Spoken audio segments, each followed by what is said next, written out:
speaking about our core business, right?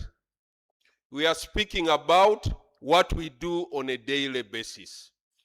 We are speaking about what we took a judicial oath to undertake, isn't it? So it is our daily work.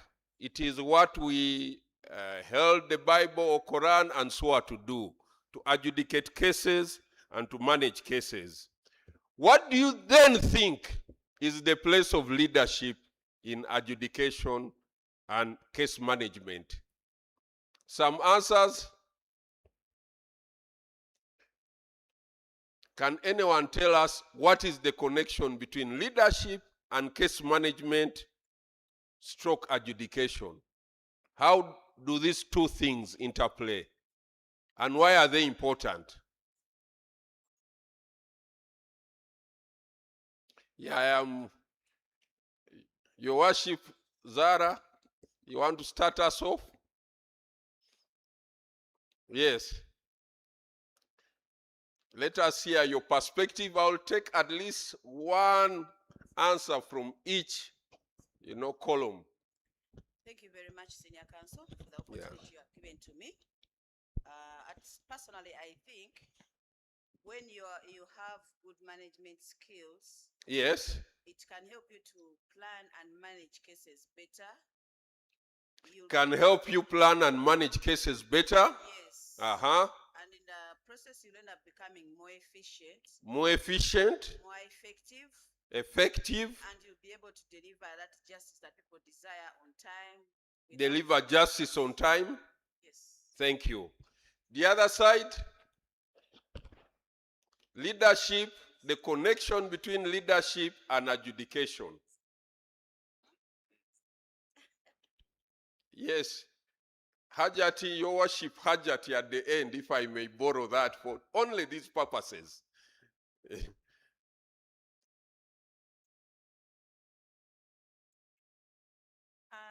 My understanding of leadership is about inspiring and influencing and driving others to do something. And I believe adjudication is about that. You lead, you inspire, you motivate, you decide, you drive people into your way of thinking and reasoning, and you also think about the consequences of your actions. The consequences of your actions. It's about inspiring others to lead effectively. Okay, let me come to this side. Give us an answer, different perspectives. When you come to such conferences, it's about interaction, it's about sharing knowledge, it's about different perspective. Yeah? Your Worship, Toloko, and then thank you very much. As I have had leadership in adjudication, it gives a core flow in connecting or making a connection between court users and the court. And it also goes further to facilitate case management. Ideally, a leader must have connection in everything that he does, and that is what is called leadership. And to make an addition, leadership needs acquiring knowledge, and it is acquired over time. Leadership cannot just come in within a short time. That draws us to a conclusion that there is an idea of being legendary in application of leadership in adjudication of cases. Lastly, since you have touched on that, leadership in adjudication could have a lot in common. It draws in court users, stakeholders, and any other person facing justice in the court system. That is ideally what I have perceived in Thank you. I like what you say about connection between the court and court users and the place of leadership in that. And we'll return to that. Yes, Your Worship.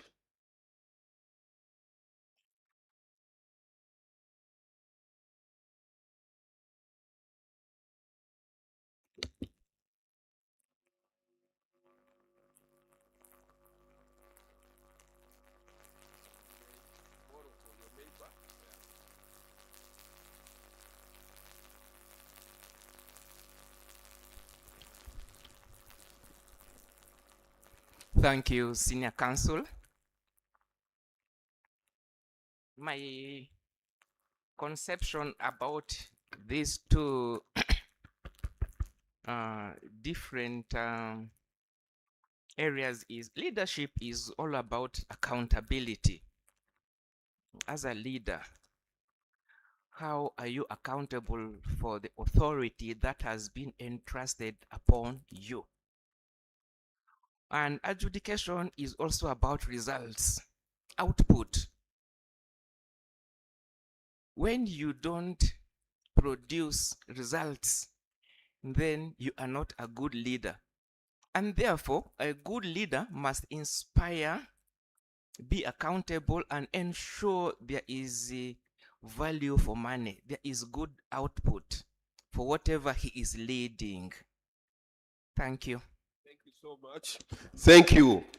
Accountability, but that must be accompanied by results. And those are very, very key words that will also return to them. My presentation is very brief. We will be done within the time. Lastly, from this side, any connection between leadership and adjudication of cases? Side has very eminent registrars and magistrates, so you cannot get away. It's the only opportunity I have to speak before you. All the rest of my life, I always, the roles will be different. So allow me indulge you. What do you think? Anyone wants to share with us their perspective? Yes, thank you.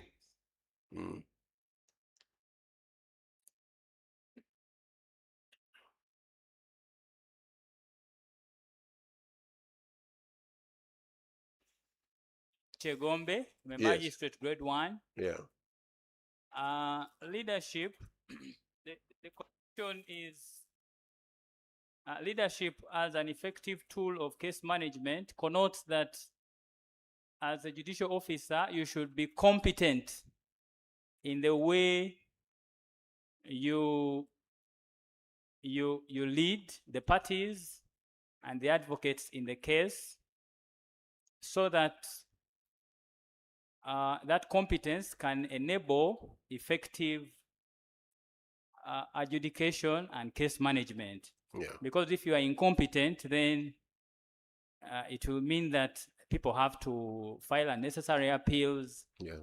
which will eventually mean that you are not giving good value for money, for the work for which you are appointed. Yeah. Thank you so much. Competence is key, and we'll also return to that. So let me start by saying that today, in terms of adjudication of cases, this is the report that I got courtesy of the Chief Registrar, and I thank you for that, Chief Registrar. Pending cases as at November 30th, 2025. We have the Supreme Court has a 55.56% percentage backlog. They have pending cases 1,278. Court of Appeal, I'll only read the percentage backlog because that means 2 years and above, right? That's where the leadership crisis is. When we advocates and our clients are hurting, it is because of this, that a case has spent in the system more than 2 years. You know, we can't get a remedy, we can't get justice, the client is hurting. Some people are so frustrated. That is where we judge the functionality of an institution like this one, by how you quickly adjudicate cases for us and our clients to receive justice. So Court of Appeal is at 58%. High Court is at 28.46. The statutes collectively 31.54. Chief Magistrates Courts 13.61. Magistrates grade 1 courts 9.35. I think you need to clap for the magistrates, right?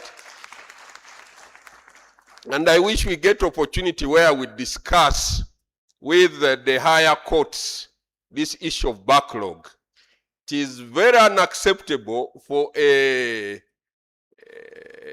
court down to have 9 and the others and 55. I think for me, bluntly, I will tell you the data is unacceptable. I think that leadership is by example.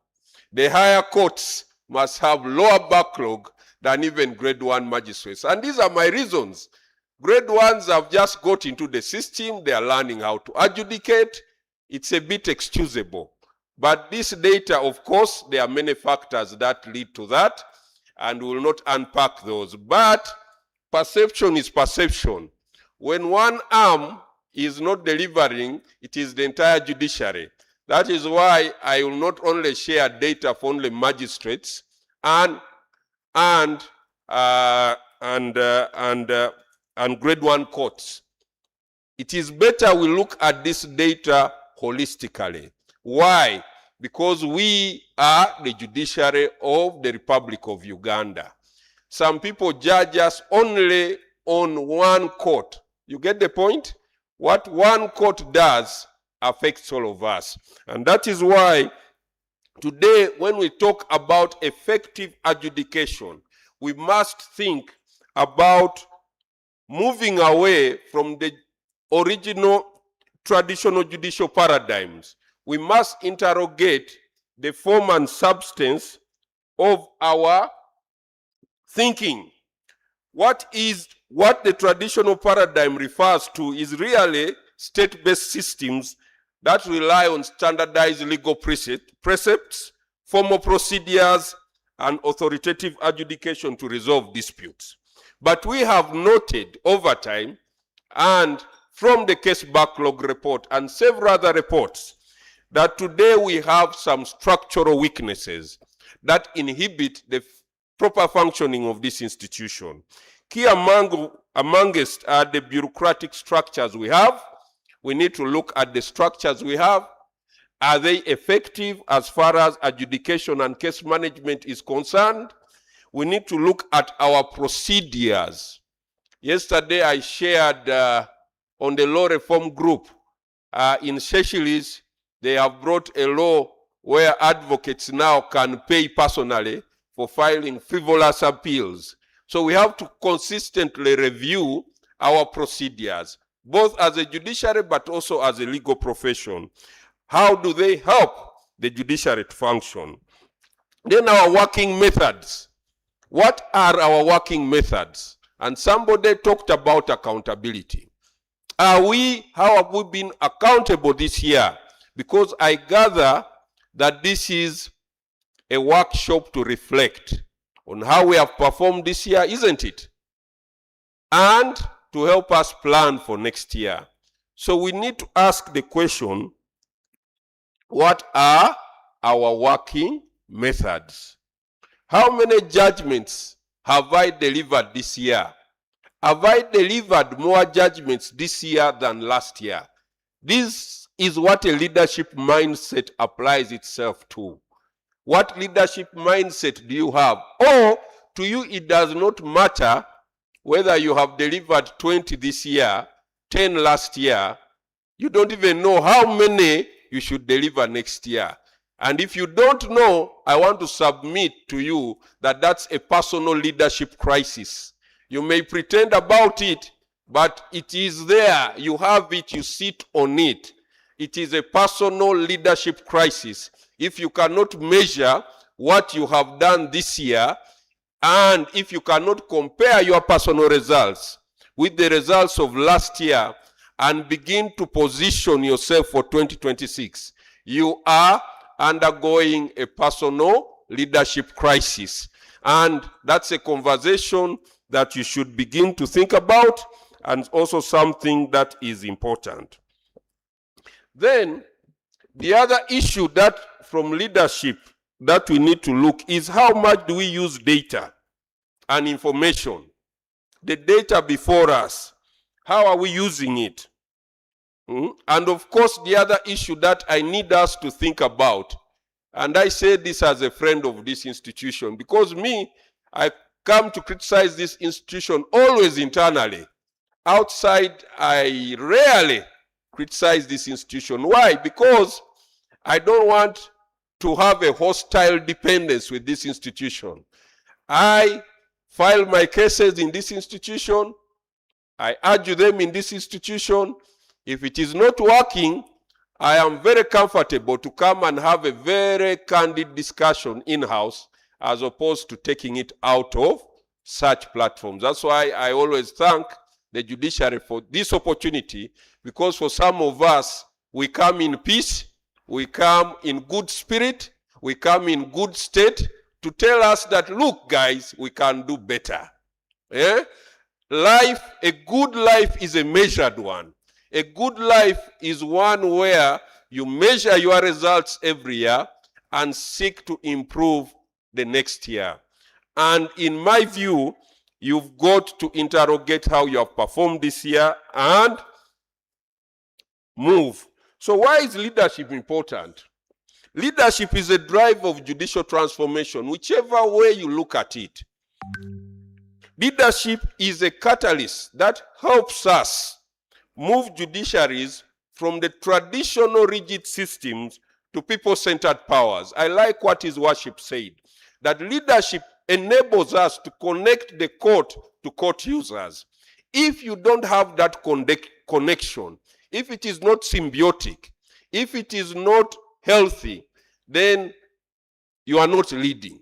You are not leading. And in this life, you are either doing good leadership or you are offering bad leadership. There are no two sides to that. It's either good leadership or bad leadership. And leadership is important if we understand it from this perspective, that it is based on influence. It is not about authority. I have shared time and again that when you are appointed as a G1, that is the lowest form of leadership. Anyone who has a good degree, who has gone to LDC, who goes to an interview, and whose God or Allah works for them can be appointed as a magistrate. True? True? And by that fact, you become a leader. But does that make you a good leader? Absolutely no. The day you are appointed as a G1 magistrate is the day you must resolve to grow as a leader. You must resolve from that day to move from what you call positional leadership to influential leadership, where people follow you because of your results. People follow you because of your track record. People follow you because of what you offer, not because you have been appointed. Your worships, we get that point. You can be appointed and you are there and we will bow before you, but in our hearts, we don't recognize your leadership. You are just there by fact that you applied, and on that day, the good Lord was with you in the interview and you got appointed. That is not enough. I want to persuade you this morning that you have to move from positional leadership to what you call level 5 leadership. A leader who people follow whether he has an office or not. That's when you know you have grown as a leader. If those offices is taken from you, can you still influence society the way you are influencing them? Or are people coming to you because you have been appointed? A story is told of President Moi. In fact, it was in the Standard newspaper. After 2 months of handing over the presidency of the Republic of Kenya, the phone calls went down. The visitors reduced. No one was calling him. So the Standard reached out to him. And this is what he said. I am so shocked that the phone that used to ring off the hook, now I can take 2 hours, 3 hours, and no one is calling me. The quietness the boredom, the loneliness that comes when you don't have a position is something that you should always warn yourself against.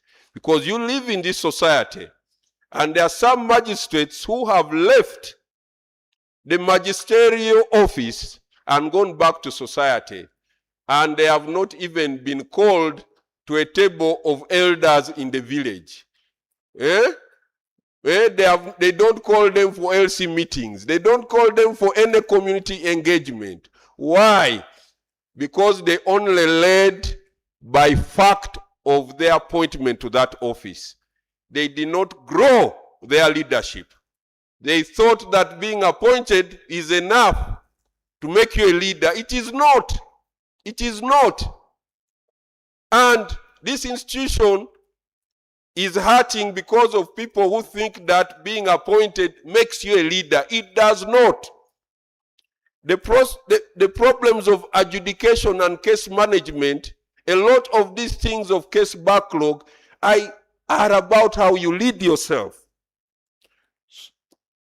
Good leadership and case management will lead to the following. In my view, if you're leading very well, this is what we must see in your court. Strategic control of case flow. You are managing your cases strategically. You know your cases. You are in charge. You are dealing with your case. You have your data. At any time, you are seeing how people are filing, and you are managing both the input and the output of the cases in your station. The second issue is timely decision making. You have stayed with a judgment, a ruling, for more than 6 months. That should be a crisis, because the recommendation is that after you've had the case, you should deliver within what time? What time? 6 months, right? 60 days. Wow.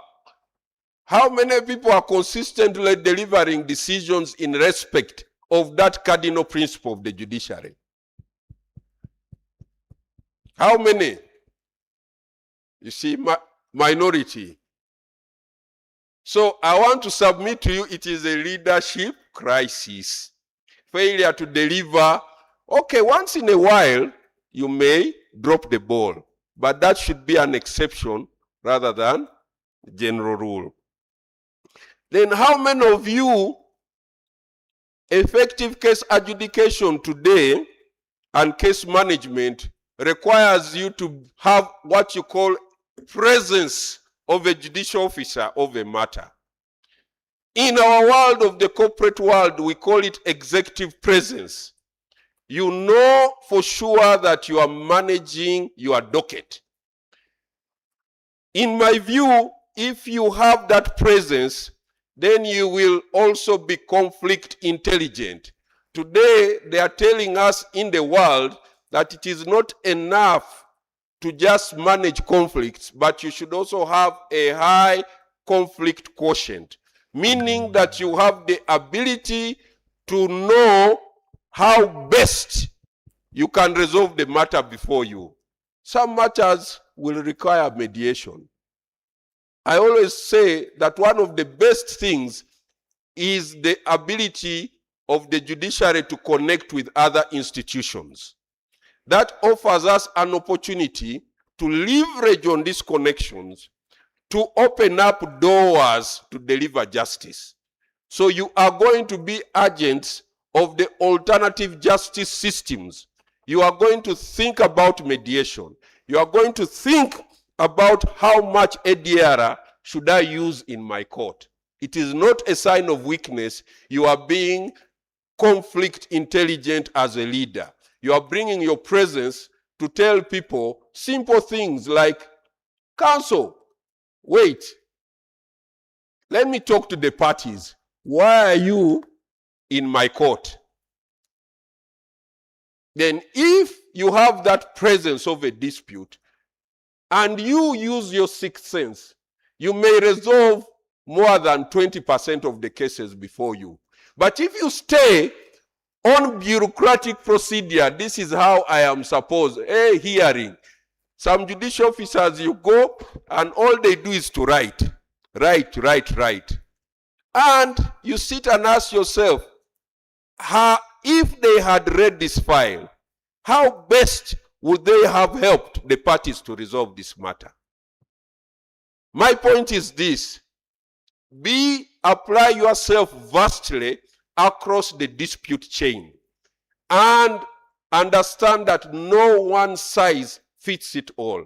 Many disputes come to court because of bad manners and because of ego, because of people problems. Today, your leadership requires you to understand how people behave. The psychology of a conflict is very important. Otherwise, if you don't get some of these skills, then this backlog will not be able to deal with it. Let me also say, data-informed judicial administration is very, very important as one of the things you need today. Then, of course, you need to think about, how do I balance efficiency with fairness? It's also something you need to think about as a leader. But all in all, let me say that transformation of the judiciary will depend on how you show up as a leader, not as a judicial officer. You get my point? Transformation of the judiciary will depend on how you show up much more as a leader than a judicial officer. Because as a leader, you will be thinking about yourself as a change agent, not a process manager. You are a change agent. Leaders are change agents. You think about, how much more can I deal with procedural due process? How do I protect rights? How do I deal with the issue of transparency and accessibility of justice by court users? How do I steward the scarce resources I have? Myself, some of you, you are only one in your station. Take yourself as a scarce resource. How do you manage yourself in that vast area? It's a leadership question. Then how do you deal with timely resolution of disputes? Time is of essence.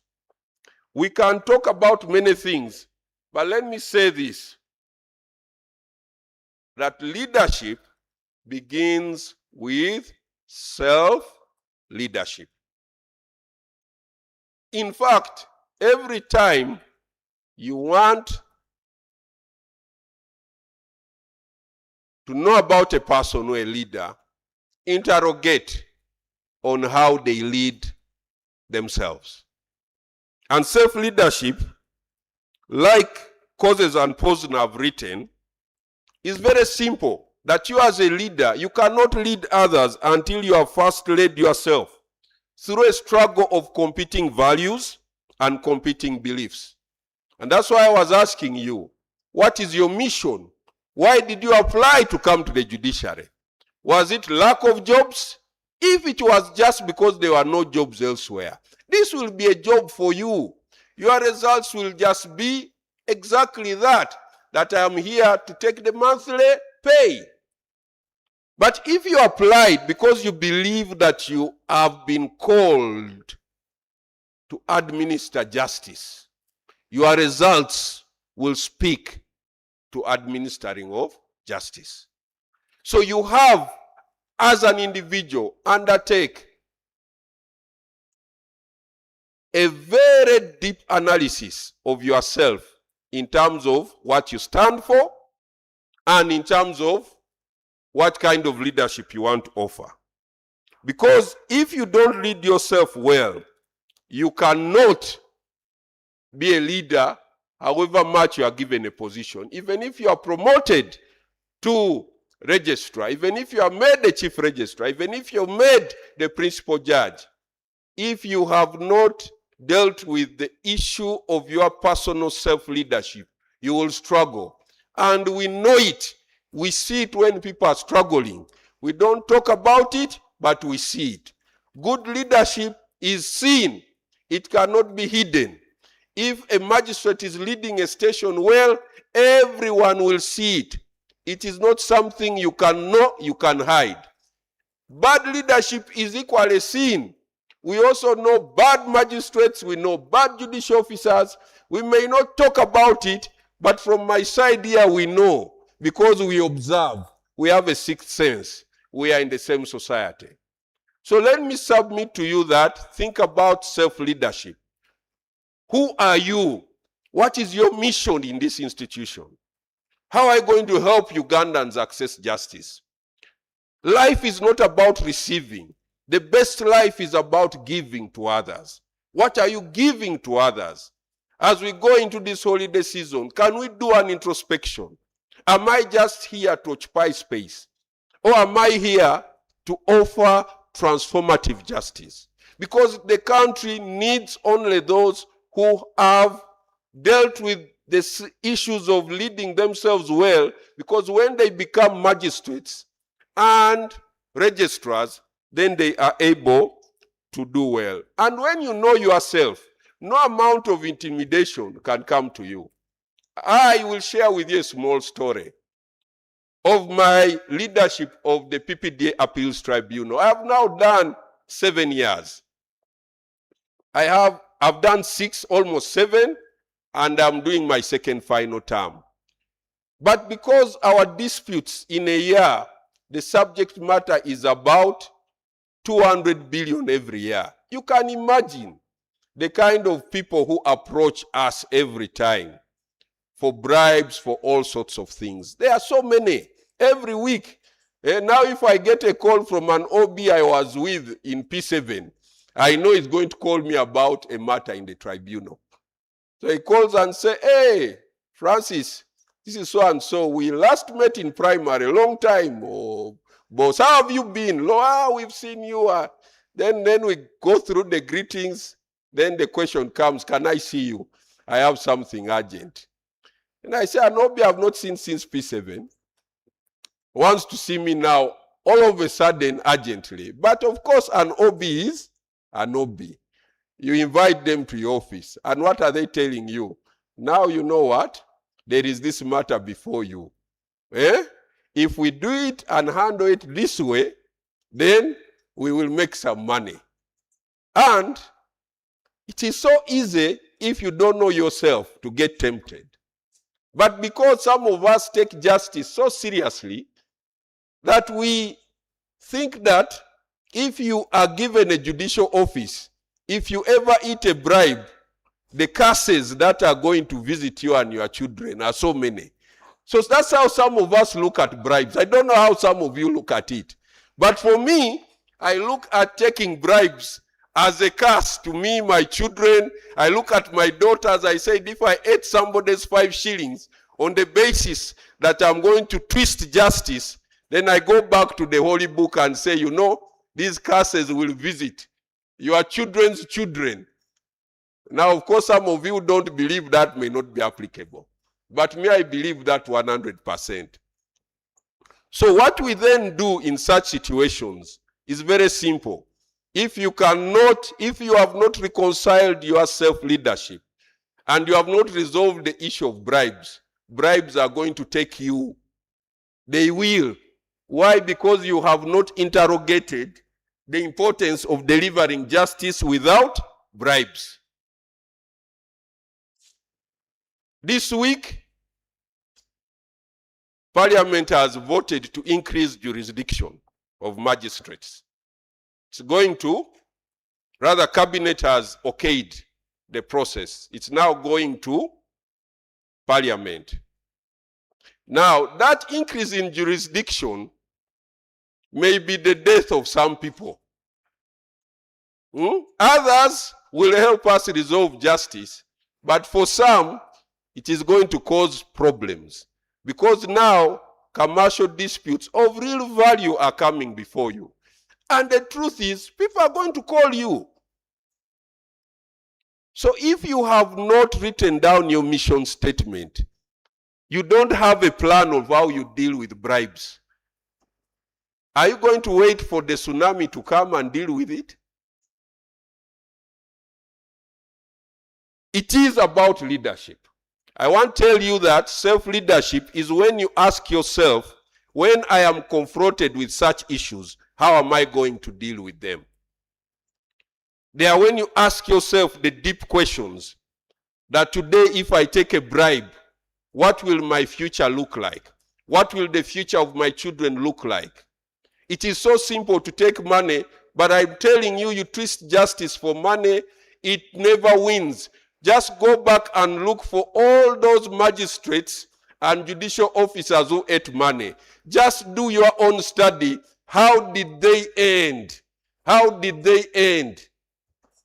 And in life, you must begin with the question of, when I am done with my judicial duty, how will I end? Because how you end is very, very important. A philosopher once said that the best way to do life is just imagine when you die what people will say at your funeral. And he said every time you want to live well, always ask yourself that question. If I went today, what will my children say?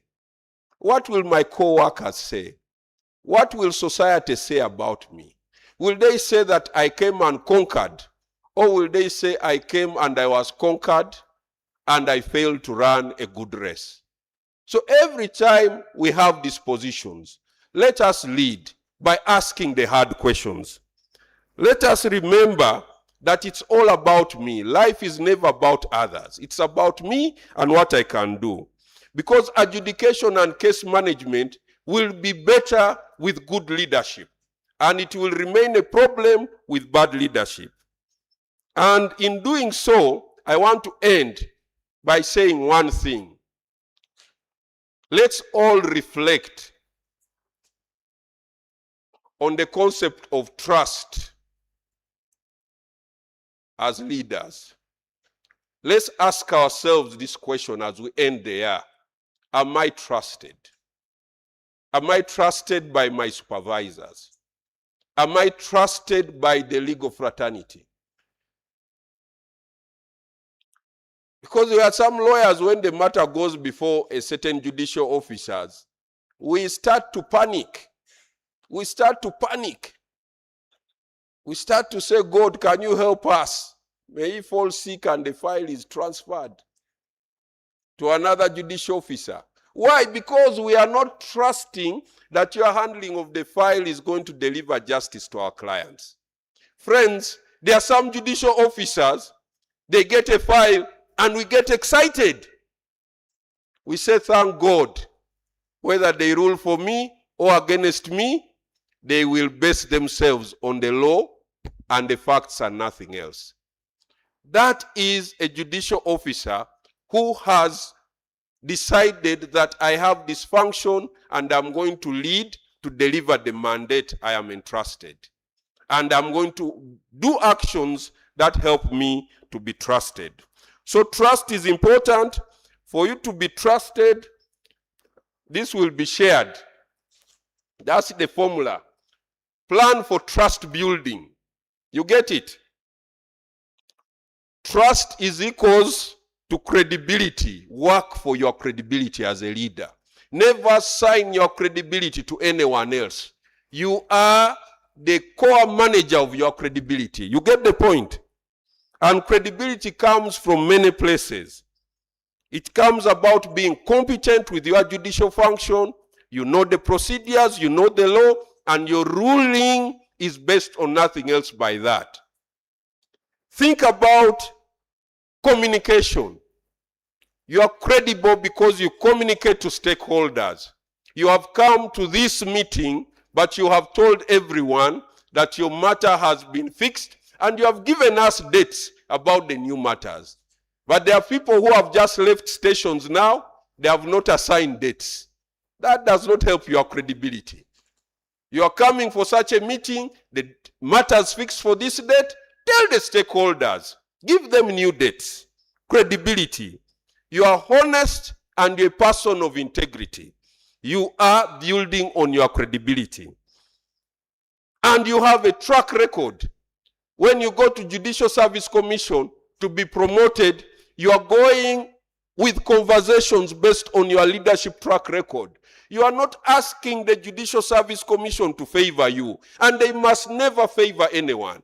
They must promote you based on your credibility. I was appointed in Makindye. I found a backlog with this percentage.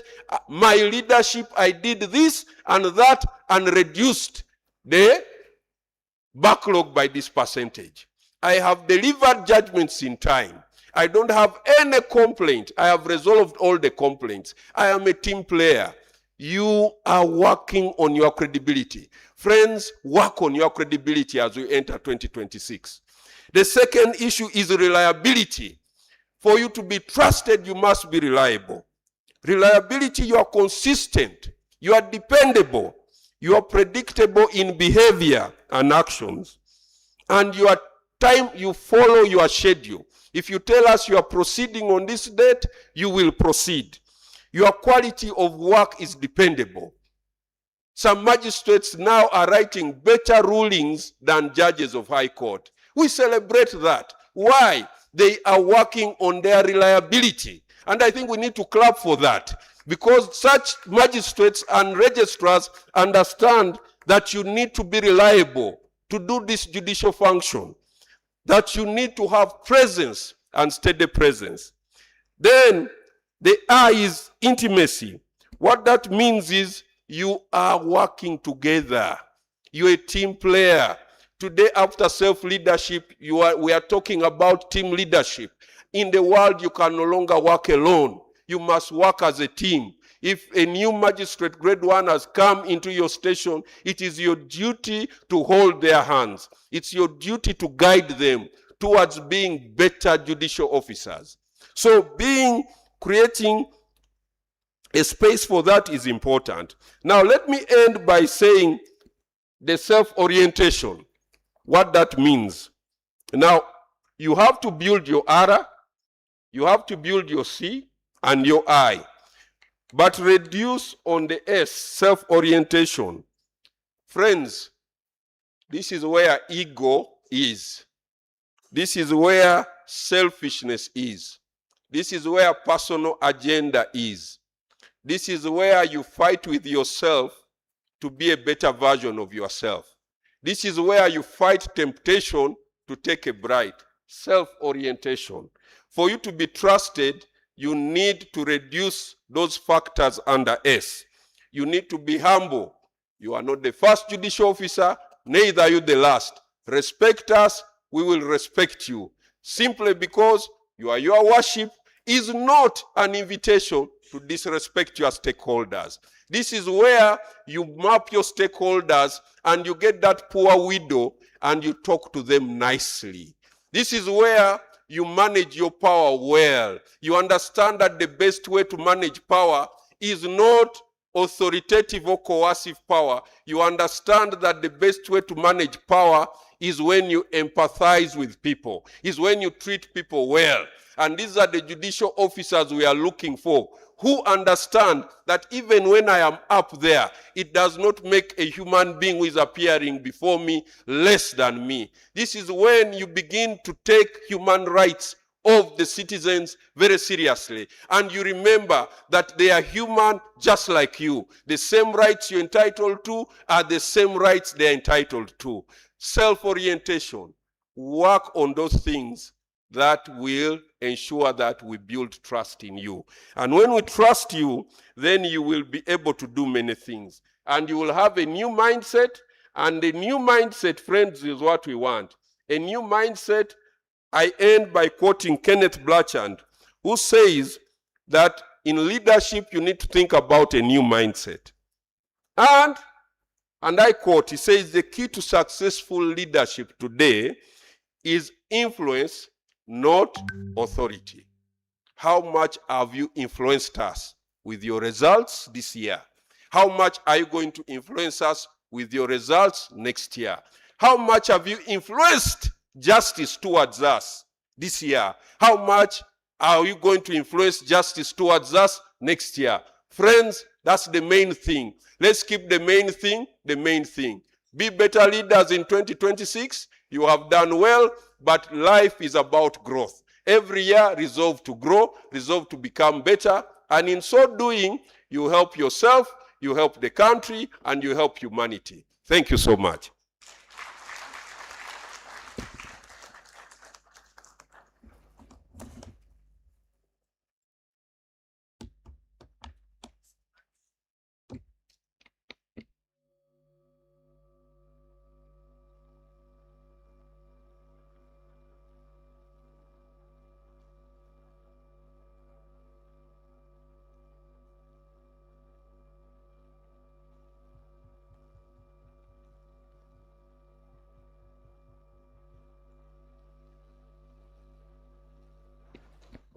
Can we have these microphones working? Technical team. Thank you so much. Let's appreciate Senior Counsel for that passionate presentation about leadership, that leadership we should influence and not concentrate on authority, and ask ourselves, how much have I influenced this year, beginning January? This is December. So our time is fast spent. I'll take 3 questions and give him time to respond, and then we close this session. So kindly, if you have a question, put up your arm, and then the microphone will be brought to you. Is there the first one? He's here. Please, your name and station and your question. Thank you very much. Mine is just going to be a comment. What I've captured from the presentation of Senior Counsel is that we need actually to be humble. We don't need to invite psychiatric medication. We need the knowledge, we need the reason, and we need to move the education process beyond the suffering people in this country. So mine is a comment, and really we have got a lot from him today. Thank you. Thank you. Next, yes, Your Worship, Okum, then after him. Thank you very much, Your Worship. And thank you, Senior Counsel, for the discussion. My question is, if I've been portrayed as a bad leader, nobody believes in me, even if I'm doing now good, my glory is lost. How do I fight to bring that back so that I can gain the trust? Thank you. Thank you. Yes, Your Worship. Yes. Thank you. Thank you, the presenter. My name is Owino Paul Abdonson, Chief Magistrate Kamuli. I appreciate the key elements of leadership and illustrations that you have provided to help us with our management skills and the way we do our work in the various stations. I believe this will improve us and change us to become better judicial officers and also magistrates in the key tenets you have put across. However, I also suggest that in building leadership from the position you have illustrated, there are key issues that maybe we have to consider as an institution. It cannot be only one way from the perspective of the magistrates. One, a leader is motivated and appraised, especially those who perform better than the others. And there should be a motivational position which will also encourage the leaders to achieve the set goals. There is what we call goal congruence, the expectation of the employee within his job and also the expectation of the institution from that particular employee. So if you expect from a leader particular values, The leader in building his or her career also expects career development. There are judicial officers in various stations who need to be helped, especially with the transport means in order to achieve their key performance indicators and leadership expectations. You need internet. You are in Kalangala, you are in Agago. You need a good environment where to dispense justice from. This can be in terms of infrastructure, terms of buildings. I think also we should look at it that what will enable this particular leader to achieve his vision, goals, and objectives. Otherwise, individually, he may not if he's not helped. So I would suggest that those key influential factors that would enable us achieve those expectations be taken into consideration. Thank you very much. Thank you. And that should be last. Please let it be a question and not a comment. Yes, you can give your question. Yes, Your Worship. Yes, you. That should be the last. And I'm informed that if you have more questions, you can scan the QR code and put your questions. They will be answered. Yes, Your Worship, you can ask your question and we close. You don't have a microphone. Somebody moving around with a microphone. Come closer to where there is a microphone and speak.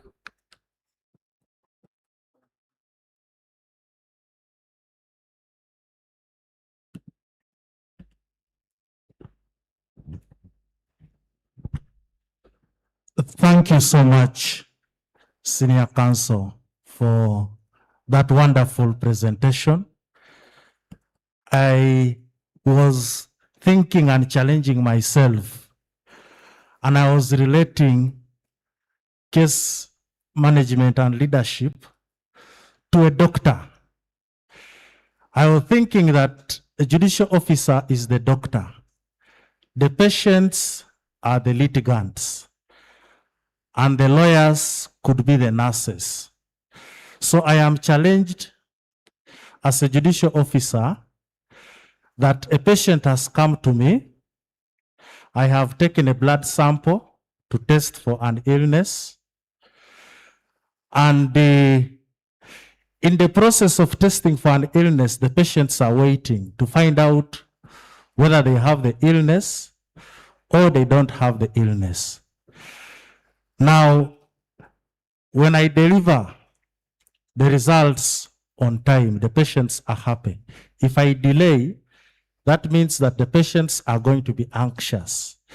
If I take the bribe to change the results, that you are sick or you are not sick, you can imagine the consequences. So, personally, I am challenged, and thank you so much for that presentation. Thank you so much, Your Worship. I can now invite Senior Counsel to make your comments and answer the questions, and we close. Thank you.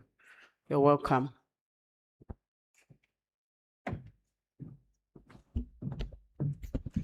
Thank you. The first question is about, most of them were comments, but somebody asked me about if you're portrayed as a bad leader, what should you do?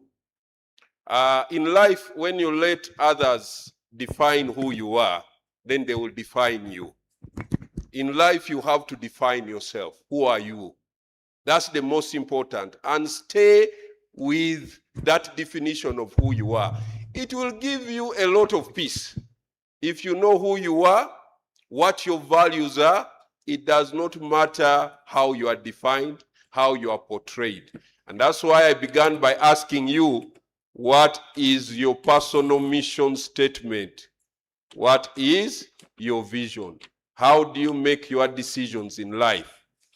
I was responding to this question. Because when you know who you are, it does not matter how you are portrayed.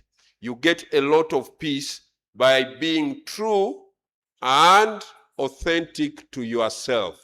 Be loyal to yourself first. But many times, many people don't know who they are. So they let the world define you. So and so has written about you in social media. For 1 week, you are going to lose sleep. So what if he has written about me? Is that who I am? And me, many times people call me and say, have you seen this issue written about you? I say, well, those who know me, know me. Those who don't know me, don't know me. And I wake up every morning, I look at my personal mission statement in life, and I get out of my house loyal to my mission. I make decisions based on my personal mission statement, not based on how I am portrayed. So I invite you, please, spend this time, ask yourself the question, who I am. Who are you? Ask yourself this holiday. Write it down. What decisions, what are my values? What are my values? What are those? Anyway, I have some tools, thankfully. I am a certified John Maxwell trainer. If you need help, please inbox me. I will send you a tool developed to help you find yourself. You function in the areas of your strength. It helps you make decisions. It helps you show up every day based on who you are, not how you feel or how people have treated you. Because the world can be cruel. You can do, have you ever done something for someone 100% and then they turn up to criticize you? Have you ever been betrayed? You have, right? Follow what Maria Teresa says. They will not thank you. They will talk ill about you. They will undermine your help. But anyway, help them. You get it?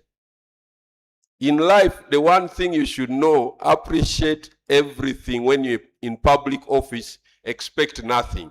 If people thank you, receive it. But because you can go to that place and you are discouraged, you get the point. And you will not deliver a ruling for 2 weeks. Simply because you have been portrayed as a bad leader. But if you know yourself, who cares? You just say they're entitled to their opinion, I have mine, and you move on. So, I counsel you, define who you are, then it doesn't matter how you are painted. It will never change who you are. Who you are is your job, and God who created you. You get the point? And remember, God has created every person here uniquely. Every one of us here has one thing they bring to this world that if you don't do it, nobody else will do it. And that's how special you are. And that's what should drive you to delivering results. And your leadership should be based on who you are. And if you lead from who you are, then life becomes very easy. It doesn't matter who calls you to say, make this decision. You say, I will not make it. I mean, for me, generals call me, ministers call me over this tribunal thing, and I tell them, listen, I will not make that decision. I'll base myself on the law and the facts. And when I was being appointed, I told them that, listen, guys, I am not looking for a job. I am happy doing private practice. That is where my bearing is. But if you are going to give me this job, please expect that if you called me, I will not make a decision. They took 3 months without calling me. I said, listen, I am not looking for a job. There are people who are really hunting for a job. Me, I am happy doing my ADR and my private space. I am comfortable. Because I have defined what I want in life. You get the point? Life does not, I wake up every morning, I am loyal to my mission. And that's what self-leadership is about. Such that how you interact with the job, it's no longer, and everyone now knows. You know, whether it's a general, whether a minister, they call knowing who I am. I relate with the world based on who I am. Not what the world wants. You will never satisfy the world. You remember Jesus in the Bible. On Friday they were saying, Holy Hosanna, you are our greatest person. What were people doing the next Friday? Crucify Jesus, crucify Jesus. If the world would betray Jesus Christ, the Lord, what about us? On Friday, Hosanna, welcome. Palm what? Sunday. The next time between Jesus and Barabbas, who do you want? We want Barabbas. The same people who are celebrating that. That shows you may never satisfy what the world wants from you. But you can make a choice to engage the world based on who you are. Thankfully, God is such an artistic God that all of us here, he has given us a unique DNA to survive, to be resilient, and to do the right thing. We only have to find ourselves. And when you find yourself, you begin to lead a very happy life.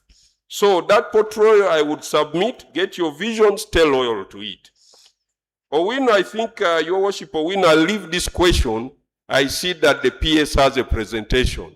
This is about tools, giving you tools of trade. I have no jurisdiction. I don't understand how the budgets are allocated. But internet, the car, all I know is that you deserve tools of trade, right? From where I sit. But my view is the PS will respond to that. But again, for leadership, work with what you have. You get it? Simply because you don't have a car does not mean you should not innovate. You get it? Innovate. Friends, there is a blessing in doing good. Okay? Learn to do good, even when you have limited resources. I'll tell you so many testimonies. There are many things I have just got in life from just doing good, training my heart to do good, even when it is not necessary, even when betrayed.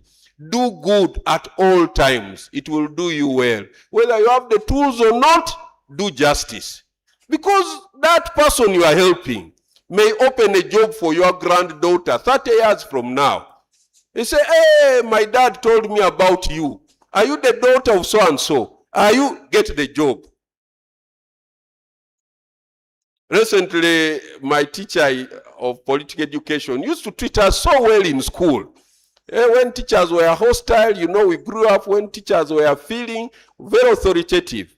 But the daughter came after graduating law school and just came to me. I didn't have a vacancy, but because of the mother, I just employed her. She said, because your mother treated us very well when we are students in secondary school, I have no choice, but I'm going to give you a job. Whether you qualify or not, on account of the good deeds of your mother, I am giving you the job. Friends, learn to do good with the little you have. Humanity reciprocates. You may not even get those benefits now. Your great-grandchildren will get from that. And you can only do that when you make the choice to be a good leader. Thank you.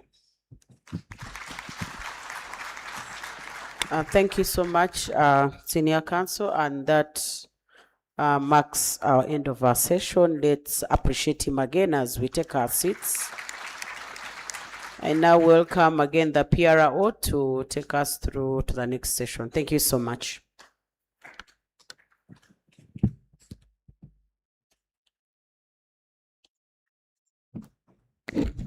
Let us give another applause for the presenter and our session chair. Thank you very much for being here with us.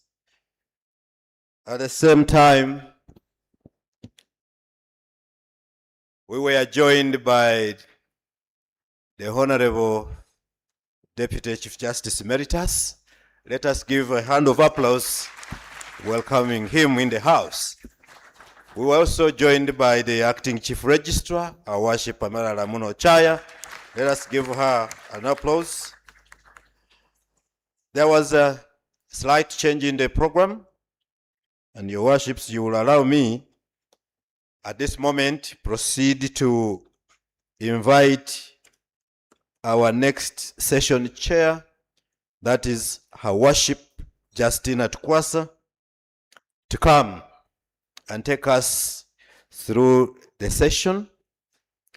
Your Worship Justina Tukwasa, please come.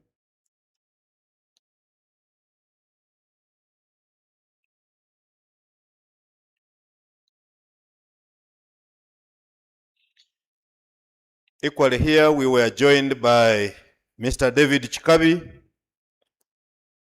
the head ICT Judiciary. And also we have Engineer Priscilla Nachiboneka, Acting Commissioner, Engineering. You are most welcome.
So thank you very much.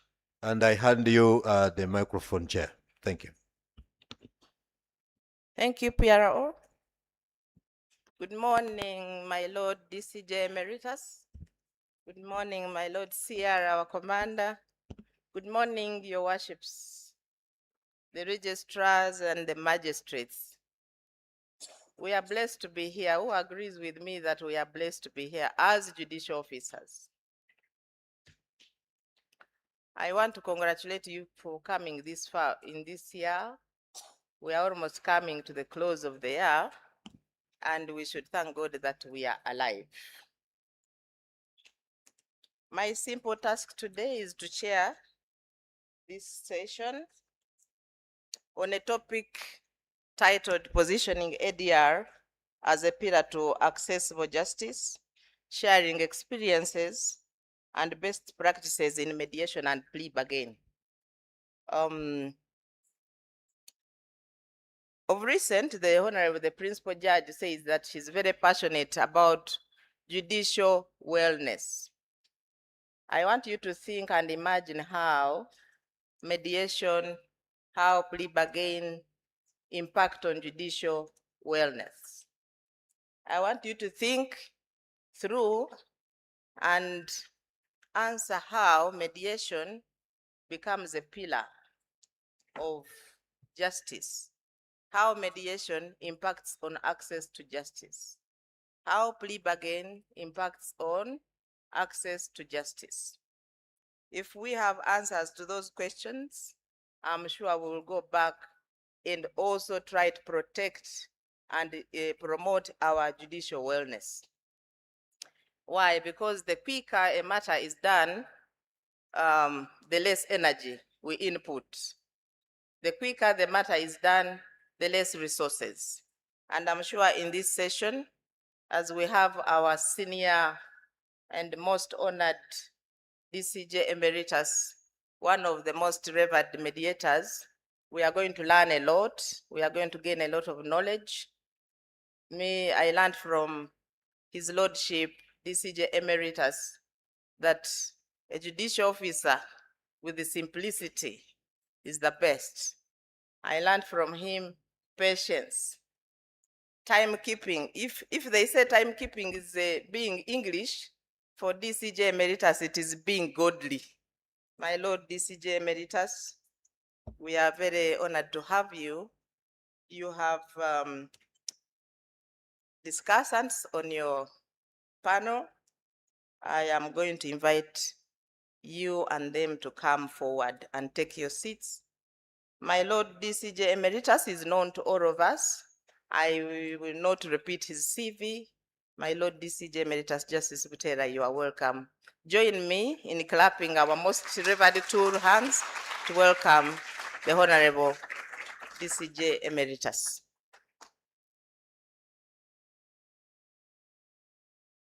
You're welcome, my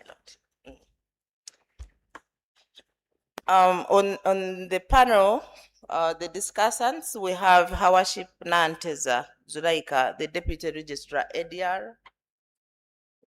Your Worship, Nanteza, you are welcome to take your seat. We also have Her Worship Rebecca Esther Adonyo. She's a focal plea bargain judicial officer at JTI, Your Worship. Esther, you are welcome to take your seat.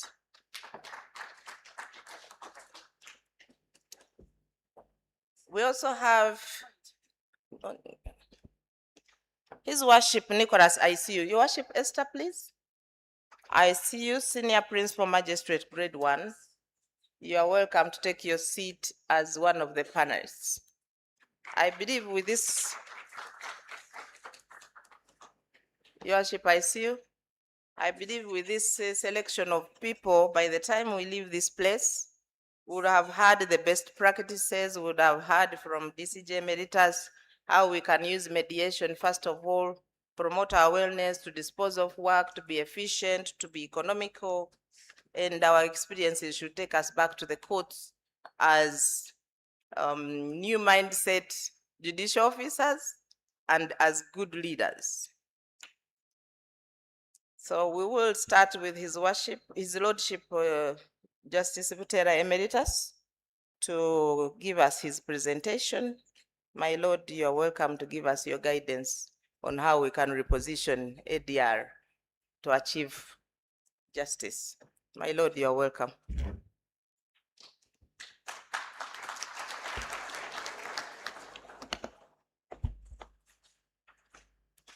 Thank you very much, Your Worship,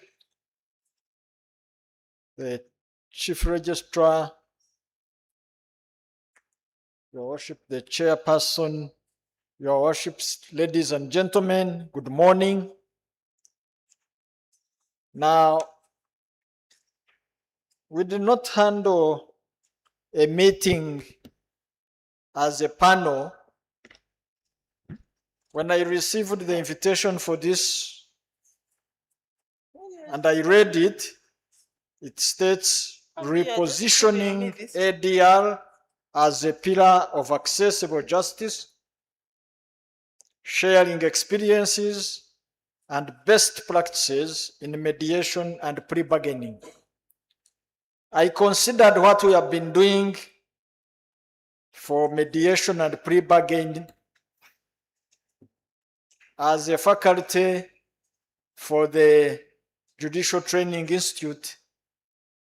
We have conducted training in West Nile, in Neguru for the northern region, in Mbarara for the western, in Mbale for the eastern. We have conducted training at the headquarters for the eastern region, and I think for the central, we now have only 2 groups, but the others have been here for training, and a number of people have had training online since the end of last year and this year. Therefore, when the topic is sharing experiences and best practices in mediation and plea bargaining, I thought the best would be sharing experiences from you people in the field. Not me sharing my own experiences, because that we have done. Probably, therefore, what we will do for now is listen to you, and then the panelists can have their comments later or in the course of answering questions that I have set. Does that help us share our experiences? The answer here is yes. So let's participate. Question number 1, we start with mediation. When parties file their cases in court, in your court, they expect the cases to be heard. They expect to receive a judgment from your court. How do you convince them to go for mediation instead of litigation? May I get the first answer? In your court, yes, please. Yes, yes. Can we have the microphones moving?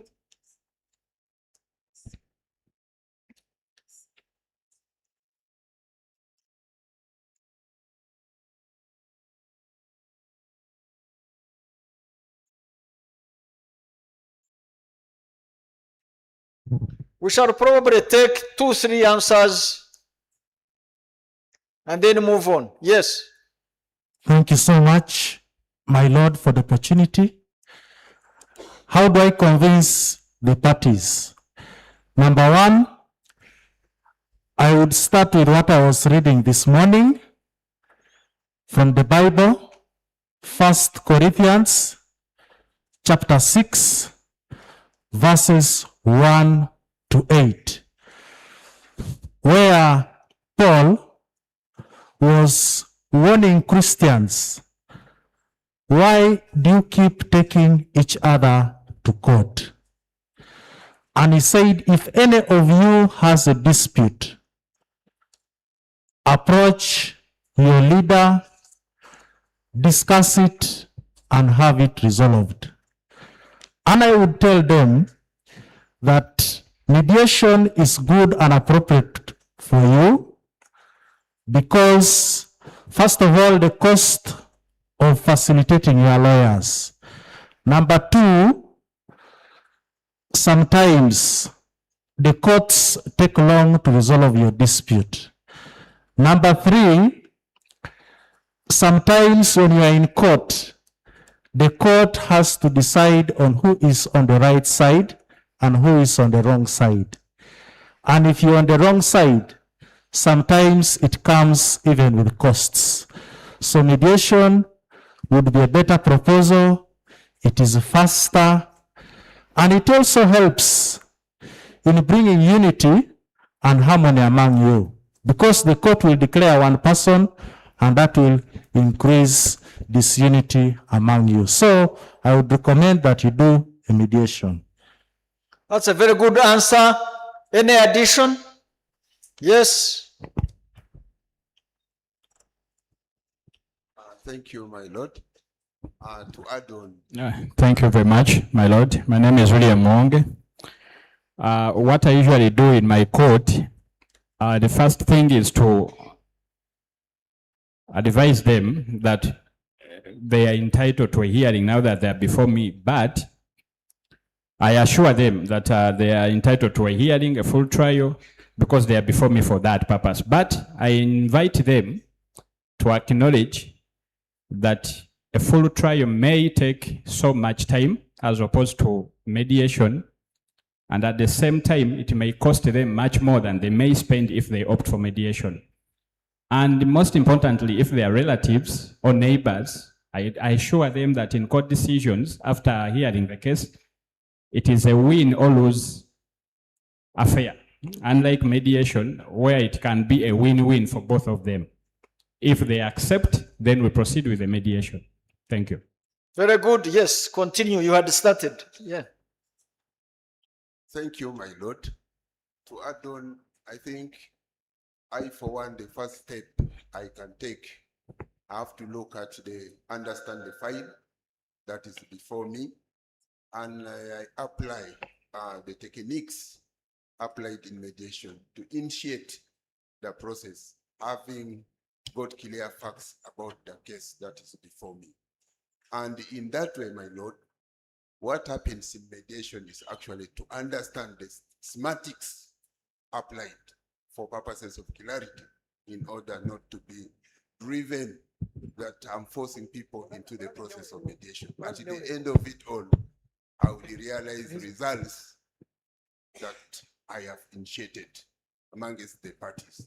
And I go extra mile to have humane mind, focused to the tenets of mediation, in order for them, the parties, to appreciate what I have brought before them. And lastly, I take a back process in engaging the parties in order to remain with my core values as a judicial officer. Thank you. That is Thank you very much. I think the three answers are perfect. Let's clap for that. Question number 2. An accountant for Mayuge District Administration has been arrested on charges of embezzlement of 300 million shillings. A police file sanctioned by the state attorney has been forwarded to a court for the suspect to take plea.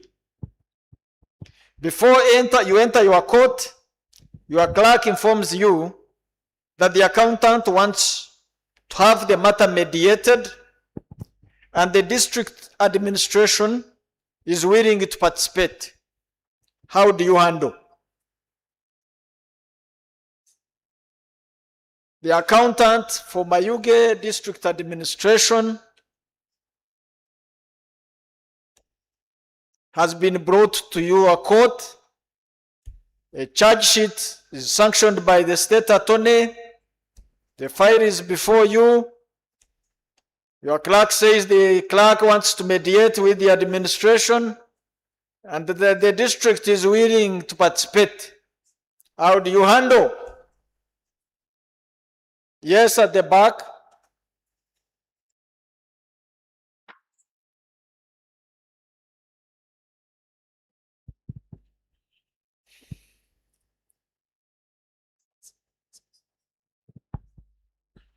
Thank you so much.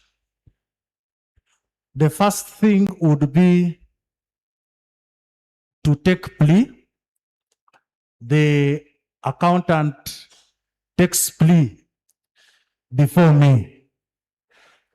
After the accountant has taken plea before me, depending on whether I have jurisdiction or not, if he pleads guilty, I now, because I presume the parties will be there. Let's assume you are a chief magistrate. I think the question assumes you are a chief magistrate. So you have jurisdiction. Thank you, my lord. After taking plea or after entering the plea, I now, definitely, if he pleads guilty, I now inform the state attorney to engage the complainant, Mayuge District Local Government, and they carry out a plea bargain. And in that plea bargain, probably we could agree on the timeline when they would come back to me. And when they are coming back to me, I would emphasize that they have a plea bargain agreement. And when they come back to me as a judicial officer, as a chief magistrate, I will ensure that I confirm whatever is in the plea bargain agreement. And I also get to know how the parties participated, the complainant, the prosecution, and so on. And then I will look at the sentence, whether it is in line with what the Anti-Corruption Act provides for and the penalties. And then I would confirm it, or if it is not in line, or probably for some reason, one or two, the other, I would advise them. I would advise them, go and resolve this issue, and come back until it is an acceptable sentence to me, and then I would confirm the plea bargain agreement, my lord. Yes. Thank you so much, my lord. My name is Adams Bialugaba. In the scenario that you've given us, my lord, if I'm informed that the accused person wants to have like a mediation or a talk with Mayuge District, first and foremost,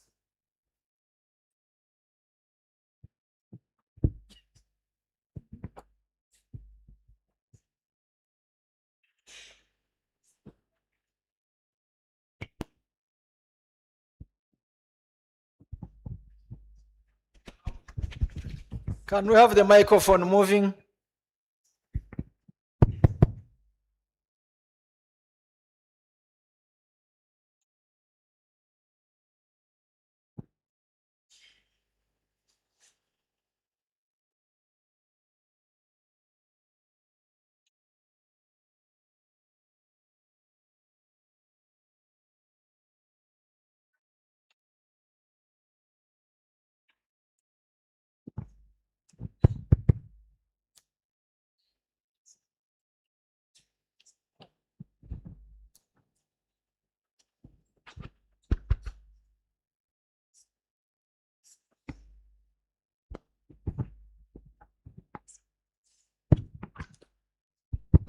Yes, my lord, I was submitting that once that information is brought to my attention, I'll first and foremost go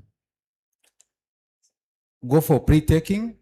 After the accused person has taken pre, I would bring it to the attention of the state that this person wants to go for pre-bargain over his case, and I would let the state and the accused person participate in the process of pre-bargain. Once it's completed and the pre-bargain agreement is brought to my attention, I look at the sentence proposed, the interest of justice in the case, and I would go ahead and either confirm the pre-bargain sentence or proposals which they have made, or reject by giving my reasons if I find it not fair. But in this circumstance, the parties seems to be willing to mediate. My district local government is interested, the accused person is interested, so that one, it means that once the state is also there to represent the interest of the complainant, then I would send the parties to do pre-bargain. And once they have agreed, then they bring it back to me. Thank you. I think the summary of the two answers is that you would tell your clerk that this is a criminal case. It is not for mediation. It is for pre-bargain. Is that not the answer? And that will come out of Rule 4 of the pre-bargain rules defining pre-bargain. The process is between an accused person and the prosecution. Who is the accused person? It is the accountant. Who is the prosecutor? It is the state attorney. It is not the district administration. The accused has to agree to pre-bargain, and then he bargains the charges, either the charges or the sentence. Is that mediation? The answer is no. So your answer to the clerk is that the case is a criminal case. It will go for mediation. It will go for pre-bargain and not for mediation. And I think we need to keep that clear distinction. Let's not confuse the two. If you don't keep the distinction, you'll confuse them. And now you'll send the case to be mediated between the district administration and the accused person. The district administration are not party to the criminal case. They are witnesses. So who are you mediating with? Question number 3. What is the response of advocates to mediation in your area of jurisdiction? What steps have you put in place to improve advocates' participation in mediation in your area? Let's hear your experience yourselves.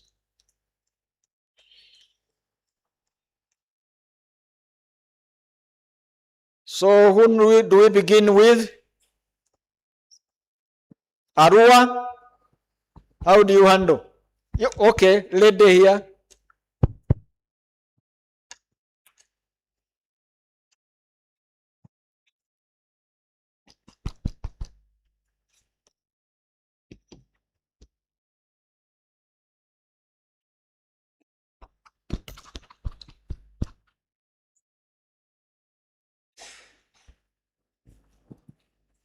Thank you so much, my lord. My name is Nacha Lusra, Assistant Registrar, Moroto High Court. The response of the advocates initially was so negative.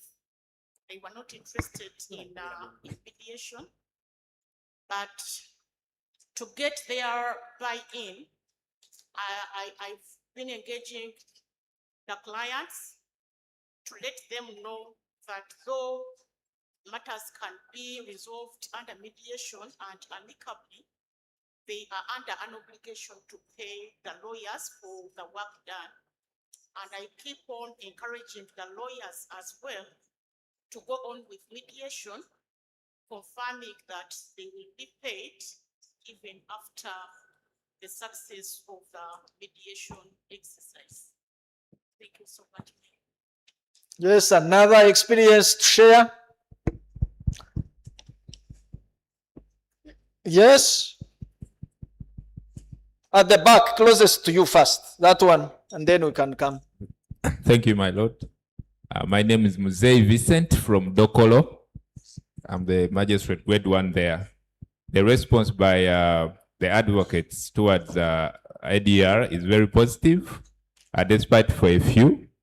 However, the strategies that we put in place, one, we have sensitized the court users, the litigants themselves, and also myself, I think I've encouraged them to understand that a matter being completed under ADR does not mean per se shouldn't pay a lawyer. Lawyers can be paid what they deserve and to what extent they have worked. And the litigants have also understood that, and also lawyers have appreciated that. So they come knowing that even if we go into mediation, they will still be able to be paid. But also the fact that they will be spared expenses of traveling, for example, from Lida to Dokolo, and they earn something. Thank you, my lord. Yeah, question number 4.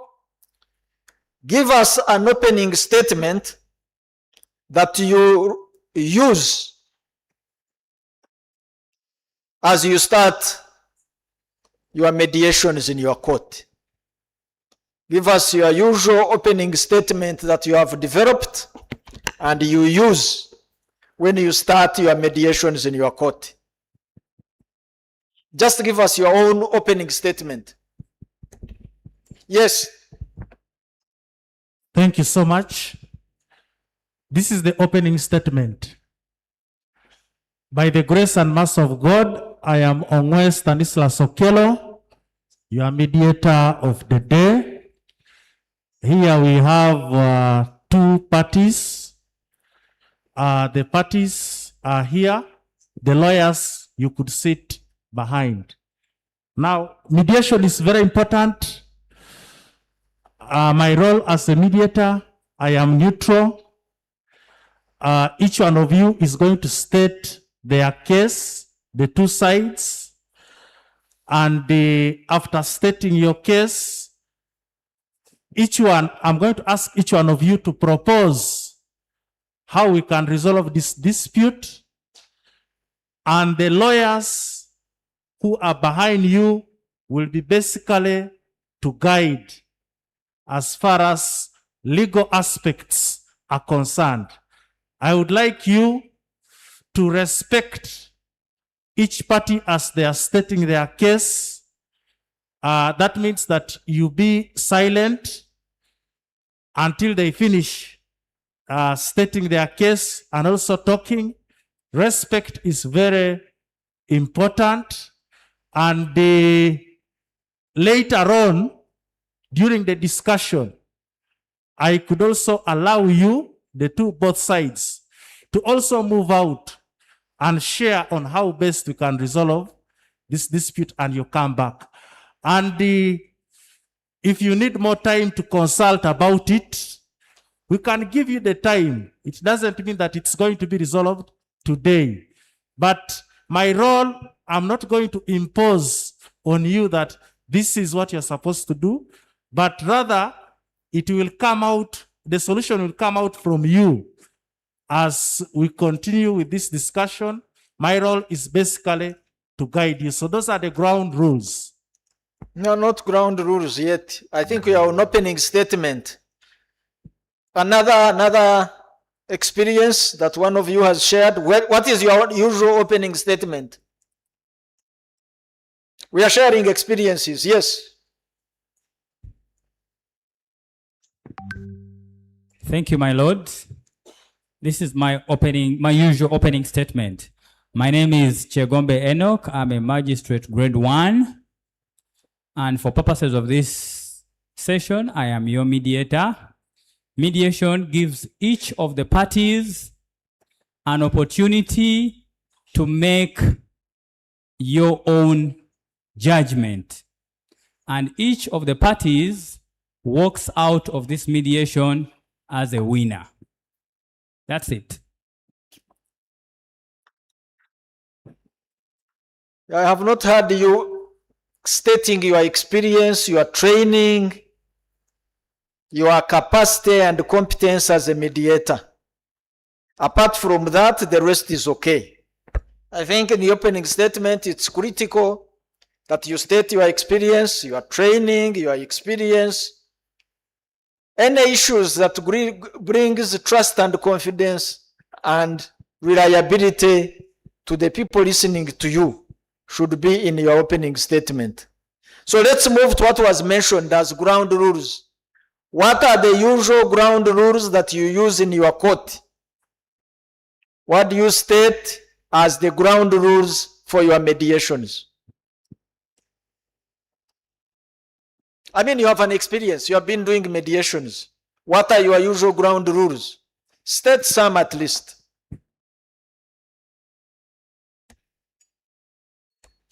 Yes, at the back, lady.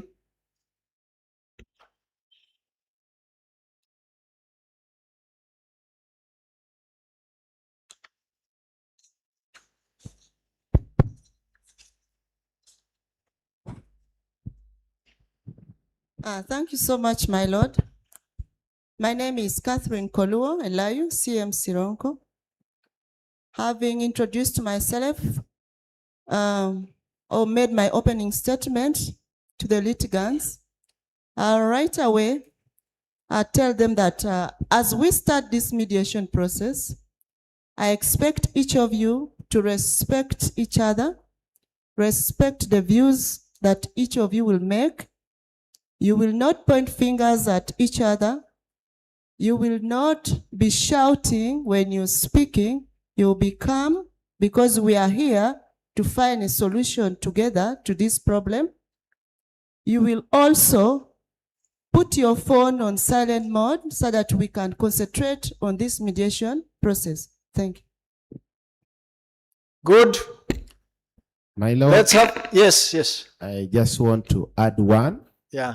Which is that for orderly conduct of mediation, we would request that the parties accept that we will speak one at a time and only upon permission being granted by the mediator to speak. Thank you. Thank you very much. Yeah, let's have an addition here. Thank you very much, my lord. I, for one, I want just to add that in my court, I always emphasize by actually making the atmosphere free, promise them to be focused, and I too also will be focused to their problems, and requesting them that let's cooperate. Cooperation is key, and also I make the environment conducive for the process of mediation. I bring it to their attention, and also bringing in harmonies, being humble in the process of mediation. So those are some of the tenets in my court I always apply. Then to the lawyers, of course, I always request to them that let's maintain the decorum when we get into the mediation process, for the parties to feel free in order for them to enjoy the process. In any case, lastly, the promise of confidentiality is always key in my process of mediation. Okay, give the microphone to someone near the camera at the back. Near you, the cameraman, here. Yes, yeah. Thank you, my lord. One very important thing you must inform the parties about is that mediation is voluntary. If you don't make them aware that what they have come to participate in is voluntary, they may feel maybe they are compelled and ABCD. Now, when you volunteer in an activity, you will volunteer wholeheartedly. So you must inform them that, please, this is a voluntary participation in this mediation. Thank you. Thank you. Well, let's have someone to tell us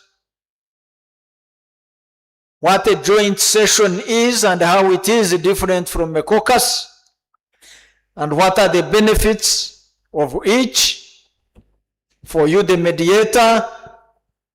What do you do in each of them? What's the difference between a caucus and a joint session? What do you use each for? And what probably styles you may use in each of the two? Yes, here. And then the lady at the back, and you then.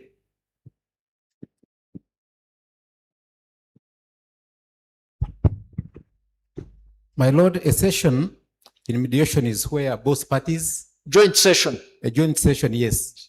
Where both parties to the case are present before the mediator. Mediator is there, both parties are present when the mediation session is going on. Then a caucus is where, from the joint session, a mediator realizes that there is a need to first speak to one party, then after engage another. So there what you do, you request, for example, the defendant or defendants to first move out, talk to the plaintiffs alone. Then after, you also tell the plaintiffs to march out. You talk to the defendants alone. In that caucus, you're trying to, I can say, confidently tell this party that though you're insisting on this position, but it may not help you in this case. The law seems not to be, for example, on your side on what you're insisting on. So you may need to reconsider your decision, or you may need to reconsider your suggestions. So you also give him time to go outside and think about it as you call the other party and also talk to them. By the time they come back again for another joint session, which I can call like number 3, each of them would have reflected on what they have said and see whether they can come up with a better position for themselves or not. That's how I understand it. Good. Then at the back. Thank you, my lord. Just to add on, most of it he has spoken. In a caucus, you need to have informed the parties before that you will have a time to caucus. That is to have a time with either of the parties. And when you are informing them, you also let them know that you will only discuss what you have discussed during the caucus with the other party with their permission. If they do not then decide to discuss it to the other party, then you do not discuss it. Then they will know that there is confidentiality with the mediation process that you're handling. Thank you. And then the lady here.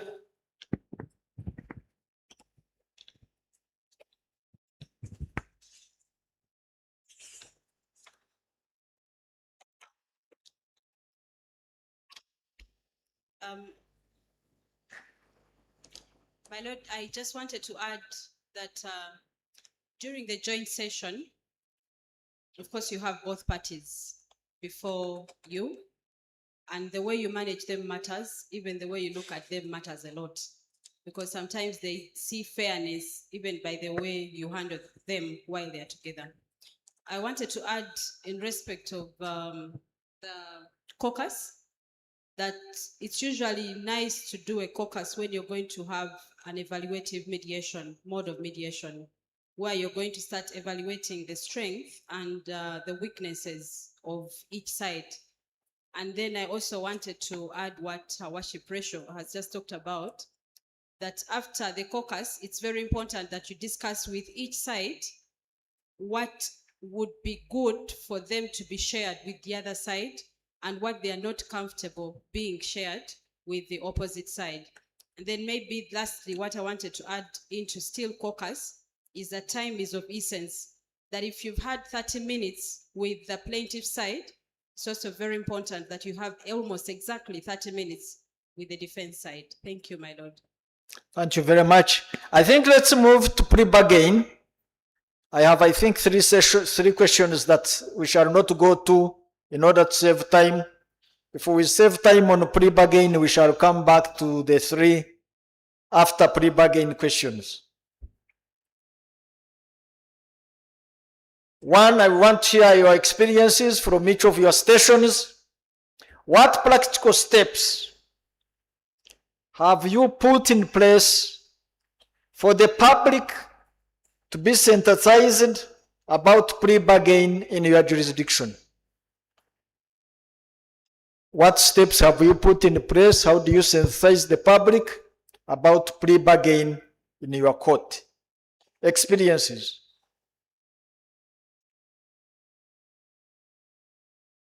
Yes. Someone is ready with answers. Many other people are still thinking. We shall get the answers from them too. Yes, practical steps at your court.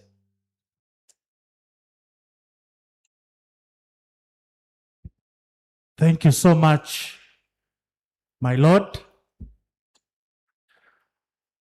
At our court in Pade, before we start the court session, the criminal court session, the first thing, when the complainants are there, the rest of the litigants and the court users and the remanded accused persons, so those ones appearing for plea, we inform them that there is a plea bargain agreement.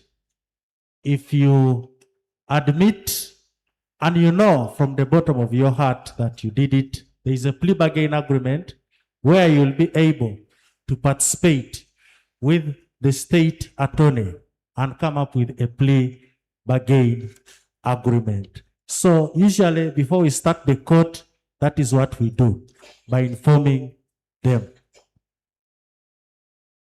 Another experience, yes.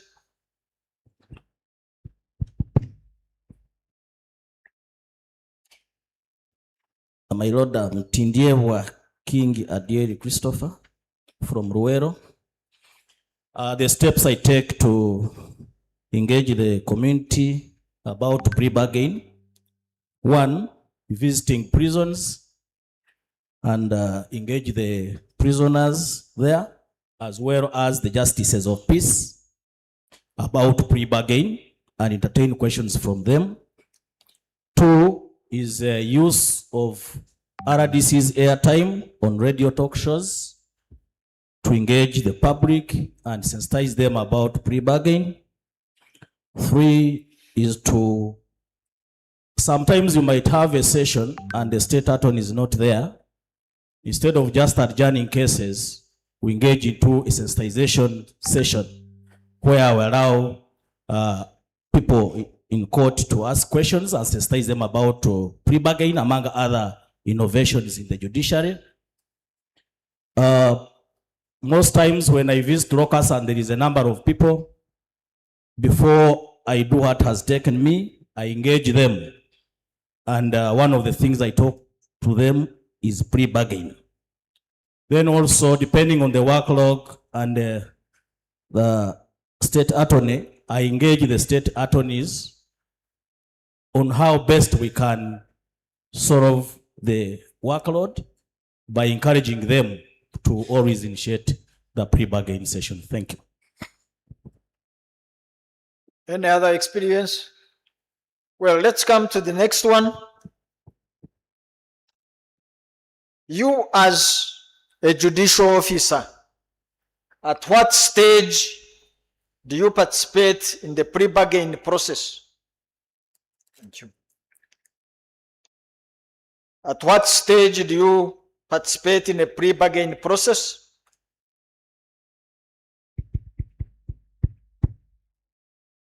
And what is your role in the plea bargain as a judicial officer? Yes, here.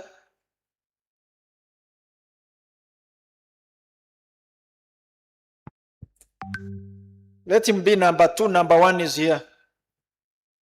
Okay, you can start as the microphone goes to number two, yes? Thank you, my Lord. My role as a judicial officer is first to inform the parties, the accused person and the state attorney, that there is an option of plea bargain. And it is not mandatory. If you know you did it, then there is that option. And if the accused person agrees, the state attorney goes and they engage into a plea bargain process, I can give a timeline that this matter may be adjourned to hear more about the plea bargain agreement. Then my second involvement is at the end, after a plea bargain agreement has been entered. My duty as a judicial officer is to confirm from the accused person and also confirm from the prosecution and also confirm whether the complainant has been involved or not.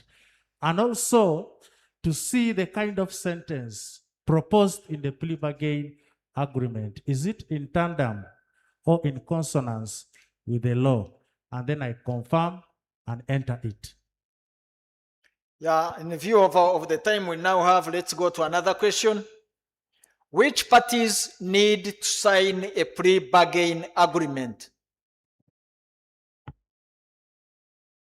Yes. My lord, the parties are the accused person, the state, the accused's lawyer, the state, the accused's lawyer, and me as the trial magistrate. I think that is it. Next. Mr. Mukasa assaulted his wife and went through a plea bargain agreement with the resident state attorney at Mitiana Court. He agreed with the state attorney on a sentence of 2 years and 6 months. He had been on remand for 6 months. The magistrate grade 2 disagreed with the proposed sentence and sentenced Mr. Mukasa to 3 years imprisonment. This was brought on appeal to the chief magistrate at Mitiana. Comment.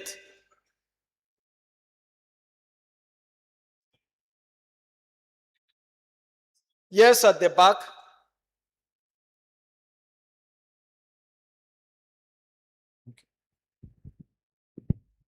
Thank you. Thank you so much, my lord.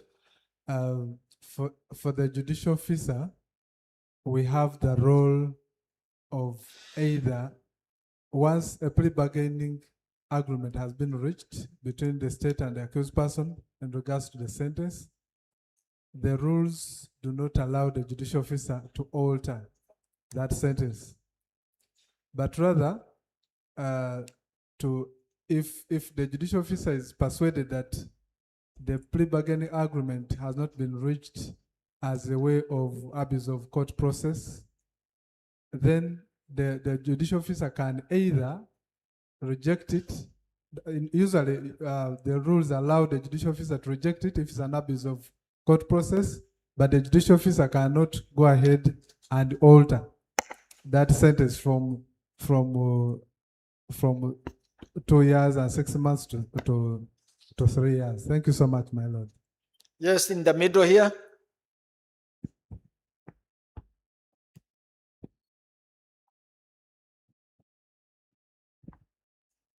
Microphone. Here in the middle.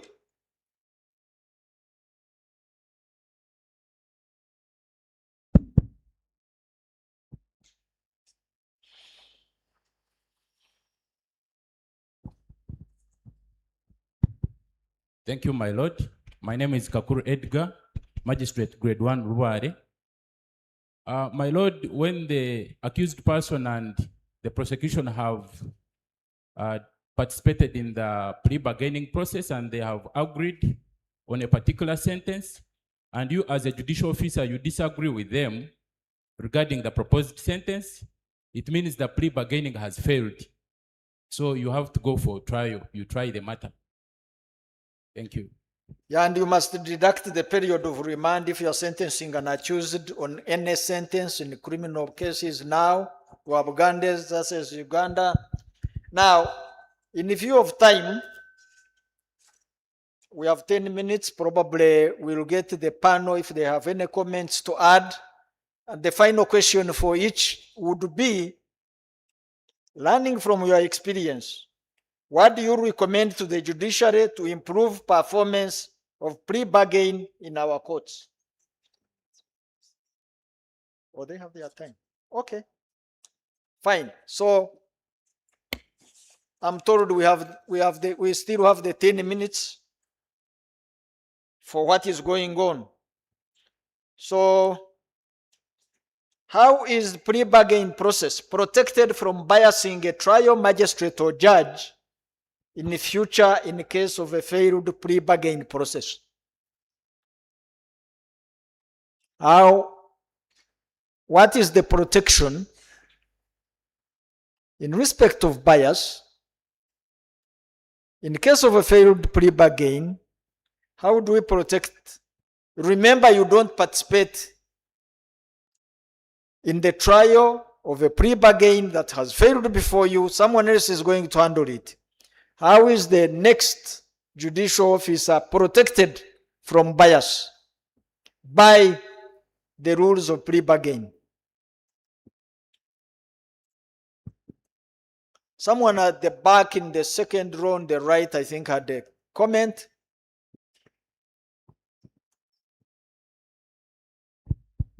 Yes. My Lord, the second trial judicial officer who is to try the collapsed plea bargain is not supposed to be aware of the previous process of plea bargain and what took place there. Okay. Yes.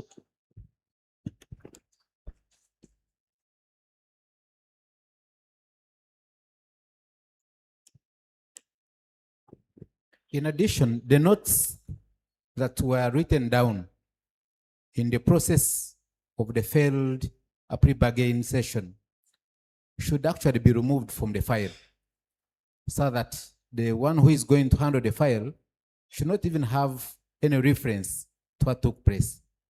Good.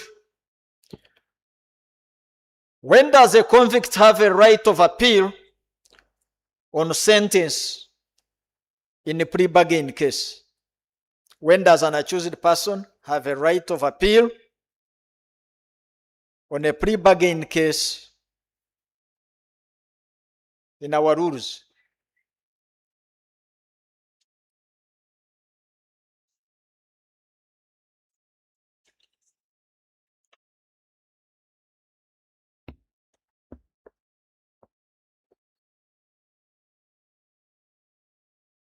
Yes.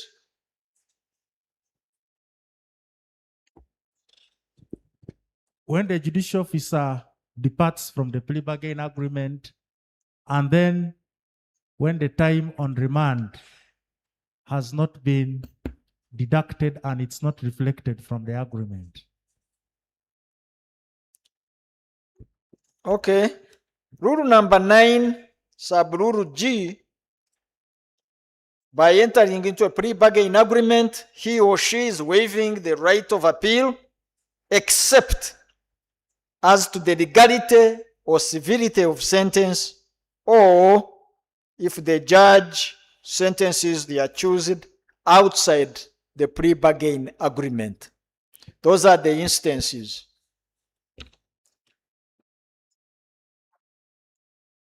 At what stage can the party withdraw from the plea bargain process?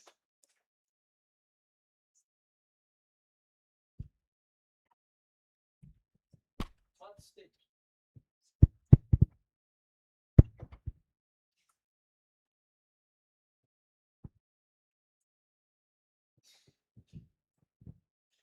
So at what stage can a party withdraw from a plea bargain agreement? Remember, it's an agreement. The answer is at any stage before judgment. So the last question for both of them, what are your recommendations that you think may help the judiciary improve on plea bargain and mediation? Probably we can answer those two together so that I'm protected from the time management by our chair. Yes, madam. Second law on your left. Continue.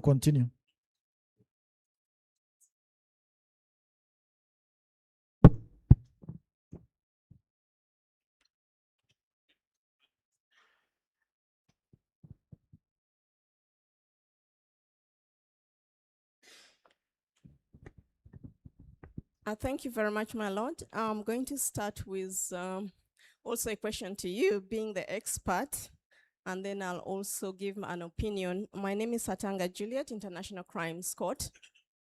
My lord, plea bargain is a bit of a challenge for us, especially with the panel sitting, where we have accused person already passed pre-trial and her sentence has been, judgment has been, sorry, and confirmation of charges has been made by a single judge, and then the matter goes before a panel of 3 judges plus 1 alternate judge, and an accused person decides he wants to go for plea bargain.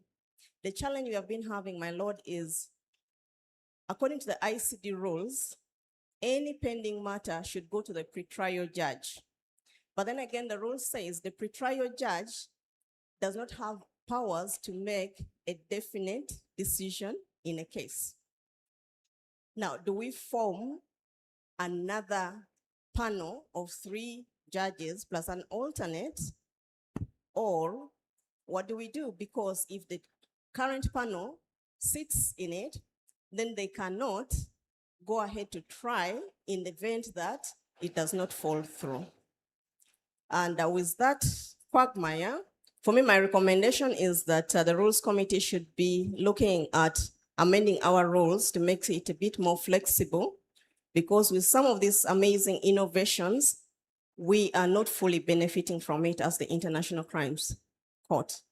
But I'd love to hear your opinion on that, and I'll be grateful for your guidance, my lord. Well, I agree with your recommendation, but I would think that for any action to be taken in a pre-bargain, the judicial officer or the court must have jurisdiction. So for whatever action you take in a pre-bargain, ensure you have jurisdiction. In your case, for any action that you find a single judge has no jurisdiction to handle, refer to a full panel. That's the only way around it.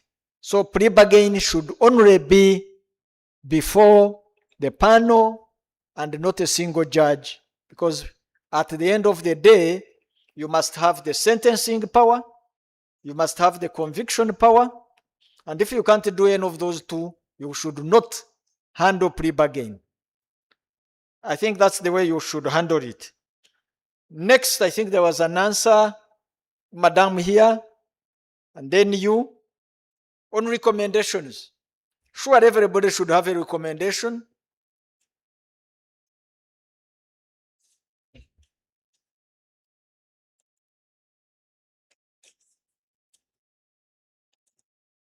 Yes. Yes. Thank you, my lord. I'm called Zako Dokas, Magistrate Grade 1, Bugembe. My recommendation is that plea bargain, for me, the quality comes in when the accused person has a lawyer. But when you take a Grade 1 court, we do not have defense lawyers for state briefs. So it becomes very hard for the accused persons to have that discussion with the state. It's more of they just come and change plea from plea of not guilty to plea of guilt.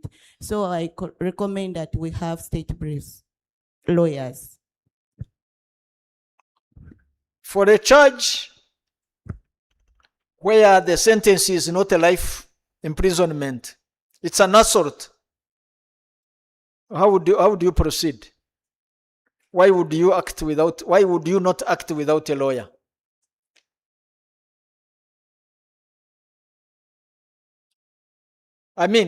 Yes, please. You're answering that question? Yes.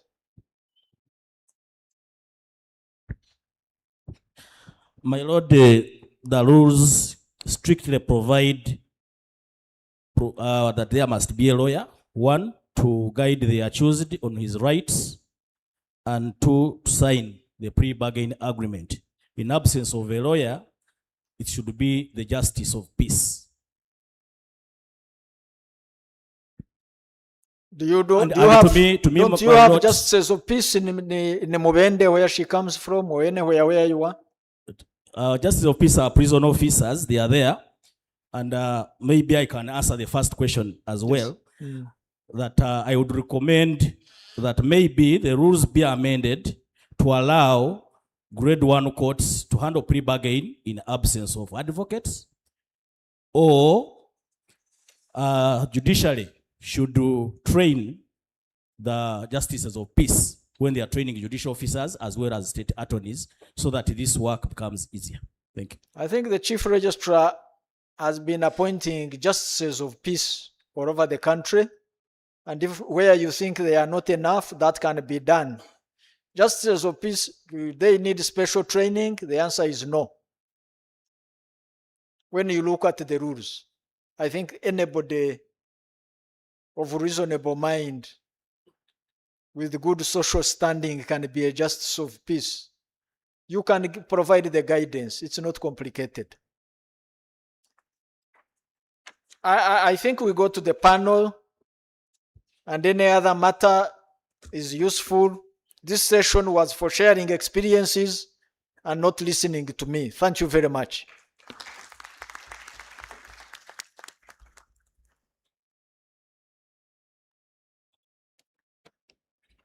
Thank you, my Lord DCJ Emeritus, for always not giving up on us and teaching us, sharing with us your wisdom.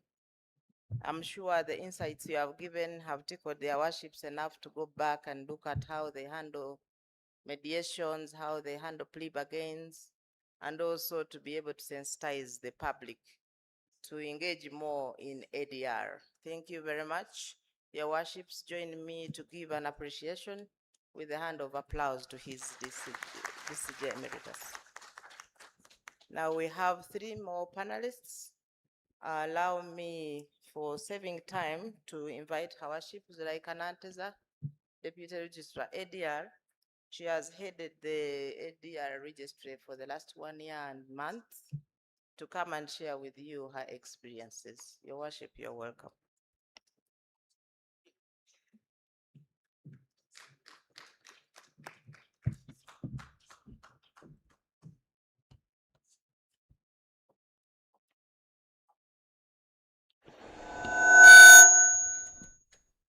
Kindly allow me to adopt the protocol. A very good morning to you all, your worships.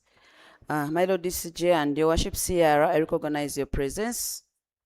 As introduced by my senior colleague, Nanteza Zulaika is my name. My perspective is going to be coming from us on the side of the registry. What we have been doing, what your expectations are from us, and probably what we've been expecting from you. For starters, the registry receives funding to facilitate mediation and plea bargaining. For plea bargaining, we have been receiving 390 million per quarter. That covers about 6 camps every quarter. I'm starting with this because very many of you have been complaining why we don't have camps in your courts. We can only have so much in a given period of time. So the funding that we have facilitates 6 camps in a quarter. Previously, we have been doing and concentrating on the high courts alone, but for the past 2 quarters, we have brought the lower courts on board. Why?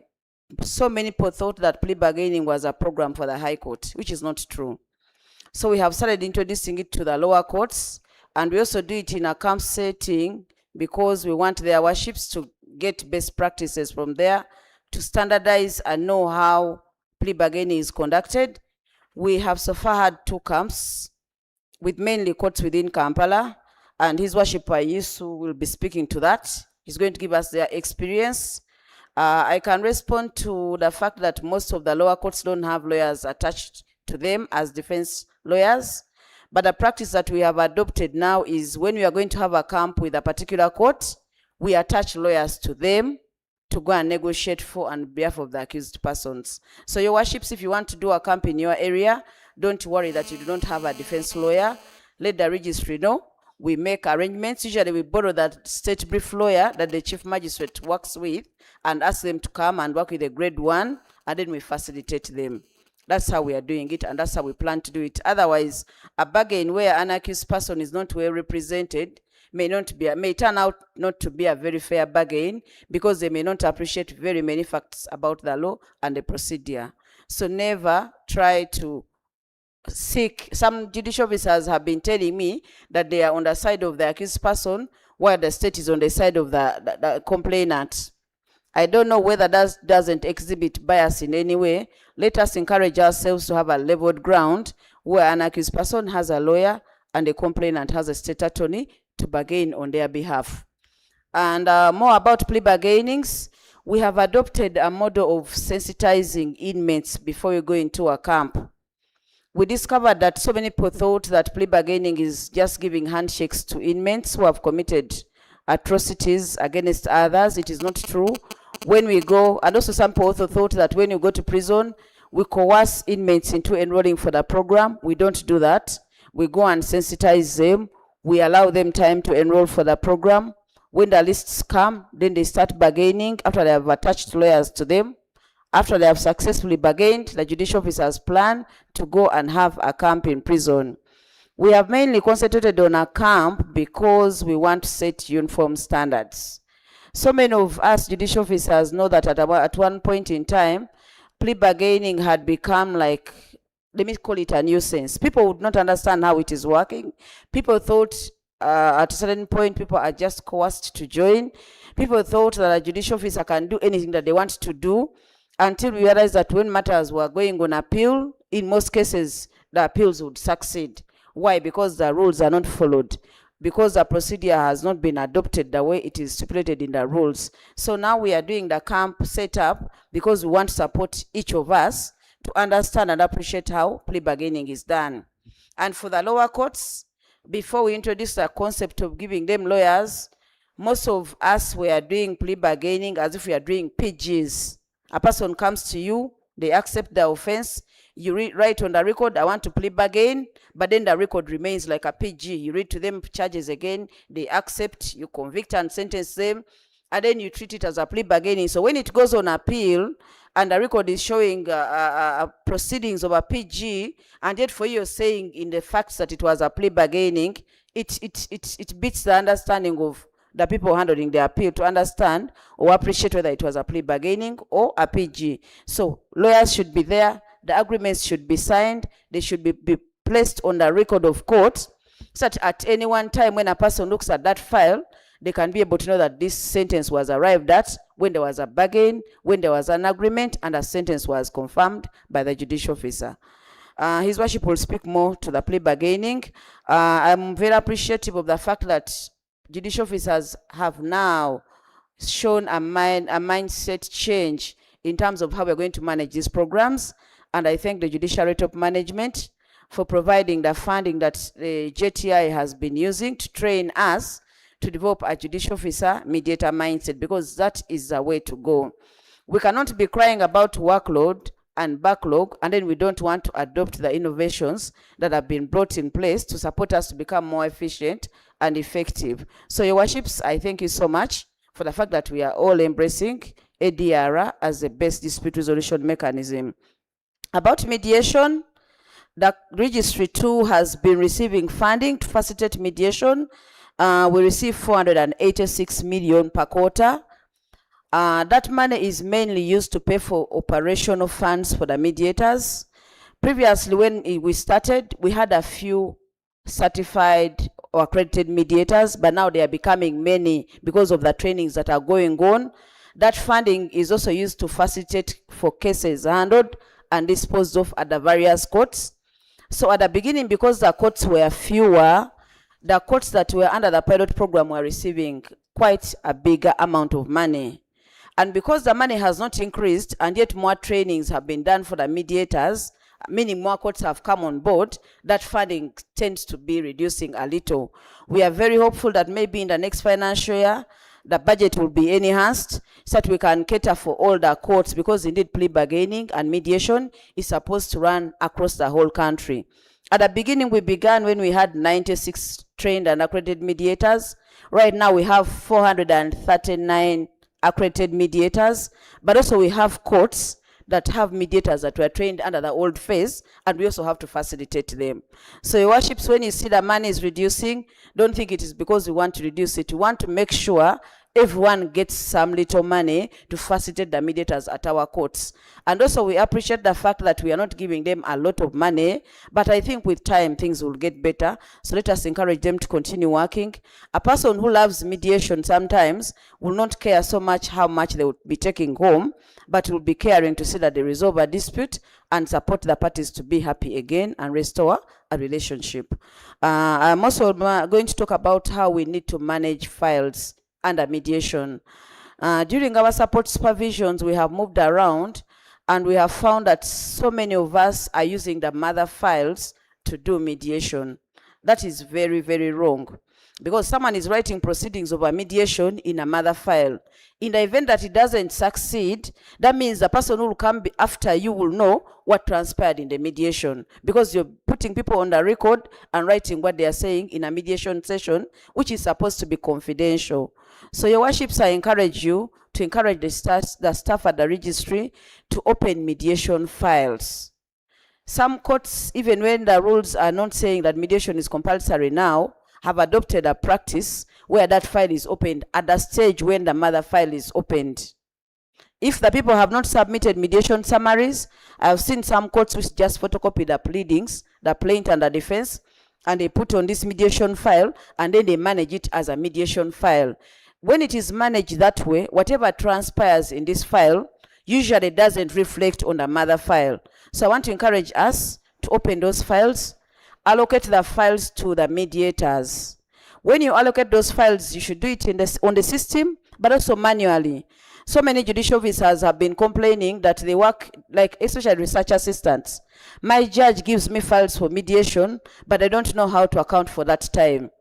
We request the registrars at those courts, when you open a mediation cause, put it in the names of the judicial officer who is doing the mediation, so that when the return comes, it comes in their names. And the same thing applies to whatever facilitation has to be given for that file. Otherwise, when they work and they are not reflecting anywhere, they keep complaining. So let us manage it better. But also finally, as we manage mediation files, let us encourage the mediators to adopt the reporting tools. The reporting tool helps us to remain uniform in terms of what to report about, but even on our side, it helps us to understand why mediation may be doing well in some areas and it is failing in other areas, because the tool has a reason why mediation is failing. If parties don't show up and it is continuously showing from a certain jurisdiction, then we will understand that probably we need to go and do more sensitization. If people are opting out of mediation, then we need to look back and see, is it because of the quality of mediators that we have fronted?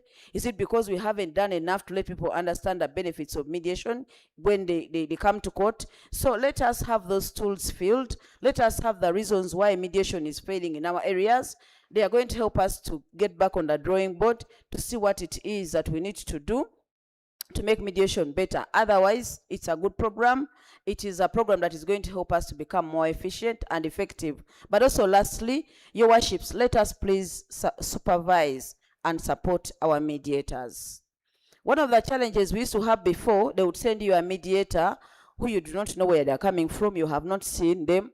The benefit now is when you are going to train, we usually reach out to you to ask if you have mediators who have been working at your court, and then you want them to be further trained, or you want them to have a refresher training. But also, we ask you if there are people that you want to recommend. So if you have brought someone to us, and then you start lamenting and saying, this person is complaining everywhere, how I am paying them little money, I hope that you who has brought them should be able to manage them. And maybe in future, when we introduce a mechanism where you have to report about their performance, then we shall be able to know whose accreditation letters will be renewed and whose may not be renewed, because there is no reason why you should keep a mediator who has become a headache to you, who is supposed to be his or her supervisor. So that is what we need to talk about. And then finally, let us make sure that we get feedback from you on the program. Give us feedback, whether positive or negative, to support us to run the programs better. I thank you so much, Your Worships. I thank you so much, my Lord DCG Emeritus, for the support you have given to us as a registry. And I say all this in the name of Allah and my country. Thank you very much.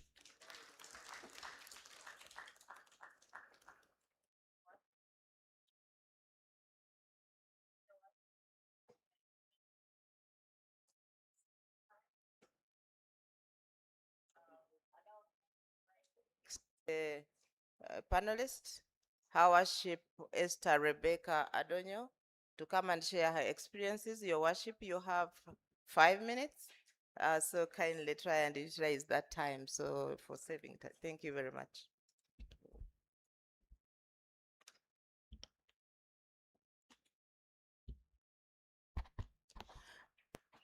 I think it's afternoon. Good afternoon, my Lord Emeritus, Your Worship CR, top management, Your Worship's Registrars, Magistrates, and ladies and gentlemen. Since much has been said and done, so really I'm just going to point out a few things about plea bargaining and the experience we've had in the field. First of all, as JTI, would like to thank all the courts where we've gone to do the camps, because we do the camps in the prisons, but also interact with the judicial officers.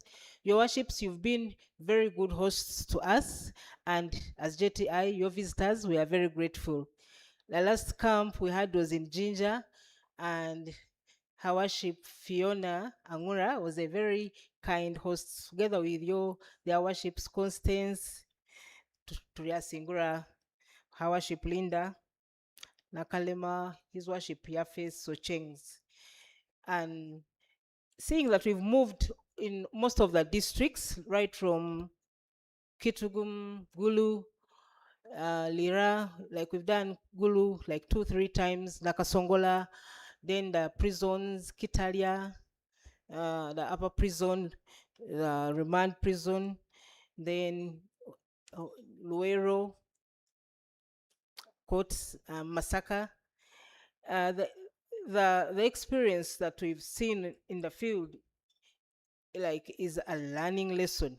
Sometimes when you're in court and accused persons are brought to court without you going to prison or the actual camp, you don't know what this person is going through. So we may look at a file as a file, a statistic, but when you're in the camp, you look at this person as a life. So whatever you do, think of this person as a person, not just a statistic you're going through, and not just numbers. Yes, numbers talk too much and talk a lot. Like for example, today, the total population of prison is 77,909 inmates. Of these, 44,258 are convicts, and the remands are 33,661. If you notice, the remand number is lower than the convicts, just because we've been doing a lot of plea bargaining camps and has reduced the number of remands, because previously many people stayed on remand without their cases being heard because of lack of judicial officers, funds, there are no sessions, or sessions begin and end.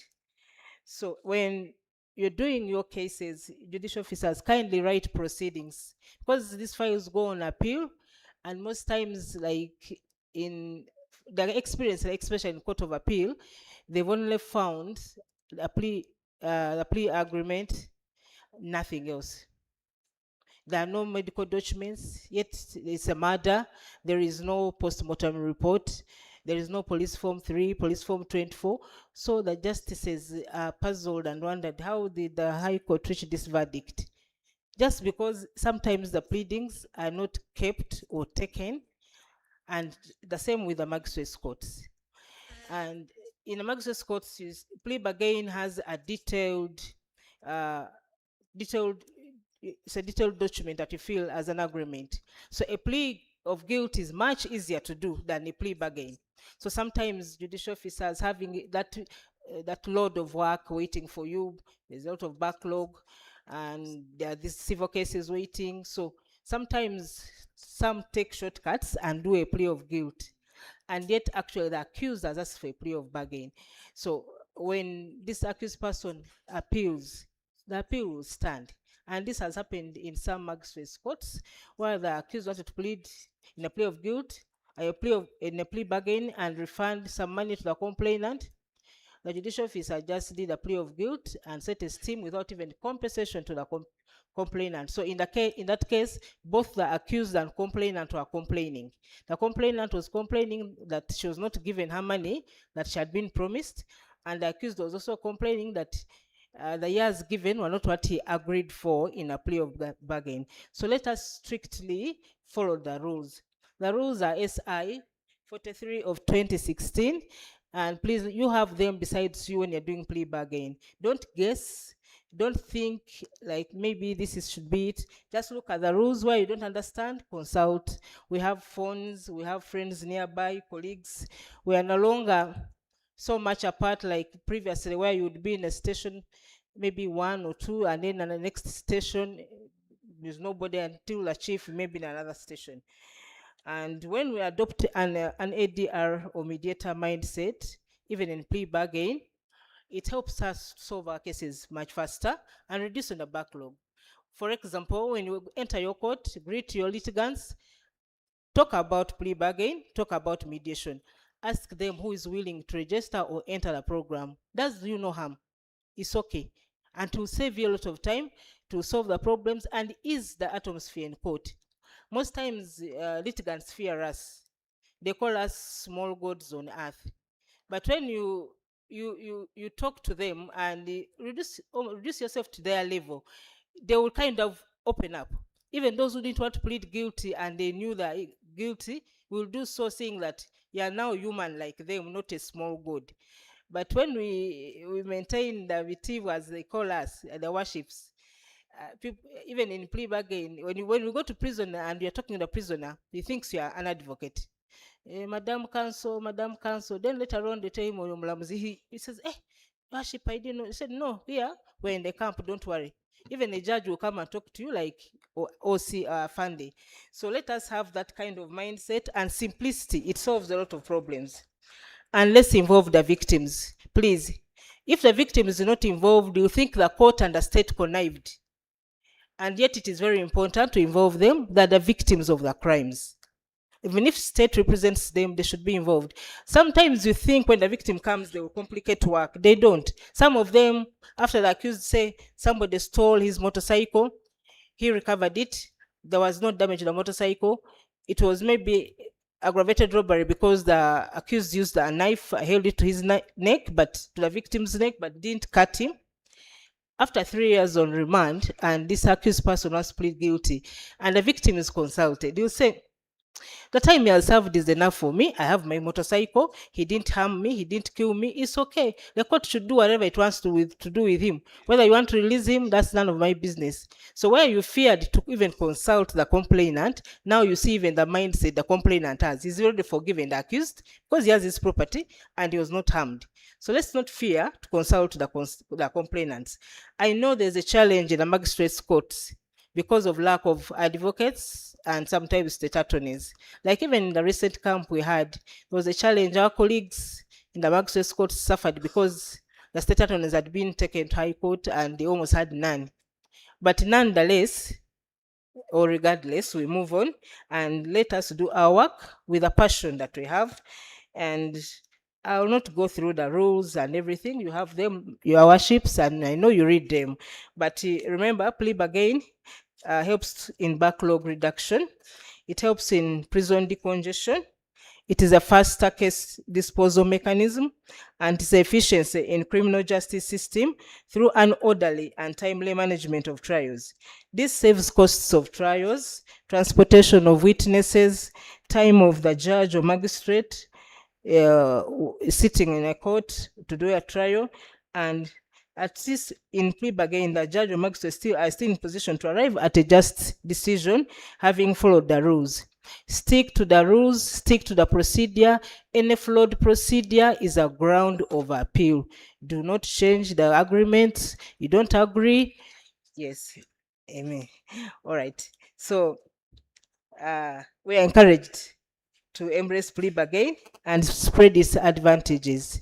Thank you very much for listening to me. God bless you. Thank you, Your Worship. Esther, for sharing your experiences. Kindly give her another hand of appreciation. Let me now invite His Worship. I see Nicholas to come and share with us his experiences. Your Worship, you're welcome.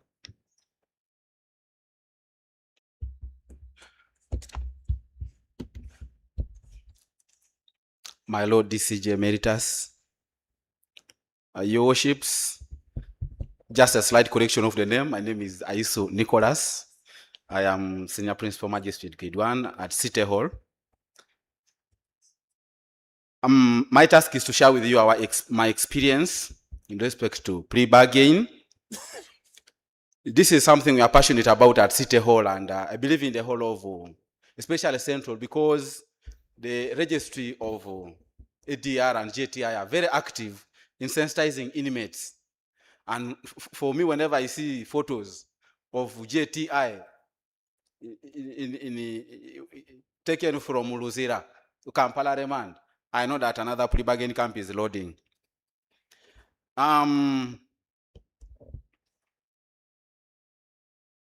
So far, we have held 2 plea bargain camps, and we have actively participated, and many of the courts in Kampala and in the surrounding courts have participated. And we appreciate the efforts of the registry of ADR and JTI, especially in this. For Magistrates Grade 1 course, of course, we have challenges, as you've highlighted, and as colleagues have disclosed from here. But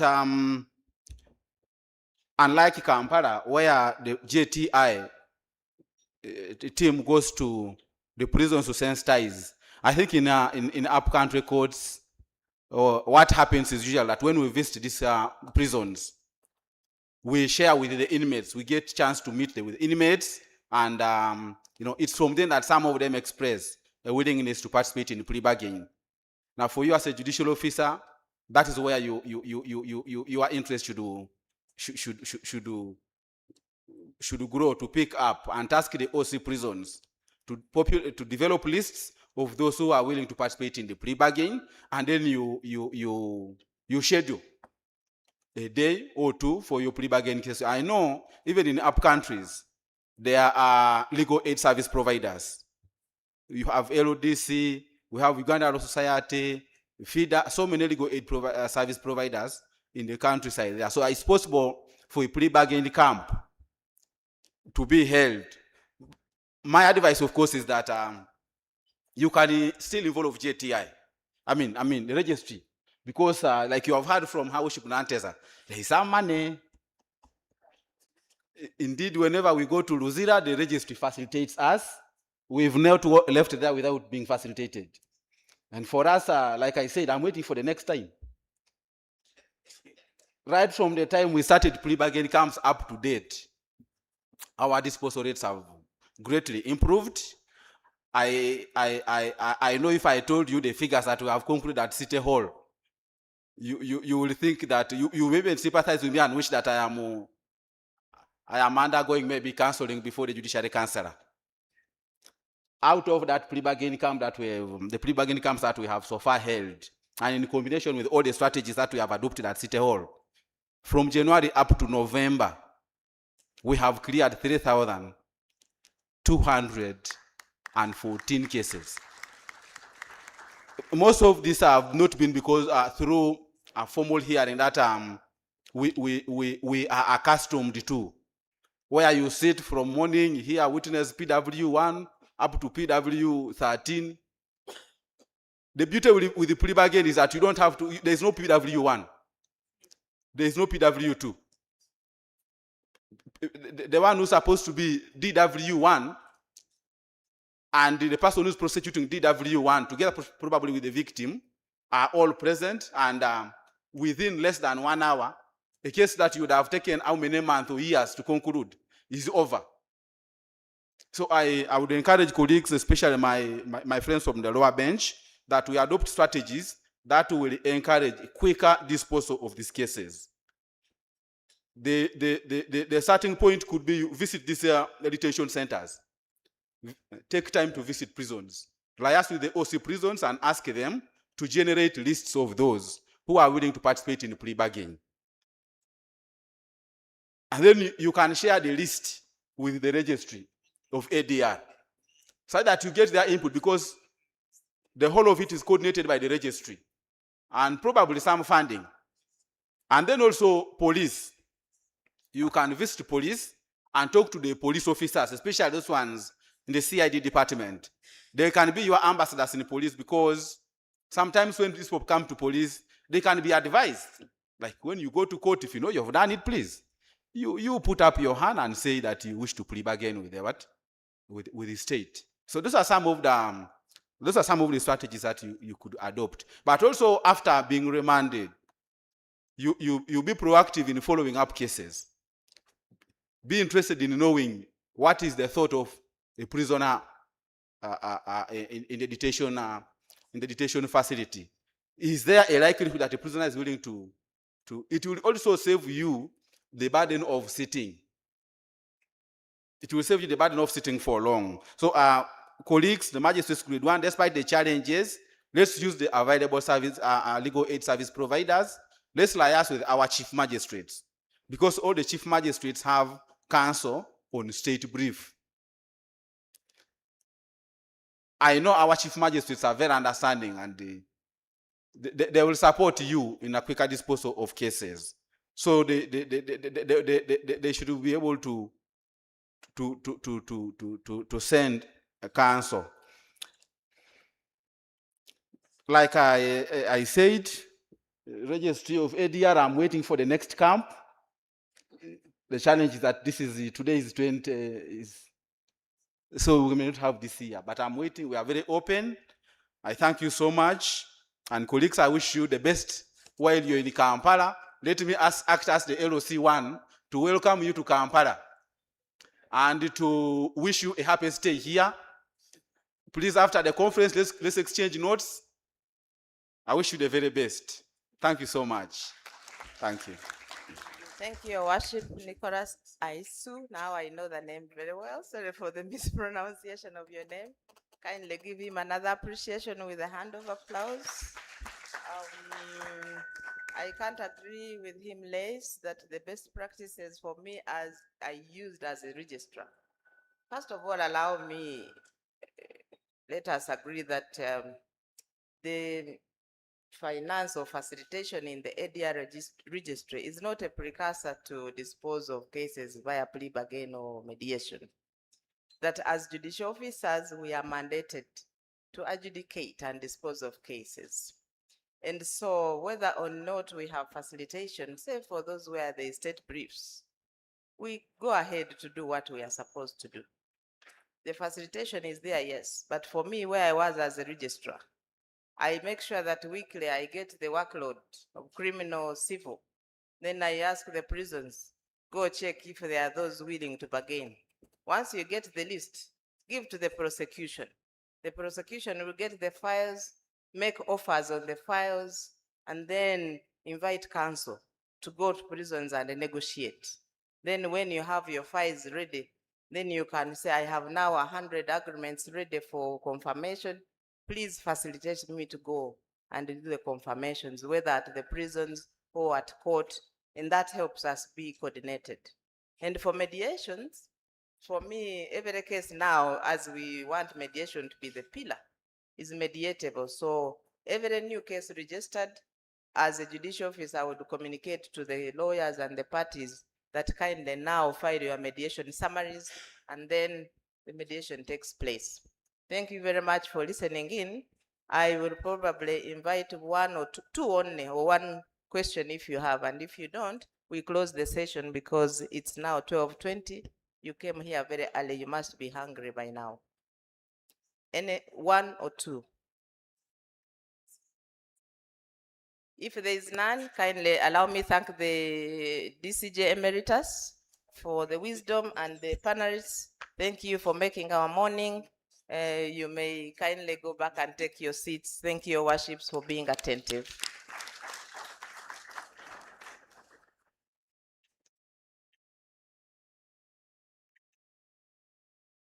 Let us give an applause to the session chair and our panelists.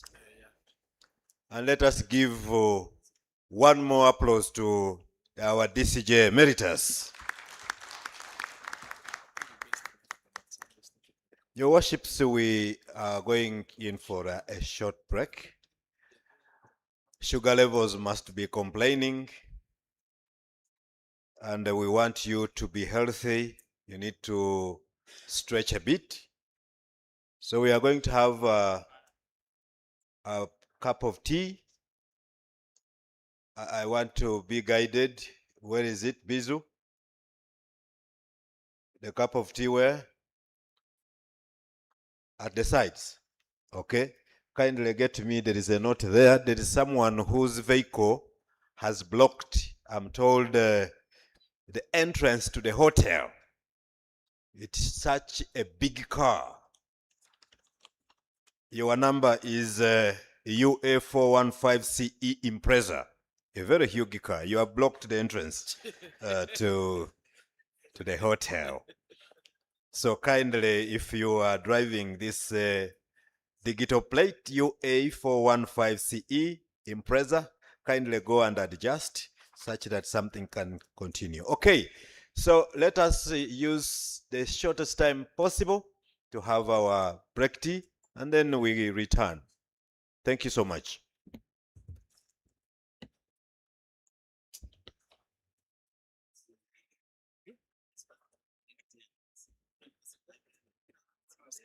I have no plans of us to confirm. Me, I'm only moving with a pen. This one can remain. Hey, you don't have the kaboom. It's in the back. Come and pick.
The committee that made the proposal that we are going to consider today, he made observations that we had inconsistencies and disparities in the management of adjudication of election disputes.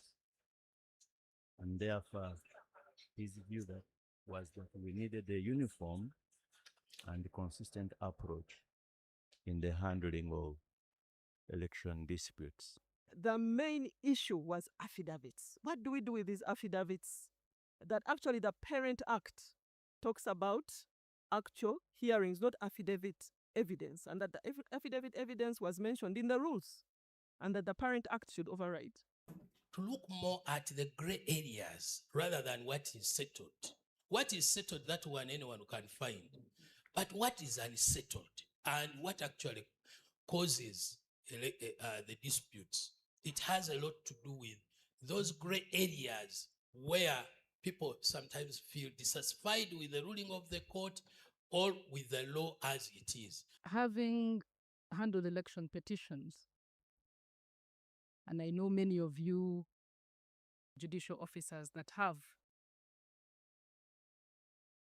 know one thing, that it is important to get into the handling of these petitions when you're fully armed with the law. Hence the issues of consistency, which His Lordship, the ED of JTI, has talked about come into play. We have had several discussions with the ED about delivering a training that is hands-on and practical. And that speaks to all the key areas that a judicial officer will find themselves confronted with during the process of adjudicating over these petitions. And they are unique. Election petitions are unique.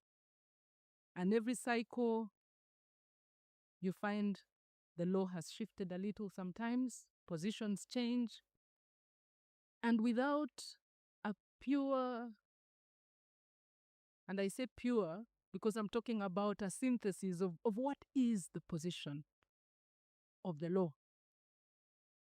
Of course, that does not tie the hands of a judicial officer from exercising their discretion and developing the jurisprudence. However, it is good to start from a point of certainty. In one of the petitions that I handled, authorities were thrown at me left, right, and center. And one of the advocates on the other side, when confronted with this authority, he said, the problem is that everything is on Uli. Unfortunately, nothing is talked about the people component of this dispute. People component starts from the person who is going to resolve the dispute. Preparation, self. You had to tell your people, know the judge. What sort of judge is that one? The judges you have to prepare. Others you prepare, you are wasting your time. The judges must be told, you are judging, but you are also being judged. That gives them the ability to be judicial activists when they go into the court. Yet this is what these cases are saying. If we have best practices, then we'll be able to go in court and say, yes, we are aware that hitherto this is what has been stated as the law. But as judges, we have found it lacking, and therefore you develop the law even when you are in court. The practical aspects of ADR issue in election petitions. We'd like to see more of that. We are very interested in seeing how we can have those disputes resolved in that. Check 1, 2. What's the timeline for this? Because time is everything in election disputes. The features on the register were a big thing. The features. Do we have the features that lend to authenticity and validity for evidentiary purposes? Are they specified? When is day one of the 15 days? I can go vote counting affidavit evidence. This ADR somebody raised. And by the way, ADR is very, very, very important for a trial, or on any trial. Politics, the context in which we are dealing with is now a matter of do or die. So they must hang on to someone. Someone must take the blame somewhere. And that someone should never be them. Now they want to pass on the problem to the court in some cases. In other cases, it's genuine. So you must, how do we train our people to understand some of those dynamics in their preparations? Our people are the safeguards of this institutional reputation at their different stations. How are we preparing them? There are very many other components. But above all, they have to know that they have to be alive in order to adjudicate. Times of elections, tensions are high, etc. So you can't rule out even pressure.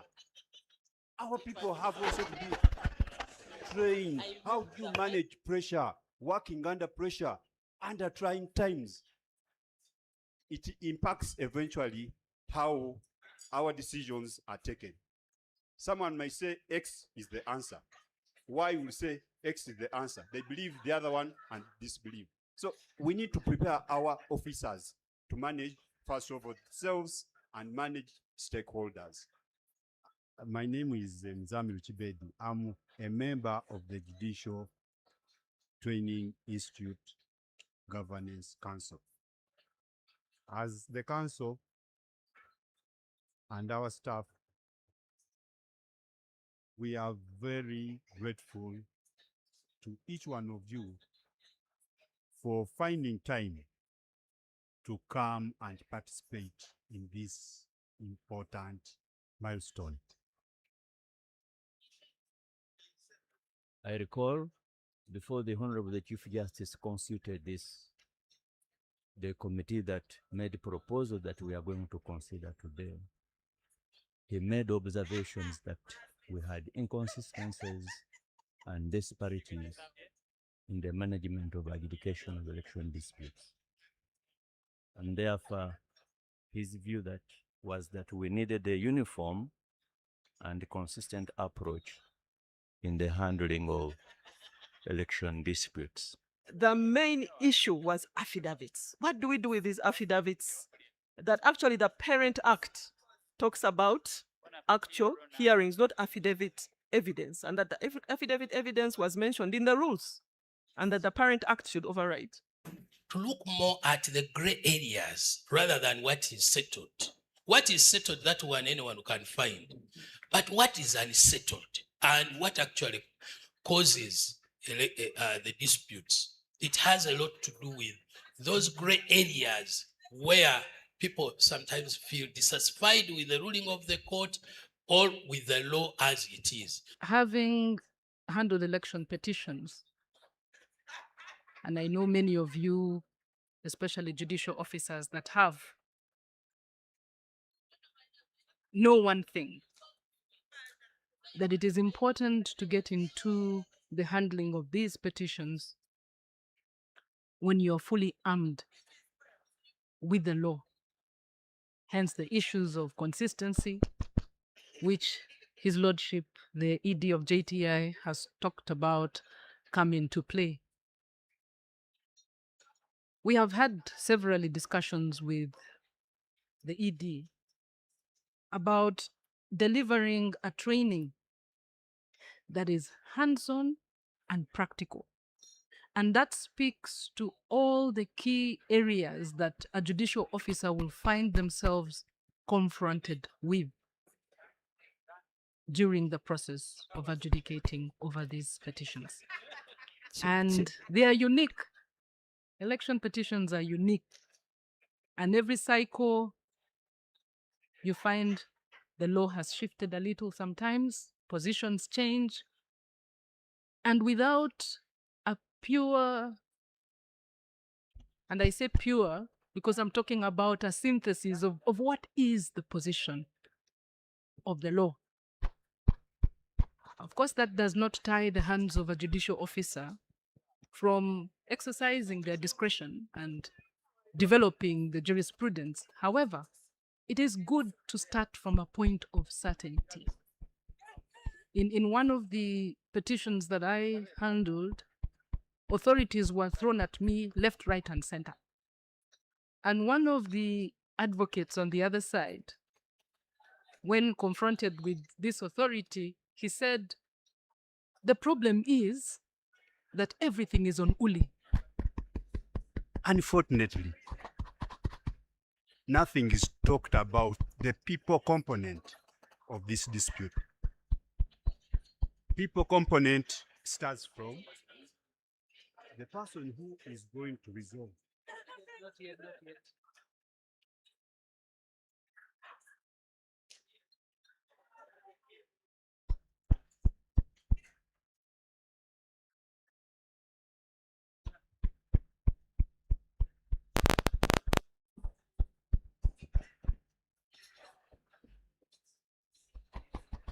Hello, hello.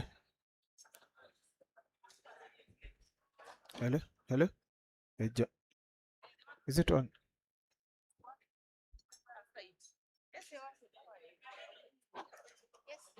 Hello, hello.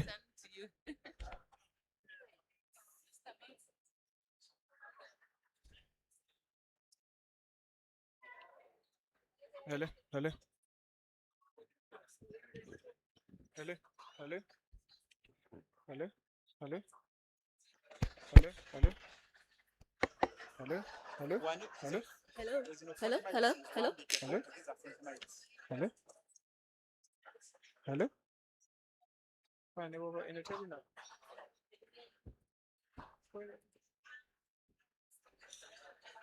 Hello? Hello? Hello? Hello? Hello? Microphone's itching, eh?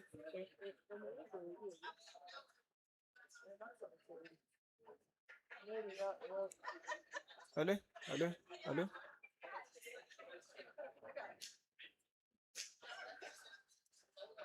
Hello? Hello? Hello? Hello?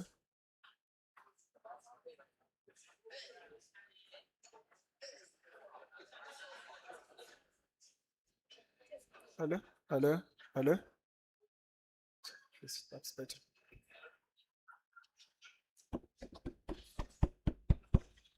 Hello, hello.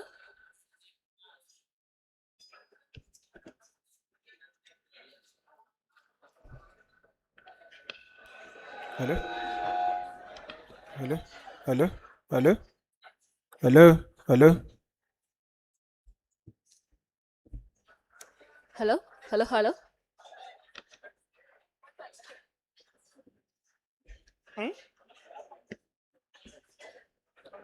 That's what happens. That's all right. Hello?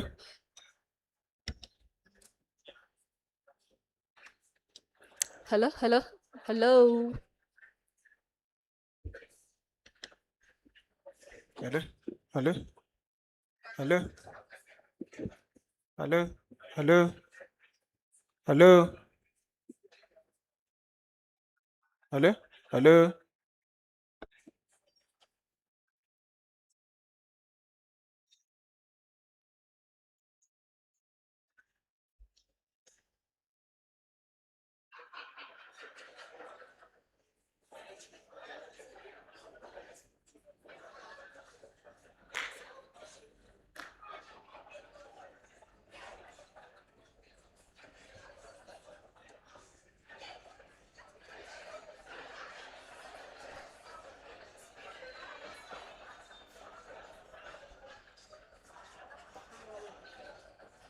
Hello? Hello? Hello? Check, say, check. See.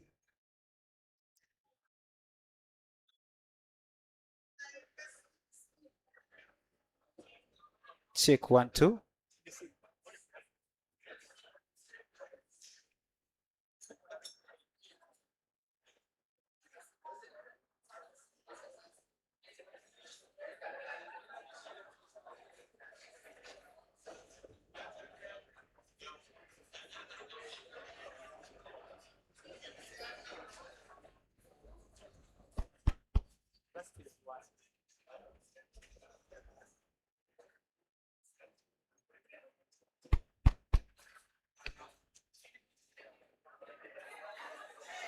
Check, say, check.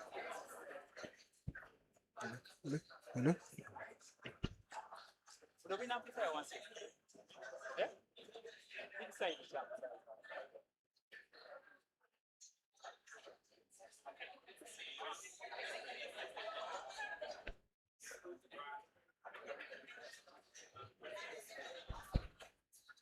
Hello? Hello? Hello? Hello?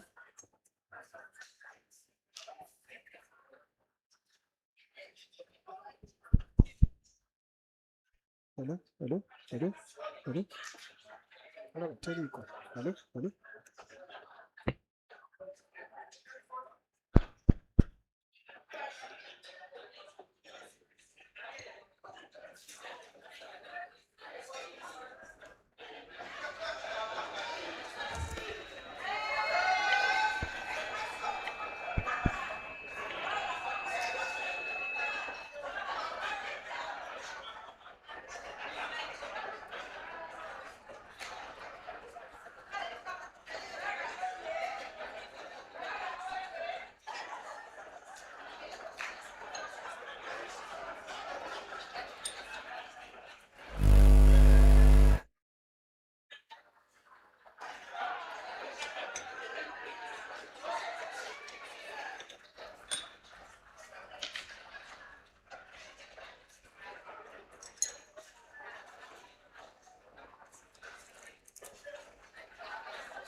Attention, please. Check. Let us carry our cup of tea. We resume our seats. We want to have the two remaining presentations and we break for lunch.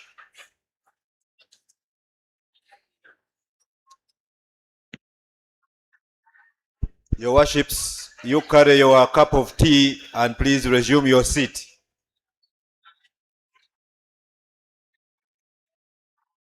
We want to be as fast as we can so that we don't hold you too much. The faster we are able to conclude the day's sessions, the better for us. So please resume your seats.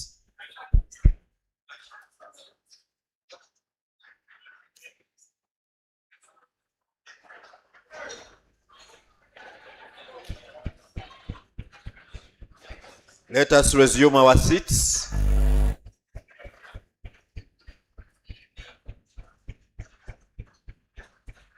Our presenters are already with us, so I want us to resume our seats and they come and we go through.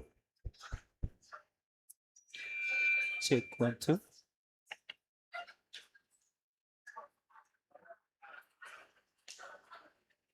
What do we do with this?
This is a call for attention, please.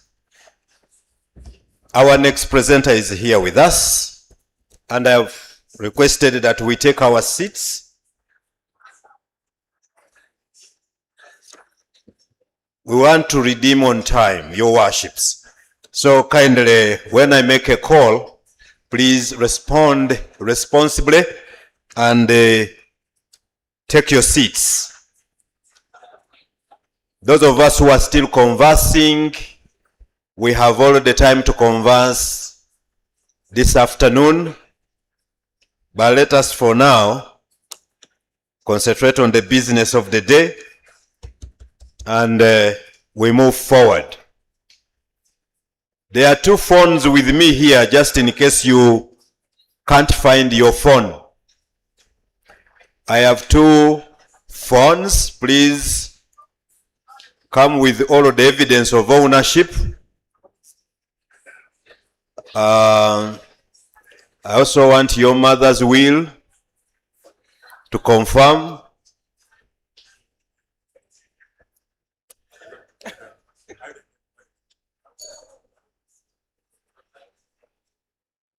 Is this your face? This is for a younger boy. You are old. Okay.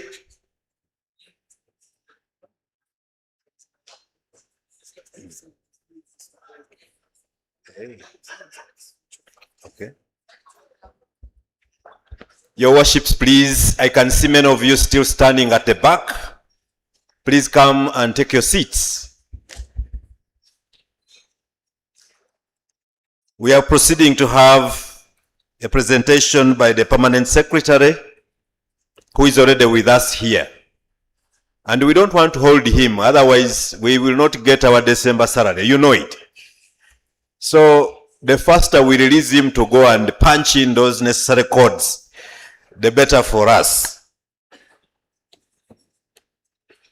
We have several books by His Worship Godfrey Kawesa. Your worships, please. This is very good literature. Very good literature. And I'm very sure you will benefit from it.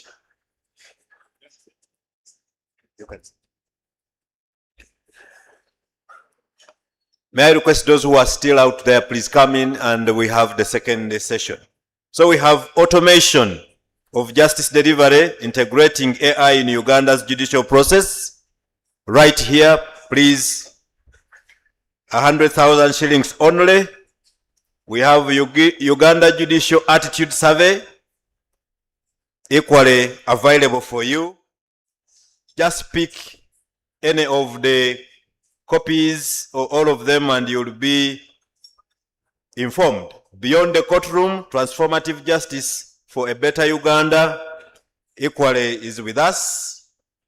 We have the future of justice, innovations in Uganda's judicial system, a very wonderful book. We have judicial bullying of advocates in Uganda, myth or reality, a survey report. It's here. We have bullying, harassment and discrimination. Is Uganda's judiciary safe? A survey report. We have bullying, harassment and discrimination of non-judicial staff. A case study of Mubende High Court Circuit. Could be interesting reading. We also have stress management and resilience among judicial officers in Uganda. A report, very wonderful. And delayed justice, case backlog in Uganda, and the right to due process. All by His Worship Godfrey Kawesa. Please partake of any of these. I have just bought all these ones. Okay? So 100,000 shillings and you can take a copy or any of them. So at this moment, without wasting time, let me invite His Worship John Paul Edoku, Registrar Planning, Research and Development, who is the session chair, to come and take up his seat. Let us give him an applause.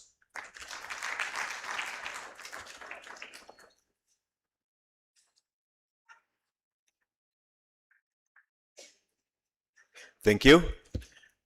And when you have used the microphone, please remember to switch it off.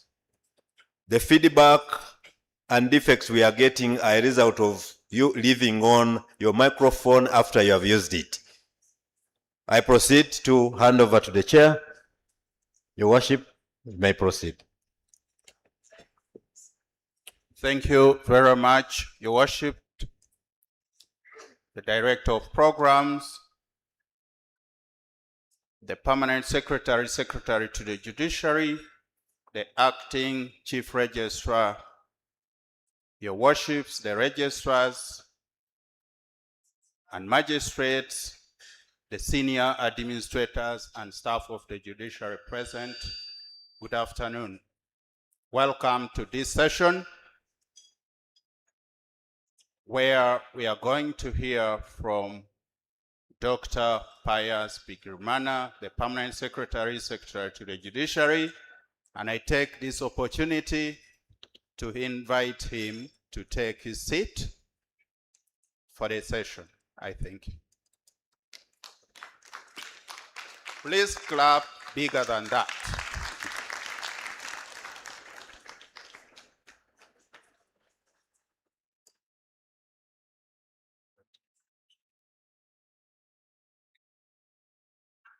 You're most welcome, Doctor.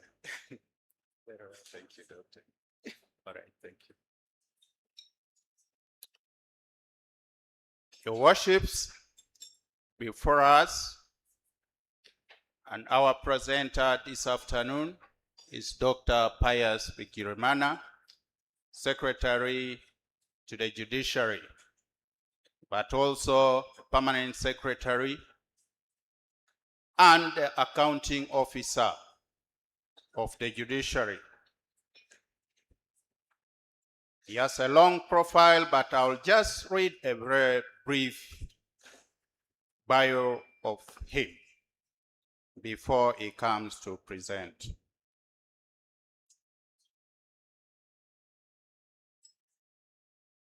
Thank you. Dr. Pius Bigirimana, once again, is the Permanent Secretary, Secretary to the Judiciary, but before he was deployed in the Judiciary, he was first appointed Permanent Secretary in the Office of the Prime Minister in October 2008.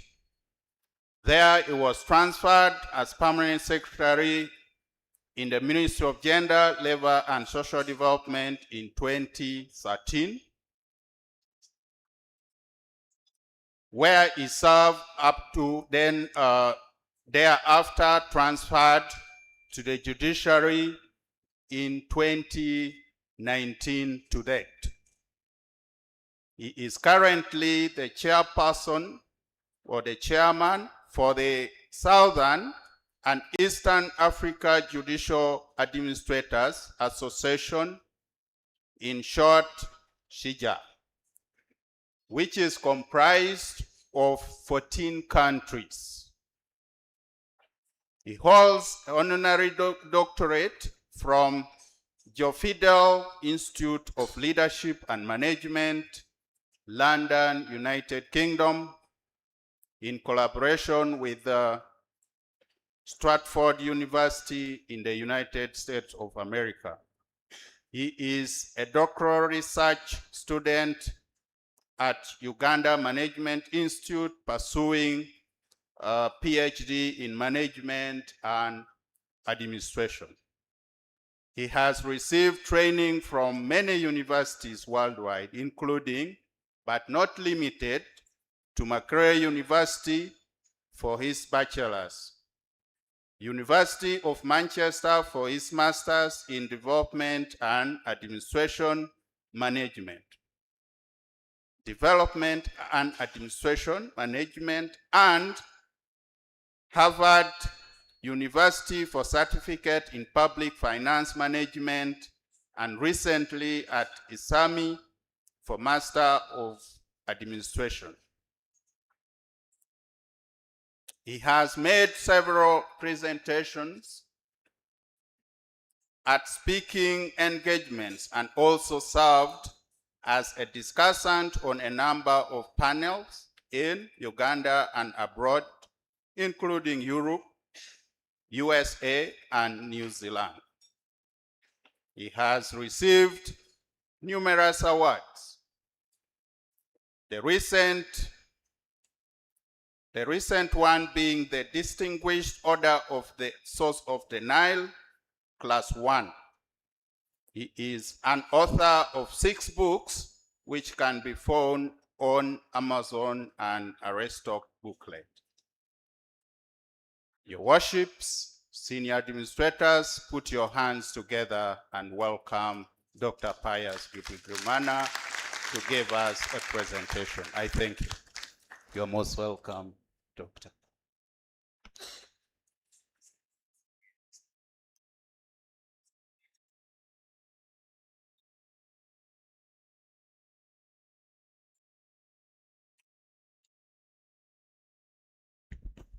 Thank you, moderator.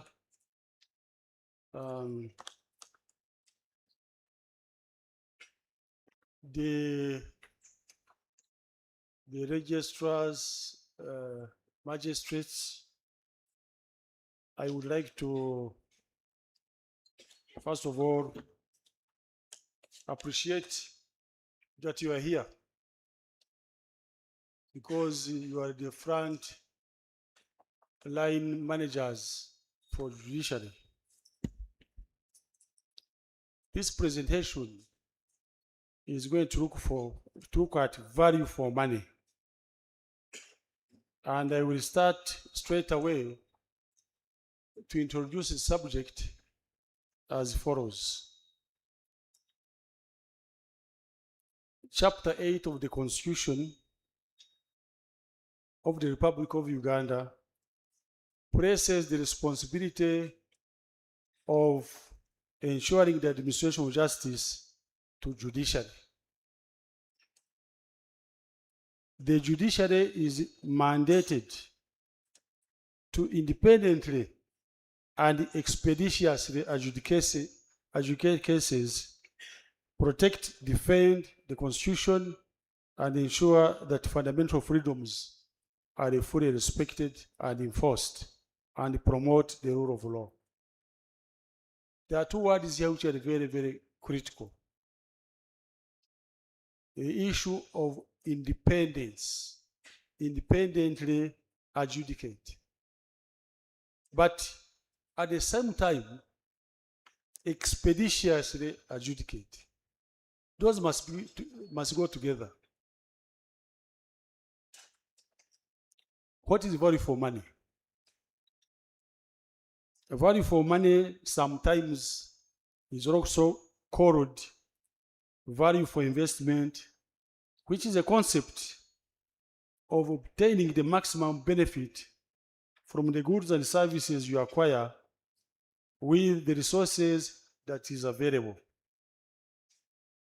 It's not about choosing the best option, but about achieving the optimal balance between cost, quality, and sustainability to meet your needs. I refer to that writer whom you can access and read their work. Value for money is a fundamental principle of accountability for taxpayers' money. It's about ensuring that public funds are used effectively to deliver high-quality public services. Public services like healthcare, like education, infrastructure, and so on and so forth, which improve society outcome. Now, the Constitution mandates the Auditor General to regularly assess value for money in ministries, departments, and agencies. While I emphasized adjudicating independently, you must remain accountable in whatever you do, because the taxpayer is looking for results. Let's go to the pillars now of this concept. There are 3 pillars. The first one is the economy, the input, minimizing the cost of resources used for that activity. So one side you have got inputs, then the second pillar is efficiency. So when you get these inputs, how efficiently do you utilize them? So now we look at the process. And it's about doing things right in the most productive way while minimizing wastage. The third one is effectiveness. Now that is the output, but leading to impact. The extent to which targets are achieved and the desired outcomes are met. There is a difference between efficiency and effectiveness. Efficiency is about doing things right. And effectiveness is about doing the right things. There's a very, very big difference, although one leads to the other. Let me put it this way, so you can understand it even better. If I tell you to drive to go to Entebbe, and you start the car, and you move, you are seen at Nakawa, you are in Ugerere, you are being efficient, isn't it? You are driving. But are you going the right direction? You are not. You are supposed to go to Entebbe to go to the right place. Although you are driving, you are efficient but not effective. So this is the same. If you got inputs and the processes and you don't get the outcomes, you have maybe wasted those resources. And we are going to look at it. So in details, the economy is the input as a pillar for value for money adjudication. This economy is about using the resources provided by government for the administration of justice at the lowest possible cost, without compromising the constitutional standards required for a functioning judiciary. This judicial approved budget 2025-2026 is Uganda shillings 435 billion. And this budget is comprised of wage, which is 109 billion, representing 25%, non-wage of 270, representing 62.1%, and development of 56 billion, which represents 12.9%. I would like to note that if you look at the budget, the biggest chunk of the money is on non-wage. Now, the judicial approved budget for 2025-2026 is allocated as follows. I want you to be with me so that when you are asking questions, you have got a background. 1, the business of judiciary is adjudication. That's where the biggest chunk of the money is. Case management. This consolidates allocations to courts, considering critical needs of each court and uniqueness in operation where applicable. A total budget of 162 billion is allocated.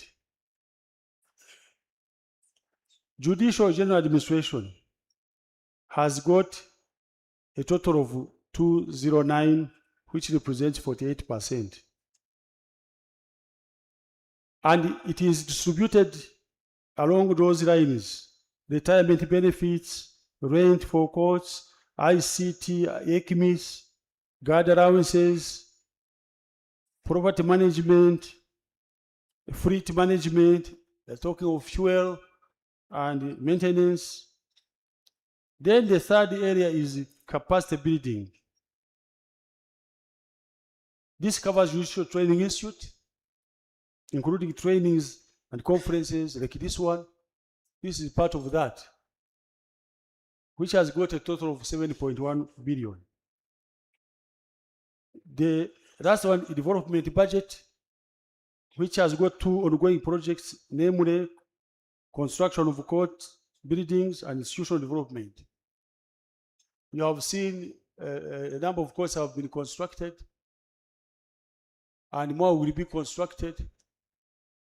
And I'm also happy to inform you at this juncture that we've started construction of Court of Appeal in Barara and Guru, and we shall continue to construct more in the region so that cases should not really be sent to headquarters. They should be finished in the regions.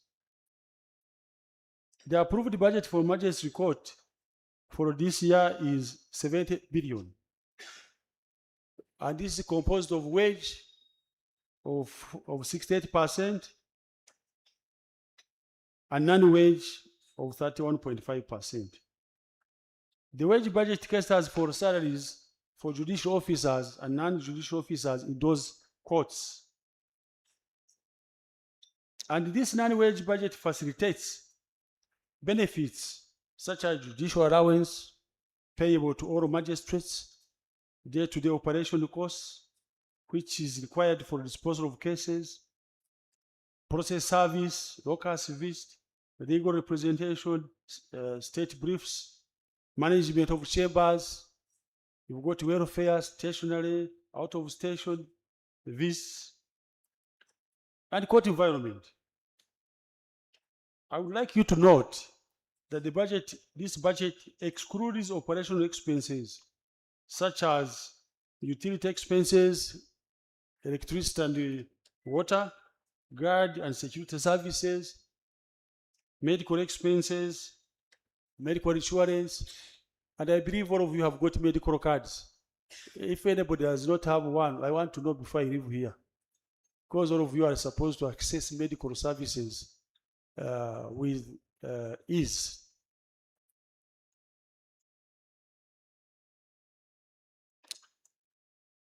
Now, second, efficiency. That's the process now as a pillar for value for money adjudication. This focus on maximizing the output of resolving cases from given inputs. Provided inputs at the magistrate court, you've got all of this host of things down here. A chief magistrate, magistrate one, training, security, transport, name it, all of those things you see. Those are the inputs. I mean, the process ratio. So now the question is, are we converting our resources into outputs? Are we really converting the resources into case disposal and other judicial services in the most productive way with minimal waste?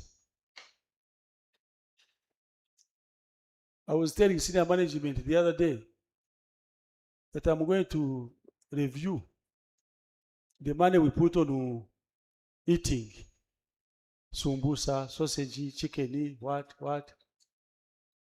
Imagine, we need money for cars and rolling out ECMIS. And then we are prioritizing eating. When I told them, they said, PS now way. Some of us leave home without breakfast. How do you expect us to operate? So I have said, okay, I have compromised. I have said, okay, we shall not cut it completely, but we shall reduce. So that instead of eating chicken, sausage, sumbusa, you only eat sumbusa and dry tea. So that the money goes where it is needed the most. I am yet to have some final conclusion on that when we go back next year. And I hope they will not refuse to take my advice.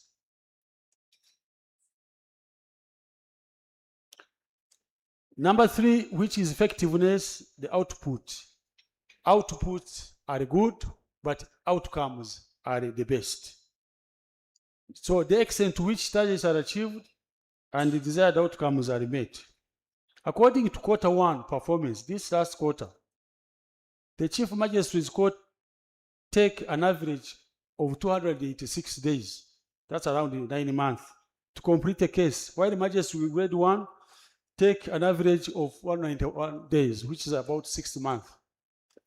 For me, I would give you plus. This is good performance in my view. And I know for sure, maybe I should tell you that on Monday, Cabinet approved Cabinet paper, Chief Registrar was there, and there is going to be amendment to the law to have the jurisdiction of magistrate increased. This business of looking at you and people thinking you cannot take decisions on hundreds of millions of money should be forgotten. You are going to have jurisdiction to handle cases even up to, I think, 500 million, something like that. Why should they trust you? Really? You've got school, you've got the experience. Why should the people not trust you? So you are going to have a lot of responsibility. Let me see how you are finishing cases. I hope that this backlog issue will be sorted out. Take note that the delay in the resolution of disputes affects litigants, the justice system, the economy, and the country at large. It represents a critical failure in delivering value for money and undermines the very purpose of the judiciary, delivering in a timely manner. There is a number of negative effects as a result of this.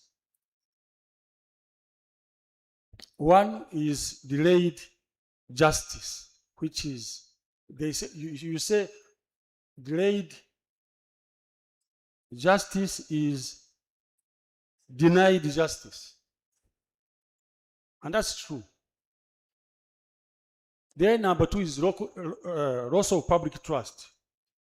When the citizens see that the courts cannot resolve disputes in a timely manner, they lose faith in the entire justice system. The judiciary is perceived as ineffective, corrupt, or irrelevant. And you can imagine the survey of 2019 ranked courts as the second most corrupt institutions. But that was 2019.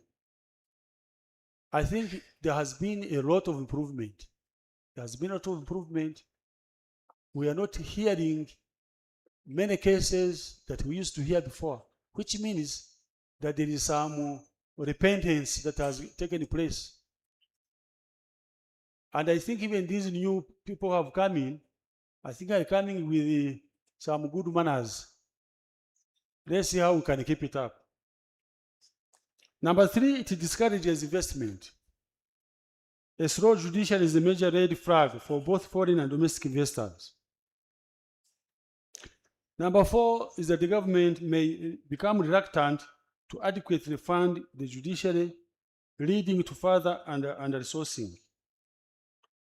The Committee on Legal and Parliamentary Affairs of Parliament, which is largely composed of practicing advocates, frequently complains about delays and excessive adjournments of cases because they believe judicial officers are not committed. I have continued to drum with the senior management, chief registrar, that judiciary has changed and will continue to change for the better. If you look at the queries that used to come, they are different from the queries that we have now. And the queries used to come mostly from accountability. I want to salute you people, especially in the field, for really improving. I have not had serious incidences of non-accountability, which was the order of the day. Actually, I'm doing this presentation quickly so that I can go back to the office and go through audit queries. We are supposed to appear in the Auditor General's office tomorrow at 9 to defend the judiciary. And among all the queries I have seen, at least the queries of non-accountability are not there. Clap for yourselves. It's great. And when I go to Parliament, it will be the same story. I continue to tell them that judiciary has changed. We are doing very well. You must be in charge of your courts so that you don't delay cases. There are some of you who surrender the authority to the advocates. Can you imagine you're in charge of a court and an advocate comes, says, adjournment. Why? Because I've got a case here, I've got a case here, I've got a case here. You know I'll be going out of the country. You know, hey. And then you say, okay, adjourned. Shame on you. You are supposed to be in charge of your court. If the advocates have come not prepared, take a decision. Can even dismiss the case if you find that they are playing around. That's how you manage these cases. They shouldn't swing you around. Number 4,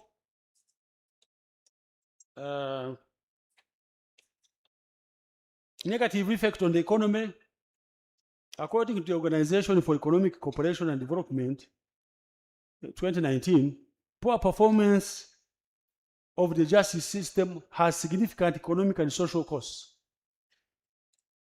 The OECD estimates the annual cost of unresolved legal problems between 0.5 to 3% of the gross domestic product in most countries, while in the lower income countries, cost of unresolved legal problems exceed 2%. That's about 4 trillion. According to the National Court Case Census 2025, the overall monetary value of cases recorded as at 12th January was Uganda shillings 14 trillion across all court levels. Can you imagine? 14 trillion. And it was more before. Do you know what that means to the economy? If these cases were disposed of and the money goes into the economy, do you know we would not even be going to get money from these lending agencies because our tax revenue would be up. A sample of an issue raised by the Auditor General for the financial year 2024, June. The Auditor General noted that the judiciary delays to complete cases within the stipulated time, which has contributed to the ever-increasing number of prisoners held on remand. According to statistics by Uganda prisons, there are over 38,222 prisoners held on remand throughout the country as of 30th June 2024. And he recommended that the accounting officer is required to explain reasons for these delays and suggest strategy to address them. Can you imagine? You delay cases, it is me to question. Poor man, why should I suffer because of you? Am I going to continue protecting you people? They said accounting officer is required to explain. And if I don't explain, do you know where they take me? They take me to the Public Accounts Committee. When I reach the Public Accounts Committee, they make me their breakfast. The man has failed to account for this. When I'm not even, I've never stepped in the court to adjudicate. So please help me, save me. Current magistrate court case statistics. As of the end of November 2025, there were 72,378 pending cases at the Chief Magistrate's Court.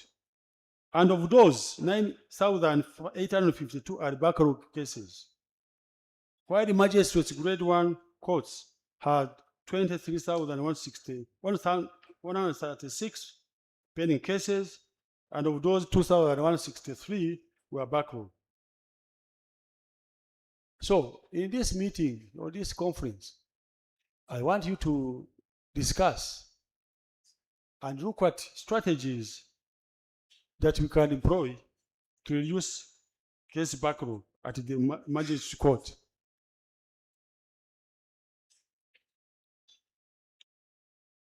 What is the role of judiciary as a catalyst for socio-economic development of Uganda? One, promotion of peace and security. Two, an efficient judiciary builds investor confidence. It provides a safe environment for credit markets. It quick resolution of commercial cases unlocks significant amounts of money for investment and development. There's a person, I think, a registrar, commercial court, will tell you that there are very many cases in banking area, insurance, construction, trade, and so on and so forth. All of these cases which get stuck there has got implication for the economy. So don't go to court and you don't have the economic lenses. You must have economic lenses when you are adjudicating.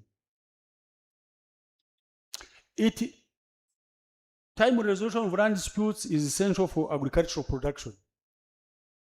People's livelihood depend on the land. Now, if you don't really resolve these cases which are related to land, you are doing a disservice to this country. I know you're going to ask me for rockers, allowance for rockers. That was the lands which are near you. Why don't you walk there?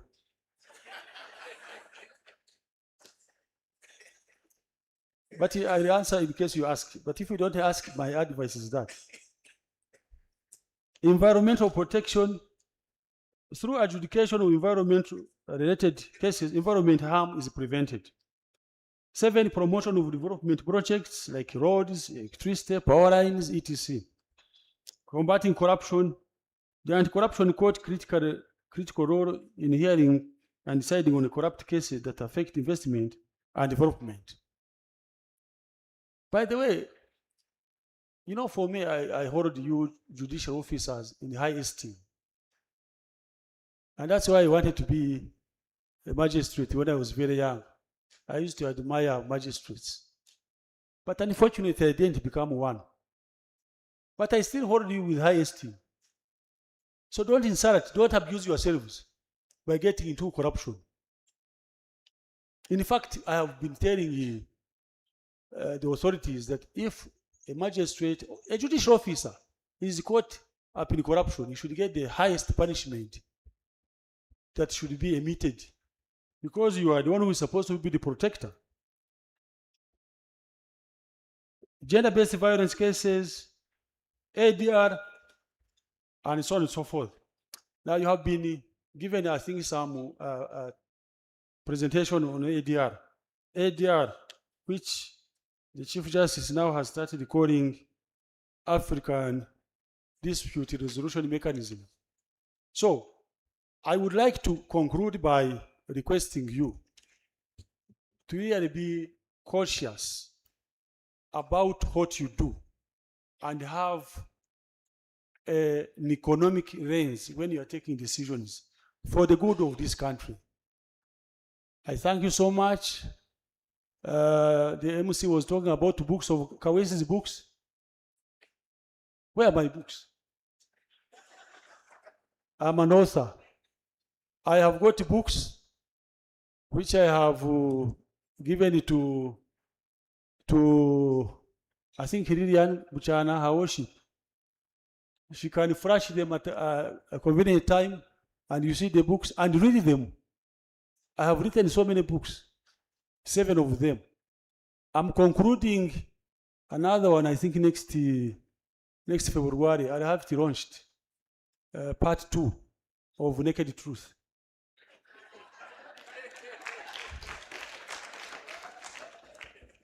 That part 2 is really a cocktail of your views, because you gave me views on part one.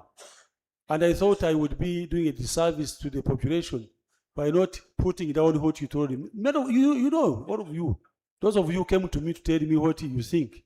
I have incorporated all your views. Thank you so much. Let us clap again, members.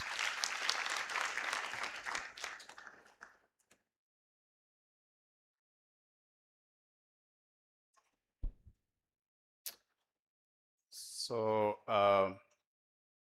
this is the question session. The PS is allowed to take 5 questions. Please be precise to the point. Let us start. Thank you.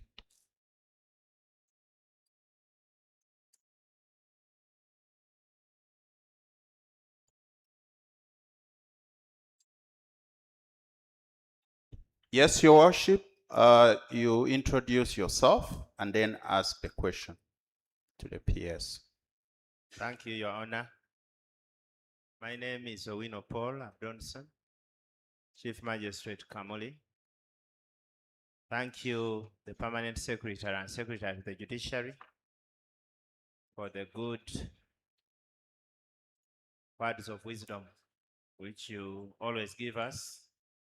I also appreciate various books you have written where we get knowledge and guidance on management issues and practices, how we should guide and manage our stations.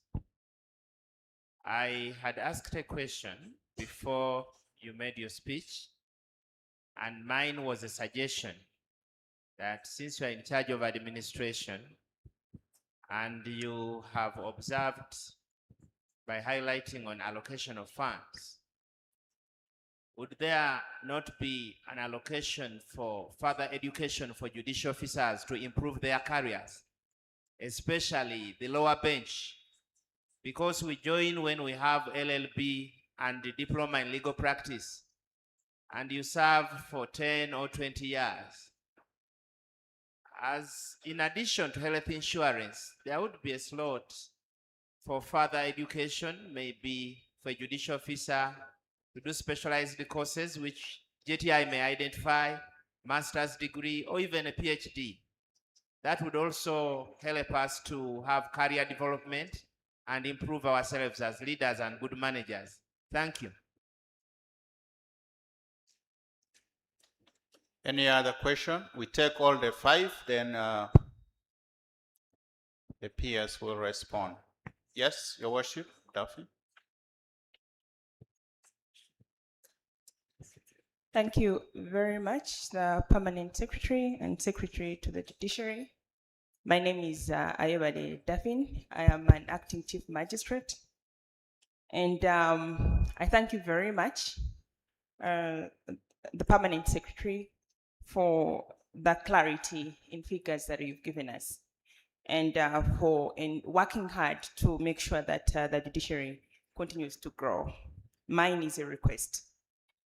And I'm requesting particularly in relation to the allocation of funds. And I have seen under the Administration of Justice Act a number of allowances, and there is a slot that is catered for in the breakdown that you've given us. Mine is a request that you consider as administrators and top management allowance for judicial officers in as far as mileage is concerned for judicial officers who do not have vehicles, because it comes up a number of times. The Administration of Justice is frustrated for judicial officers who do not have vehicles. So I request that you consider a fuel allowance or mileage allowance for that purpose. I also request that you consider in your good office the allocation for housing allowance for the lower bench. However small, it will be according to availability of resources. It will come a long way in assisting judicial officers, especially who have to work up country and many a times have to rent or cater for 2 households or more. Thank you very much.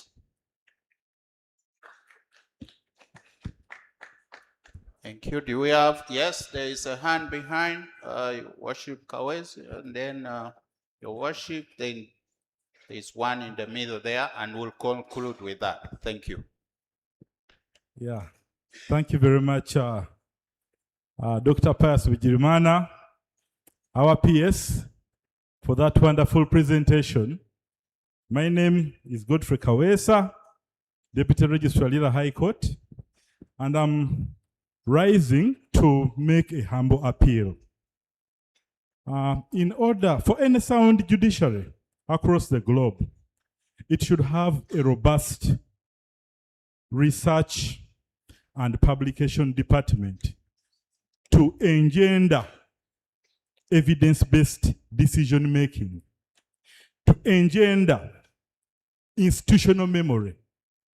One of the greatest discoveries in the world is the discovery of the Rosetta Stone during the Napoleonic era by Napoleon, and later confiscated by the British, now hanging in the British London Museum, which I was privileged to have a look at. What am I saying? That we are able, civilization was carried forward because of what was written on the Rosetta Stone 4,000 years ago. So I'm trying to make a case for research and publication in the judiciary. Yes, I know we have got a register of research and planning and all, but it should be robust. Every year it should have work being churned out to guide the nation and future generations. Mr. PS, my humble appeal, yes, you're a writer. I also emulated you and started writing, but however, writing is expensive. It is costly. I so far have 9 publications on pertinent issues pertaining the administration of justice in Uganda, East Africa, and across the globe. Therefore, I'm making a humble plea that you put aside a special budget. All the people, all the brains in this auditorium are potential writers. But when we retire, that knowledge is lost and we shall not be able to guide posterity. Therefore, support research, support publication. Let there be a clear budget line to support that activity. I submit. Thank you.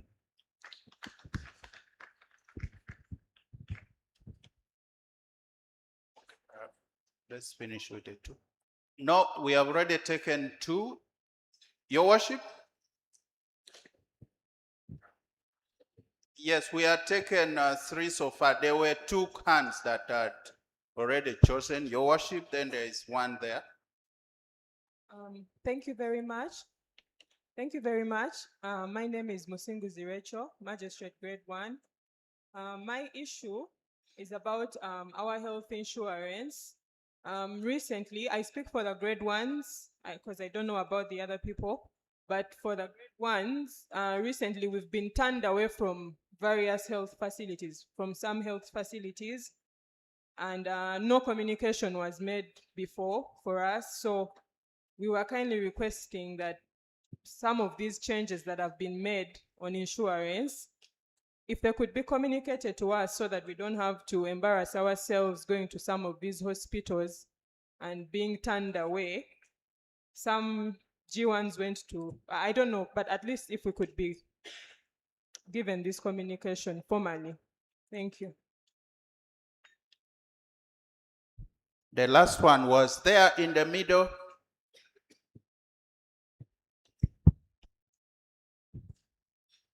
Thank you so much, PS. Thank you for your presentation. Mine is not a question, but I'm here. My name is Catherine Koluo Elayu, Chief Magistrate Sironko. Permanent Secretary, I would like to bring this to your attention. For us at Sironko, we have these 2 main challenges that I know are within your docket. The pit latrine at Sironko cracked and sank way back in March this year. We have been writing And today, I decided to present it to you verbally. The litigants don't have where to go. Currently, they have to move to the state's facility because that is the nearest, which I think is embarrassing for the institution. We also have this other challenge of the cracked court structure. I appreciate that on several occasions you have sent people to do the amendments, but it's getting worse and worse. And I'm hoping that nobody ever gets hurt as a result of that court structure. I would also like to bring this other one. This one is not a challenge per se, but it relates to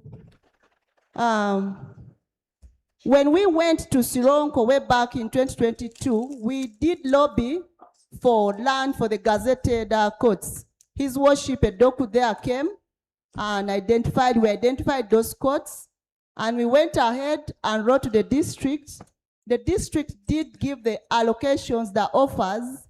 We have written about those offers, but nothing has been done up to date. And yet, really what needs to be done is subdivision, because this land is registered already from the district. Basically, thank you so much.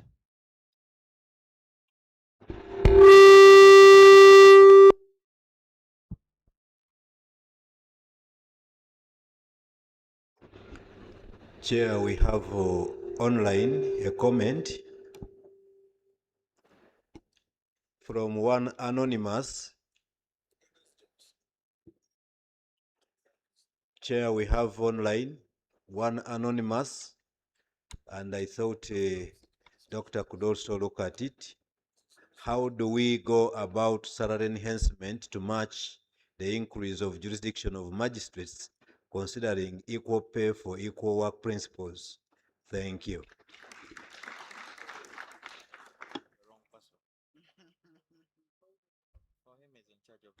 Can you leave those questions there? I will respond to them. Okay? But let me start with the first ones.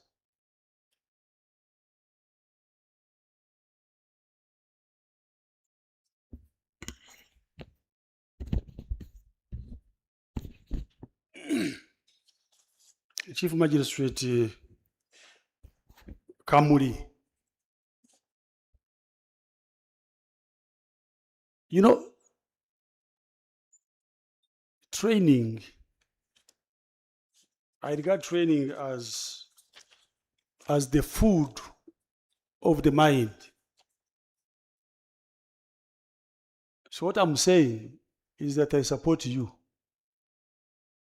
I support you because if you don't train, you get you accumulate a lot of dust and you might not function very well.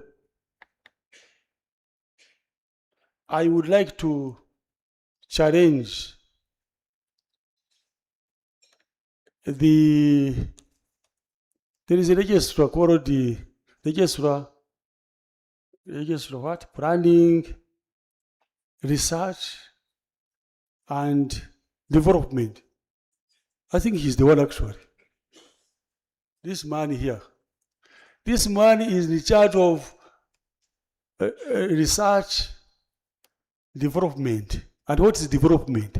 Development is basically what you are talking about.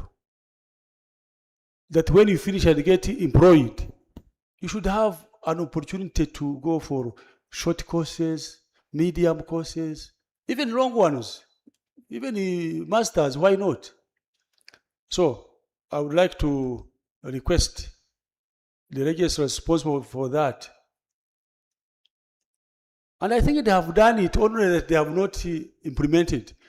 Training needs assessment of everybody.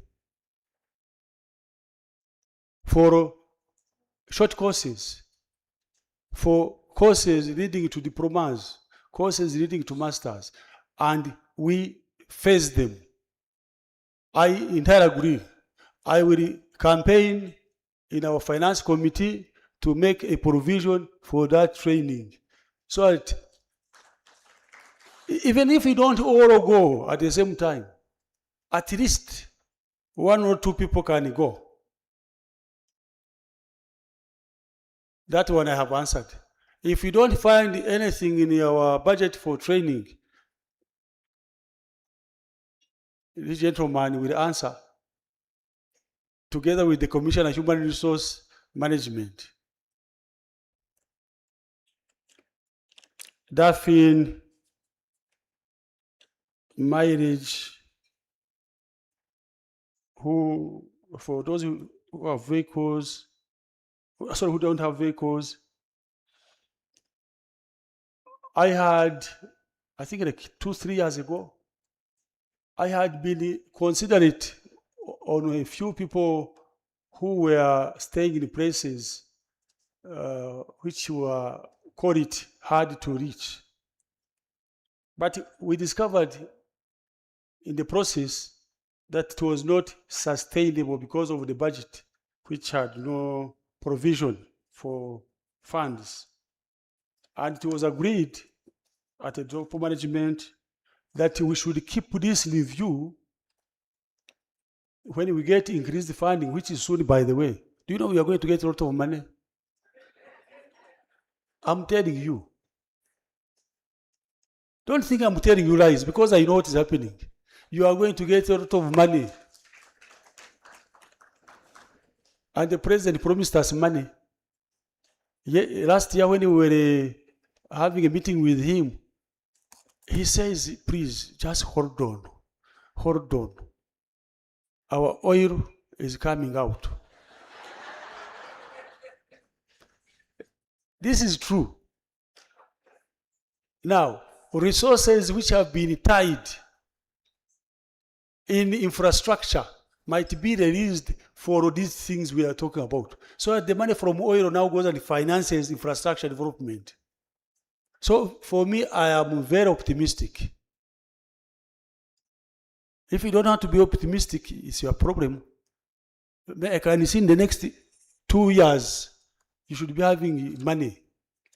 So just stay put. We shall keep in view. You'll get mileage when you get the money. Same thing with housing allowance for those junior officers. And actually, we have even taken a decision at top management level to include housing accommodation for judicial officers in those areas, to build houses. And we have started. There are some stations where we have started the construction of houses for judicial officers. Chief Magistrate, maybe grade 1. Have you been to Karanga? Who has been to Karanga? Who is from Karanga? Where is Alleluia? Alleluia, I visited your office, I didn't find you. You had gone, I think, some duty elsewhere. But she's an example. She stays in a government house. Even the G1 has got a government house. So we want to do that, scatter them. We start with the hard areas, and then we come down. Then we also shall consider for judges, chief magistrates. So just be hopeful, please. Kawesa, robust research system. I agree with you entirely. Kawesa, you know we have been talking about these things together. And I even challenged you. I said, come up with a program which we can finance. I think you came, but you do not bring the program. Can I request you to help the registrar, again, research, to come up with a proposal which we can factor in our budget proposals? At least even if we don't have enough money, we can have a budget line for it, research. If we put there like 50 million, maybe you can start with that and continue increasing as we get more money. So two things that I want to request you to do. One, the budget for research, we are going to include it. Are you going to support me, you registrars? Are you going to support me? They are here. They are here, the registrars who attend finance committee meeting. I'm the chairman, but they are the ones who sometimes overrule me. Sometimes they can be problematic. But I'm going to call for your support if they overrule me on this. So research budget line, training budget line. Because I know what research means. I'm a researcher, so I understand. And Kawis is very right. If you don't really do research and come up with the good ideas, which you put down, you will die and die with them. Nobody will remember you. Health insurance. I'm sorry if you have had challenges on health insurance, but I thought communication had been made to the effect that we now moved away from. No, we have actually got the second provider. We had the Jubilee Insurance. First, we had Prudential and the Jubilee Insurance. Then along the way, I think Prudential thought they were not making money. They fell off. But now they have come back. Maybe that's the confusion that came. I don't know whether I got your question right. Or are you talking about the products they give? Because there are certain limitations. There are insurance for the executive, insurance for standard, what's called standard. Now, under standards, they put down what they're going to give you. Same with the executive. So did I get your question correct? No, I was saying, as grade ones, which facilities can we access and which ones can we not access? Because previously, there were some that we were accessing, and around October, when we'd go there, they would tell us, you can no longer access this facility because you are a grade one. So we needed to have that communication of which ones now we can access and which ones we cannot. Okay. Before you are leaving here tomorrow, before I leave this room tomorrow, I will have sent the Commissioner of Human Resource, or I have communicated in writing what you can access and what you can't access. That one I undertake to do it. Catherine Sironko. Catherine, you know I have got all of your communication. There is some beautiful lady here called the engineer Nachiboneka. Don't you have something to say about Sironko? Please come. Stand up and talk to them about Sironko.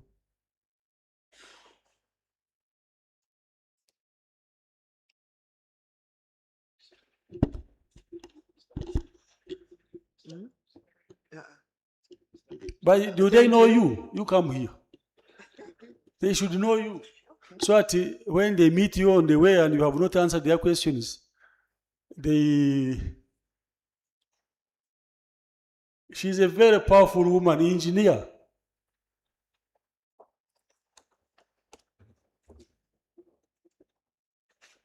Thank you, PS.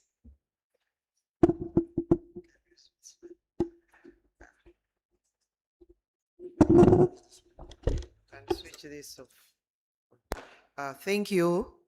Good afternoon to you all protocol observed. I just wanted to give information regarding Sironko Court. First of all, I need to communicate that one of the challenges has been that we normally do not give feedback. So sometimes action is being taken, but the mechanism of giving feedback maybe is not fully established. So I appreciate that the Chief Magistrate in Sironko has written a number of times asking for follow-up. So I want to report that regarding the pit latrine in Sironko, previously there was no no adequate funding, and the financial year was coming to an end. But this year, we have secured a contractor, only that it has taken a while for him to get on site. But at least I want to assure you that I'm in touch with the procurement unit, and the Assistant Commissioner Procurement assured me that they have now allocated a contractor to construct a pit latrine for Sironko. Then regarding the cracks that are on the buildings, we have carried out an assessment, and we have recommended renovation. However, I need to point out that for now, the cracks are not structural, not structural in the sense that they are not going to cause immediate collapse, but we are going to address them, and this has been budgeted for in the next financial year. I thank you.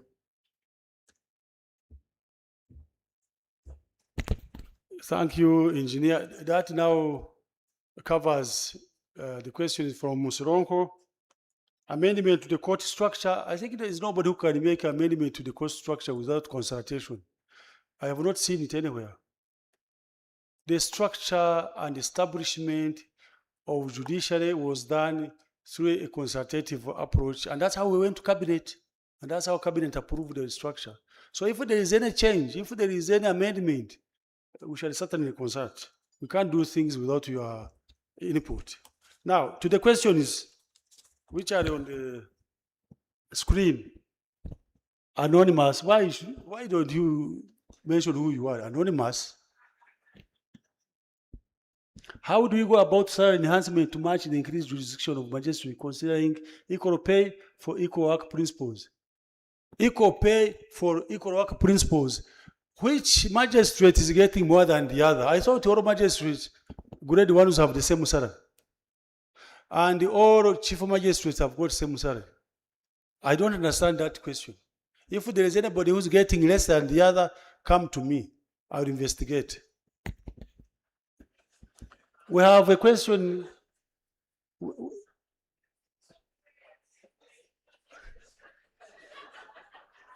Why are you laughing? I want to know who is getting more than the other. Then I will address it. We have questions about laptops. When should you expect them, please? Court 2024.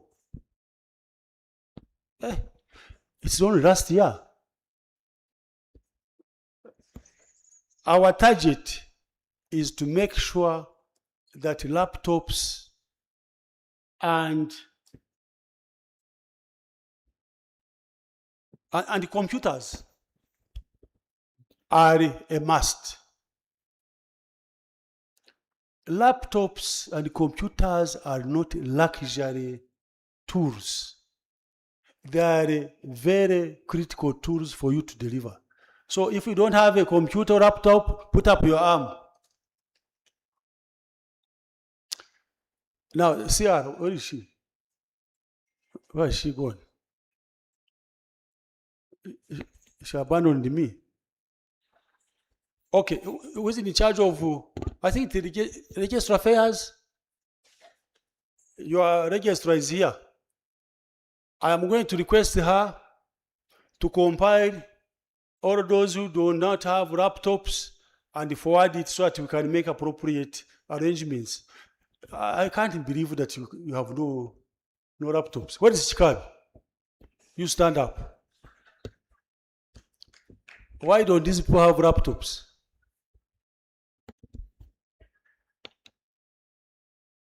Thank you very much. It's our desire, just as you put it, PS, that all judicial officers have tools, but we are limited by available resources.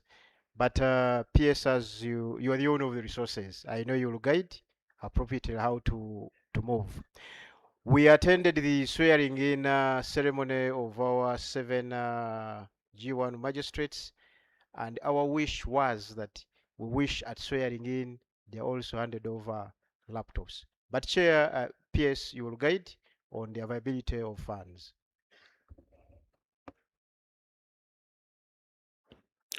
Okay, we have taken note. We are going to prioritize those who have got computers can be using those ones, the laptops, but the new ones who are coming in, you can't have a soldier at the front line without a gun. So let's first deal with those ones who don't have. Those who want a replacement, we shall consider you as we move on. Another anonymous. It's been a year without laptops. No, but this one I have answered. How do we get cartridges for printers? I have followed this with IT for the last 1 year. Again, it is like having a gun without bullets. Now, where are the cartridges? PS, that's a comment put, but we shall follow up also with the officer. Yeah. These are consumables that are required at any one time, but where they fall short, we shall follow up with them. So I think I'm right when I say I'm going to cut off your money for sausages and chicken and what? Am I not right? I'm going to cut money by half so that we can have those cartridges. You need the cartridges more than sausages. Are you agreeing with me? Resolved? Now you are divided. There is a lady who is saying no. But you can't eat your cake and have it. Okay, that was the last question. May we get an update, Abim Court Construction? Who is from Abim? Somebody from Abim? I have got information from the engineer, but you came from there yesterday. You might be having up to date. What is happening? You don't know.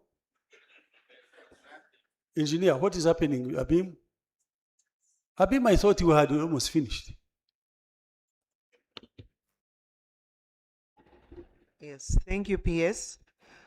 We have made progress, but there is now a stallment because the contractor was waiting for payment. So that is why there is some delay. Is the payment in the office? Yes. Procurement? Yes. Yes, PS. Okay. Abim, I'm told the payment is in the process. So when we get this payment done, he should continue and finish. I think there is little work remaining.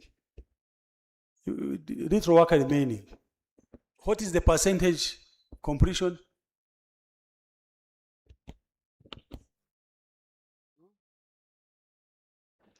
They were at about 65% complete.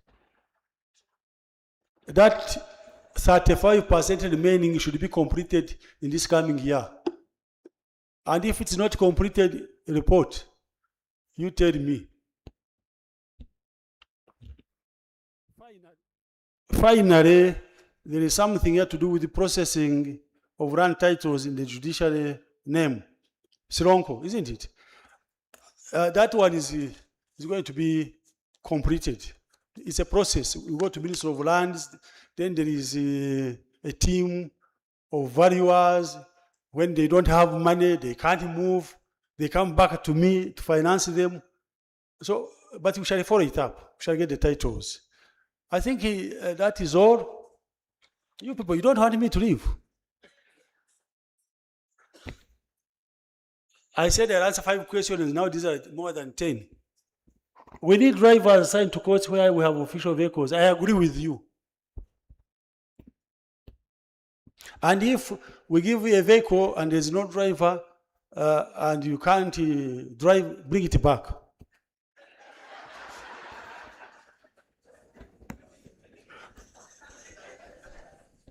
But the Judicial Service Commission, my recollection is that the Judicial Service Commission has really not been very fast on the drivers. We asked for so many drivers, they only gave us, I think, 100. Only 100.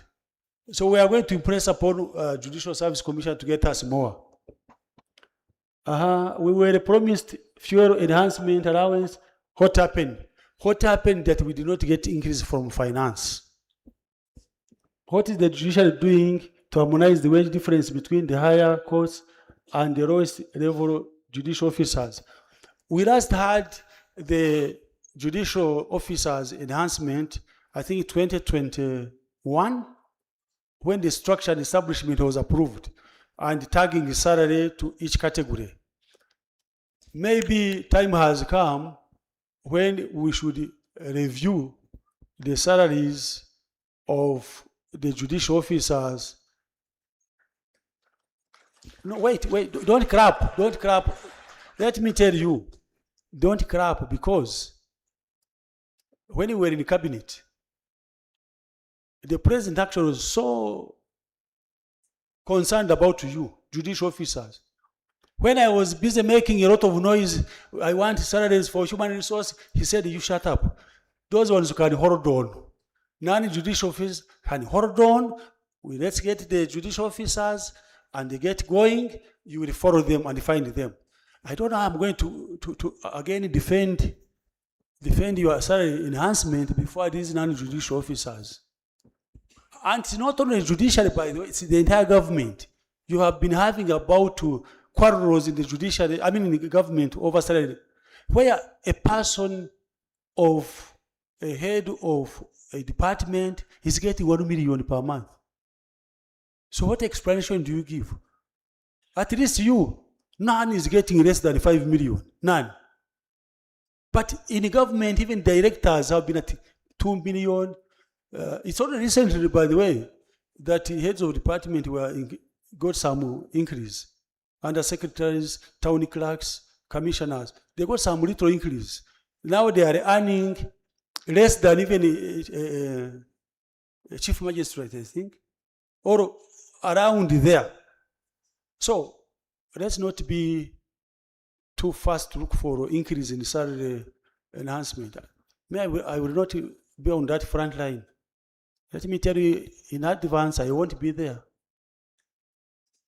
To be on the front line to ask for salary enhancement before they treat these people. That's being selfish and greedy.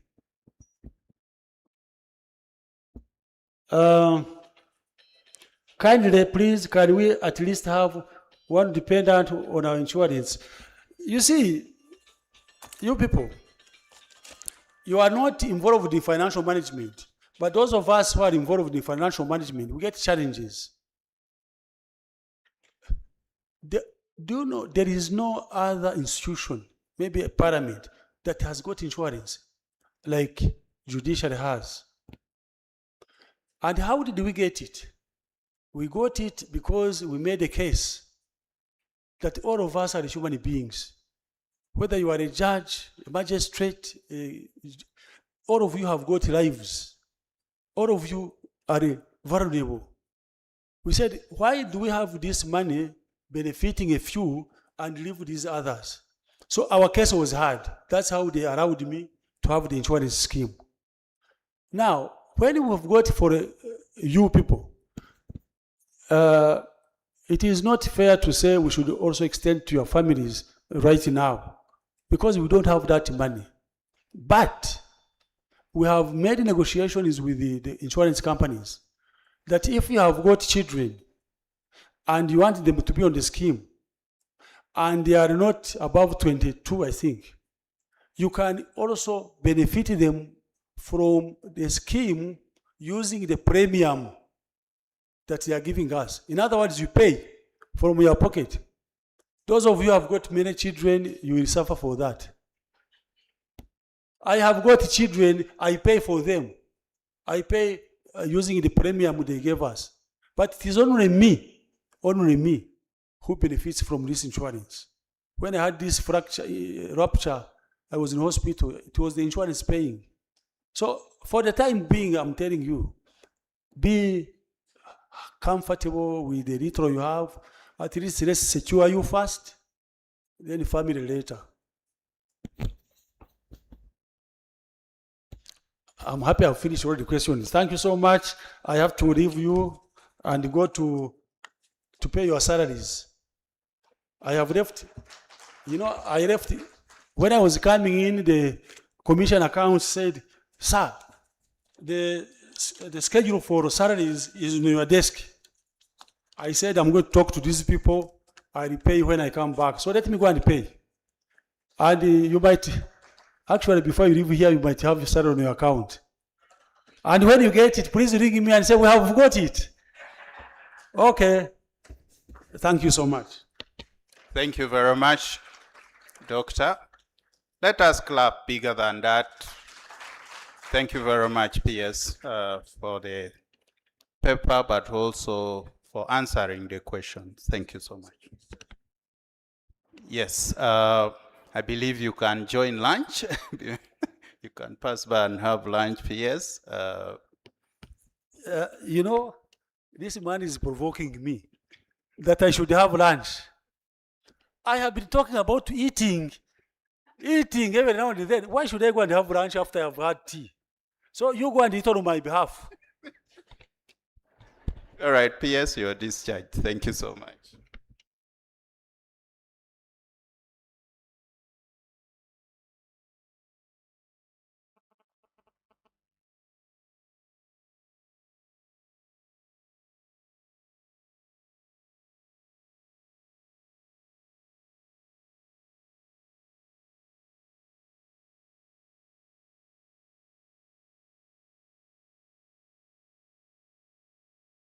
Let us give another applause to the PS. He has been beating me a whisper that he's going to pay. Can you clap for that? You see? So thank you very much, PS, for those assurances, and we love you so much. Our guest of honor is already with us, and anytime they are joining us, and when they do, we shall do the normal thing. We shall all rise and receive them, okay? So I want to thank you for the earlier sessions. It has been quite impactful. You can a little stretch these few minutes as we usher them in.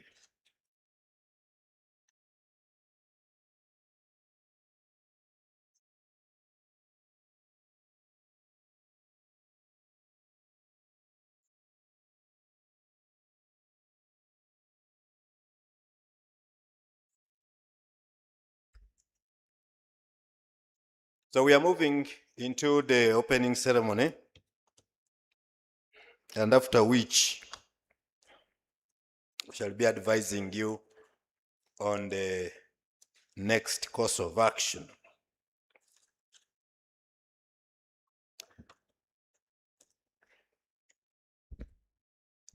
I see some seats empty. Are you sure your neighbor is around?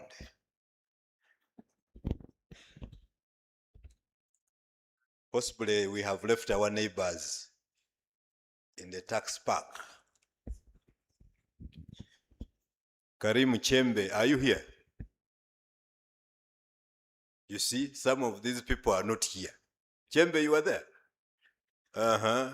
Chembe is here from Paris. Yes. How about Okroro? You know, Okroro, you are here? So you ask your neighbor, where are you? At least those are my neighbors. I can recall them by face, by name. We are neighbors. So probably your neighbor hasn't arrived and you need to ask them, where are you? What's happening with you? We are already in the opening ceremony. Okay?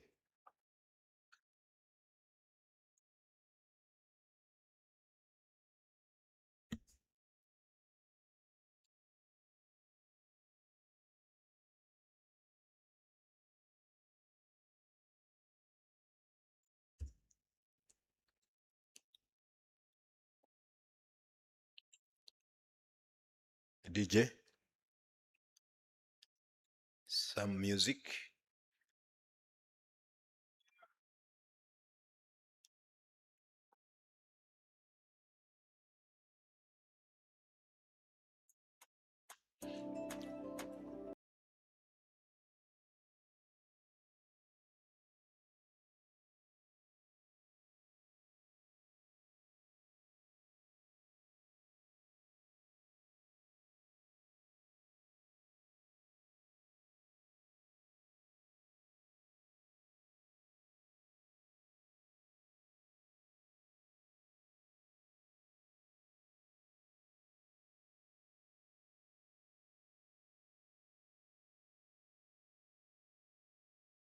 You MC that the retirees party. Yeah, that's part of capacity building. You see, please keep it up. A few areas to patch up, and you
this afternoon,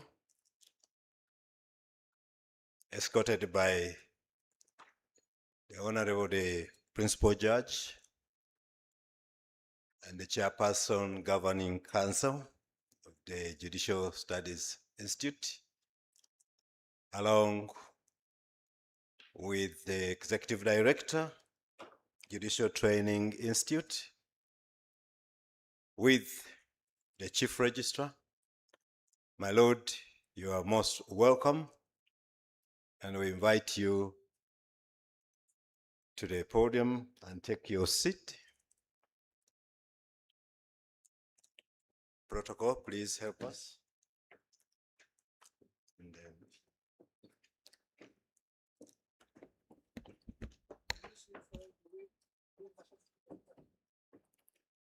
we shall remain standing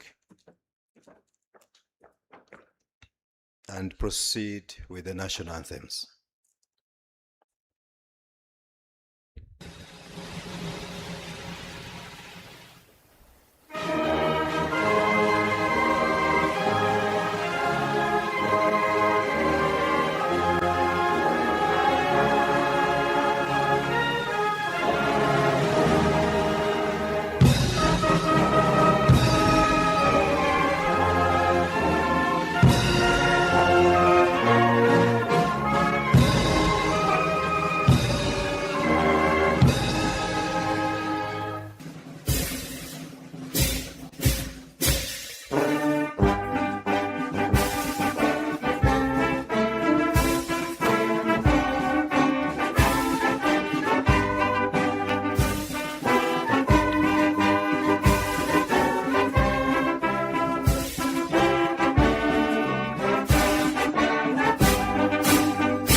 Thank you so much.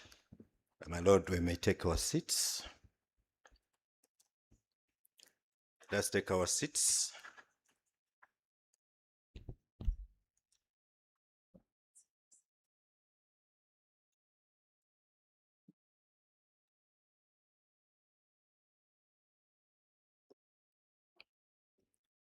My Lord, the Honorable, the Chief Justice of the Republic of Uganda, and my Lord, the Honorable Principal Judge, my Lord, the Chairperson of the Governing Council Judicial Training Institute and Justice of the Supreme Court, my Lord, the Executive Director, Judicial Studies Institute, and Your Worship, the Chief Registrar, Your Worship, Your Worship's Registrars, Chief Magistrates and Magistrates, you are most welcome to this afternoon where we proceed with this opening ceremony.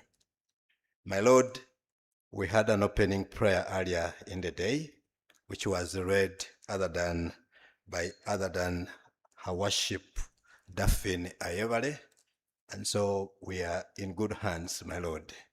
At this moment, allow me invite the Chief Registrar to make her welcoming note. Your Worship, thank you.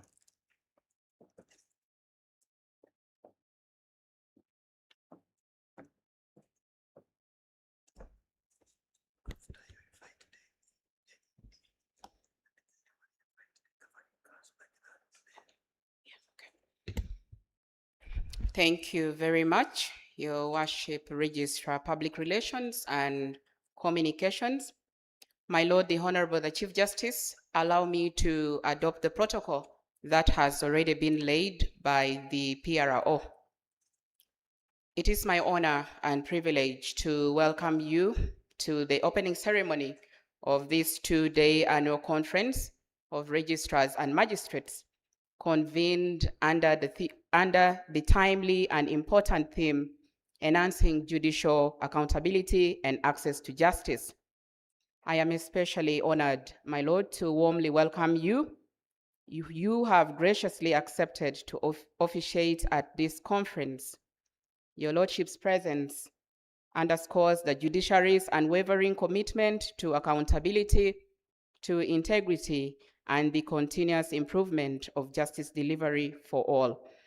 I request that we give a round of applause to the Honorable the Chief Justice.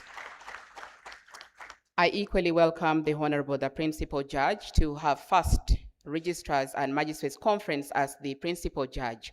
My Lord, we are honored to have you. I also welcome the Chair Governing Council of the Judicial Training Institute and the Executive Director. We welcome you, my lords. And I welcome you all, your worships, for coming today in big numbers. We thank you for coming. Can we clap for ourselves, please? Now, this theme, my lord, speaks directly to the core of our mandate. Judicial accountability is the foundation of public confidence in the courts, while access to justice, my lord, is the measure by which that confidence is ultimately tested. My lord, as registrars and magistrates, we occupy a unique and strategic position in advancing both. Through our decisions, our conduct, and our management of court processes, we give practical meaning to the constitutional promise of justice. My lord, we have in the registry and magistracy a total of 588 registrars and magistrates, out of which, my lord, 79 are registrars, and I request that the registrars stand up for recognition in your different ranks. A round of applause for the registrars. Thank you, your worships, for coming. We have 101 chief magistrates. I also request that the chief magistrates stand up for recognition. Your worships, thank you very much for coming. We have 397 magistrates grade 1. I also request that you stand up for recognition, your worships. Thank you for coming in such big numbers. We also have magistrates grade 2, and we have 11 of them. May I request them to stand up if they are here, your worships. Thank you very much. Thank you, your worship, for coming. At this point, my lord, allow me to congratulate their worships who were recently promoted. And again, I request those who were promoted to stand up quickly for appreciation and recognition. Those who were promoted recently. Congratulations, your worships. Congratulations. Allow me also, you can take your seats, your worships. Allow me also, in a special way, my lord, to introduce to you the recently appointed magistrates grade 1. I hope they are here. The recently appointed magistrates grade 1. Are you here? Yes, you are most welcome. And to honor them, my lord, allow me to mention their names here on the floor of this conference. That is His Worship Nanyumba Nicholas, Her Worship Namuga Flavia, His Worship Chemutai Caesar, His Worship Her Worship Twesije Natukunda Fiona, Her Worship Nagchibira Brenda, Her Worship Akorimo Edna Cox, and Her Worship Kai Joy Janet. My lord, I know that at an opportune time you will meet them, and we welcome them to the judiciary family. Now, my lord, over the next 2 days, this conference will provide an opportunity to critically examine how our systems, practices, and individual responsibilities can be strengthened to reduce delays, to address case backlogs, to improve record management, and make our courts more responsive and accessible, particularly to the poor, the marginalized, and those in remote communities. So I encourage all participants to engage openly and constructively, to share experiences from the field, and to propose practical solutions that will enhance accountability and widen access to justice across all levels of our courts. So, my Lord, as we deliberate, we shall remain guided by our shared duty to serve the people of Uganda with integrity, with diligence and professionalism, ever mindful that justice must not only be done, but must be seen to be done. This is what we shall be doing over the next 2 days. So I wish to commend the Judicial Training Institute under the leadership of the Executive Director, Honorable Justice Kauka Andrew, for their dedication and hard work in organizing this conference, and let us give them a round of applause for putting this together. I wish all of us fruitful deliberations. May we interact meaningfully and respectfully, and may we seek mentorship, meaningful friendship, and guidance. I thank you all for coming. I say this for God and my country. And now, it is my honor to invite the Executive Director of the Judicial Training Institute, His Lordship Andrew Kauka, to make his remarks. My Lord.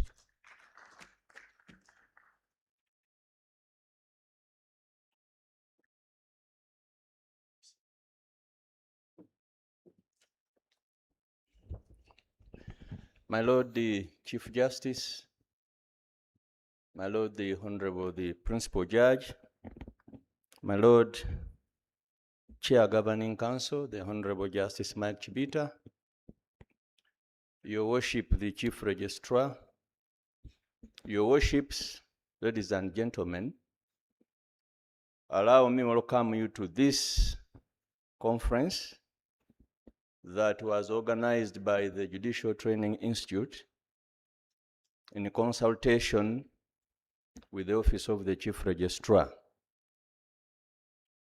My Lord Chief Justice, this conference, our role as JTI was to coordinate it.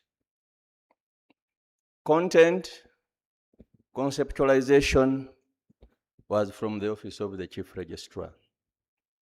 And I want to take this opportunity to thank her, my Lord CJ, for having closely worked with our team to put the program together. And if you don't mind, my Lord CJ, I would request that you lead the clapping for the CR, my Lord CJ. My Lord CJ, in a special way, I want to thank the Honorable Justice Mike Chibita, Chair Governing Council, Judicial Training Institute, for offering leadership to the management team at the JTI.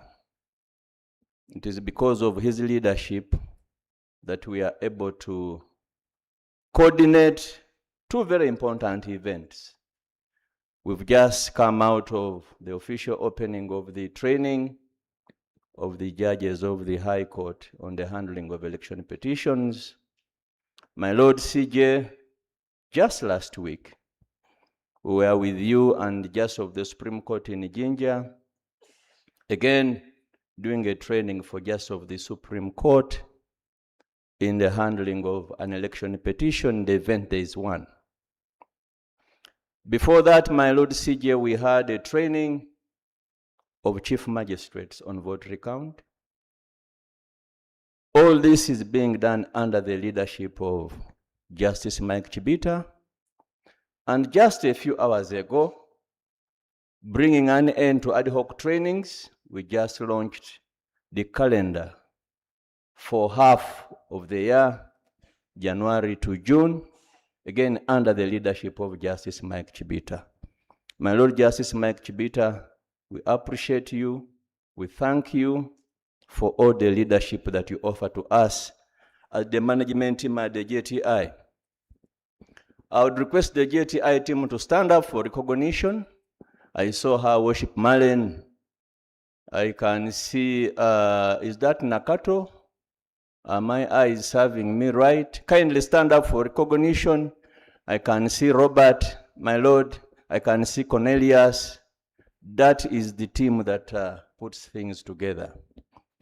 Lastly, my Lord CJ, last but not least, I want to thank Lady Justice Jane Francis Abodo.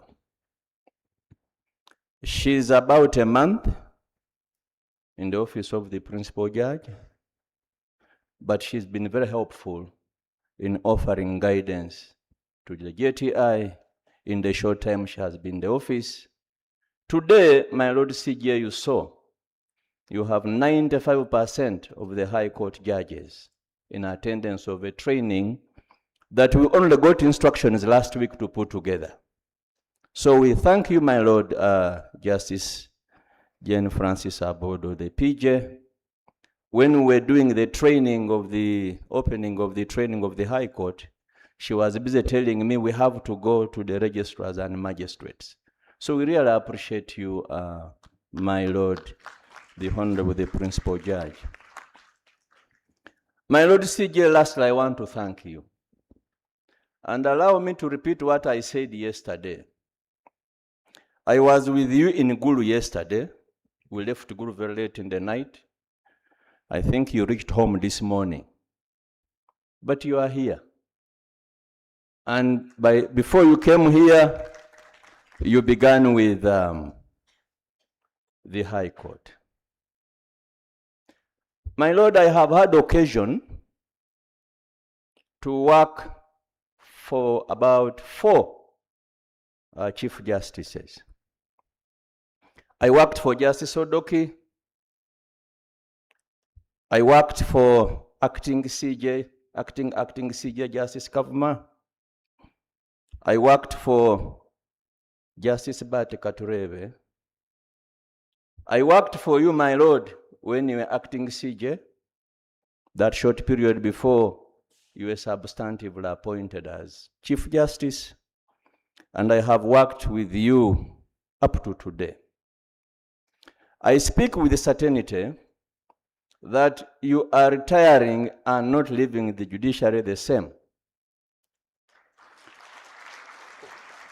When you joined the judiciary as Chief Justice, the budget of the judiciary was 198 billion shillings.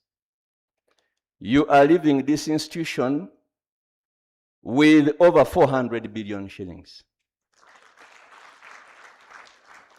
The Chief Registrar will correct me if I am wrong. I think more than 80% of the Chief Magistrates could be having vehicles. In case I am wrong, you will correct me. There are even some grade 1 magistrates who are heads of stations who have vehicles. My Lord, when you came in, Court of Appeal had, I think, 13 justices. We are now at 20. When you came in, the number of registrars were accountable. The number of magistrates, both chief and grade 1s, were accountable. High Court circuits were few. We never even thought that we would have Regional Court of Appeal operationalized soon. My Lord, when you came in, ADR was limping.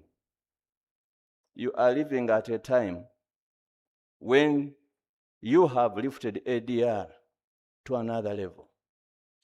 So we really appreciate you, my Lord Chief Justice. We thank you so much for the friendship that you have built across the continent of Africa. Because as we speak now, because of your passion for ADR, you chair the Africa Chief Justice ADR Forum, and you have been able to negotiate for the forum to be housed in Uganda, for the forum to be registered in Uganda. So we really thank you. We thank you, my Lord CJ. We wish you all the best in retirement, and want to say that the God in heaven sees hearts and sees the works that we do, and we are very certain he will bless the works of your hand. With those many remarks, my Lord, kindly allow me invite the Chair Governing Council, Justice Mike Chibita, to deliver his remark. Thank you very much for your attention. My Lord.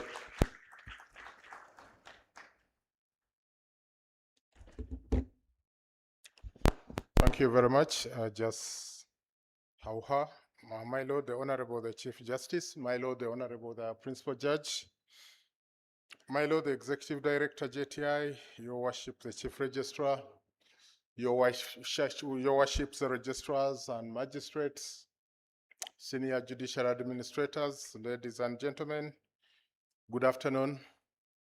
It's my honor as Chair Governing Council of the Judicial Training Institute to welcome you to this annual Conference of Registrars and Magistrates, convened under the theme, Enhancing Judicial Accountability and Access to Justice. Conference offers an important moment of institutional reflection for the judicial officers who form the backbone of justice delivery in Uganda and whose daily work most directly touches the life of our people. Magistrates and registrars are the judiciary's most visible face.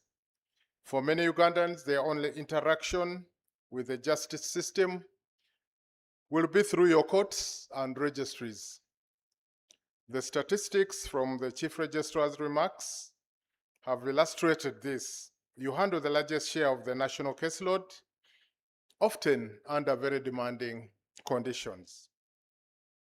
Yet, beyond numbers, you also shoulder very heavy administrative responsibility. The theme of the conference rightly places judicial accountability at the center of our discussions. Accountability, therefore, is not an abstract principle. It is reflected in how files are managed, how cases are scheduled, how court users are treated, and how promptly decisions are delivered. It is not about blame. It is about professional discipline, ethical leadership, and responsible stewardship of public trust. For magistrates, it is reflected in preparedness, consistency, and adherence to timelines. For registrars, it is reflected in accurate records, efficient case flow, and reliable data. Key to note is that access to justice extends beyond the physical presence of a court. It includes the ability of citizens to file cases without undue barriers, to have their matters heard within reasonable time, and to receive decisions that are clear and enforceable. It also includes the judiciary's willingness to embrace alternative dispute resolution, community-based justice mechanisms, and technology to reduce cost and delays. Registrars and magistrates are very, very central to this mission. Through effective case management, early identification of suitable cases for ADR, and proper use of digital tools, you can significantly reduce backlog and bring justice closer to the people. As the Governing Council, we acknowledge your dual roles as administrators and adjudicators, and we view the resulting accountability as inseparable from capacity building. You can only be held to high standards when you are adequately trained, supported, and guided. That's why JTI exists, to strengthen the judiciary by strengthening its people. Our responsibility is to provide policy direction, ensure relevance of training programs, and uphold standards of professionalism across the judiciary. We are committed to aligning JTI's training mandate with emerging challenges, whether in case management, election dispute resolution, ethics, or leadership at the lower bench. JTI continues to prioritize structured, predictable, and needs-based training, moving away from ad hoc interventions. Distinguished participants, this conference should leave each of us asking the following questions. How accountable are we, individually, collectively, for the delays and challenges our court users experience? 2, how can we improve access to justice without compromising quality and integrity? And thirdly, What practical changes can we implement immediately at our stations? I encourage you to engage openly, share experiences candidly, and commit to realistic solutions. The strength of this conference will lie in the actions that follow after the conference has closed. As I conclude, allow me to add my commendation to His Lordship, the Honorable the Chief Justice, for gracing this conference with his presence, and to thank the Honorable the Principal Judge also for being here with us and for providing leadership. And of course, to the Executive Director, JTI, and his entire team. We also thank Your Worship, the Chief Registrar, for convening such an august gathering. I now take this singular honor to invite you, my Lord, the Principal Judge, to give your remarks. Let's welcome her with an applause.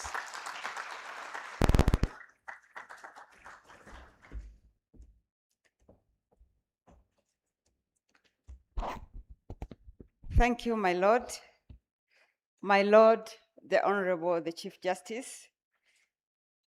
My Lord, Chairperson, Governing Council, JTI.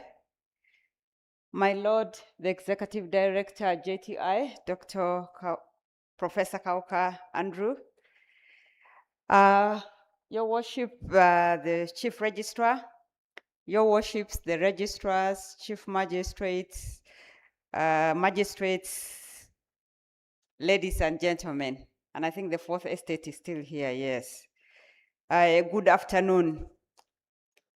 It's an honor to join you here today at this annual Registrars and Magistrates Conference under the theme Enhancing Judicial Accountability and Access to Justice. I am truly pleased by the impressive gathering of dedicated judicial officers from every corner of the country. Thank you for making time to be here. This demonstrates your dedication to serving the people of Uganda. When we were coming in, we were just overwhelmed with happiness. And the Chief Justice just told me, you see this? And I said, this site was not here 5 years ago. So my Lord, the Honorable the Chief Justice, we want to thank you where you've brought us as a judiciary. If I can say that you are flying the plane, there is that level where the plane stabilizes. Is it 40,000 feet above sea level?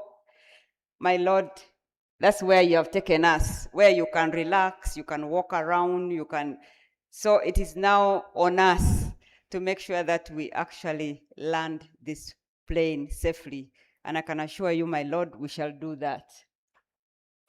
Because I know that you're retiring from duty, but you're retiring to legacy and you'll still be with us. I am truly pleased by the impressive gathering, of course, that we see here this afternoon. Let me start by thanking you, my Lord, the Chief Justice, for honoring this and really being present here. I know that we were there before with the judges of the High Court, but your heart was here. I was a little bit jealous, but when I saw the gathering, I am also joining you and saying I think it is a good thing that we came here. So he has really wanted to come here. I want to thank you for your strategic leadership, my Lord, the Chief Justice, and the unwavering commitment to spearheading the judiciary's transformation agenda. Under your guidance, numerous initiatives, from digital reforms to expansion of court infrastructure, to promoting alternative dispute resolution and enhancing judicial wellness, have revolutionized our institution, bringing justice closer to the people and restoring public confidence in the judiciary. Thank you for continually steering the judiciary towards excellence. I think now we can at least say that we speak with some accent of excellence in the judiciary. Yes. I also extend sincere appreciation to the Judicial Training Institute, its executive director, and your entire team for organizing this important conference. I don't know how you do it with your team, but running so many conferences in this last 1 week. I think you have run big ones. I think about 5 or 6. I would really want to know. I think I will join JTI very soon so that I know how you do it. This conference comes at a pivotal moment in the judiciary's journey. We are at a point where the judiciary seeks to deliver exceptional judicial services through efficiency, through transparency, accountability, and improved access to justice. The theme of the conference, Enhancing Judicial Accountability and Access to Justice, which was, by the way, also the theme for the National Court Open Day, it underscores the judiciary's commitment to delivering transparent, efficient, and people-centered services, rebuilding public trust, and ensuring that justice is actually reachable to all Ugandans. Magistrates play, like my Lord Justice Mike Chubita said, you play a pivotal role around this theme. You handle the bulk of the civil and the criminal cases at the grassroots level, adjudicating disputes, managing court stations, supervising staff, and promoting ADR mechanisms like small claims procedure, mediation, plea bargain, and resolve matters expeditiously, but of course also affordably. That's what we are now going to as a judiciary. As the lower bench, you directly foster accountability and access to justice through fair, transparent decisions, and by making courts welcoming, efficient, and empathic to litigants, witnesses, and the public. Your daily work shapes the public's first encounter. And I always say that justice is not only seen, actually it is not seen in the judgment.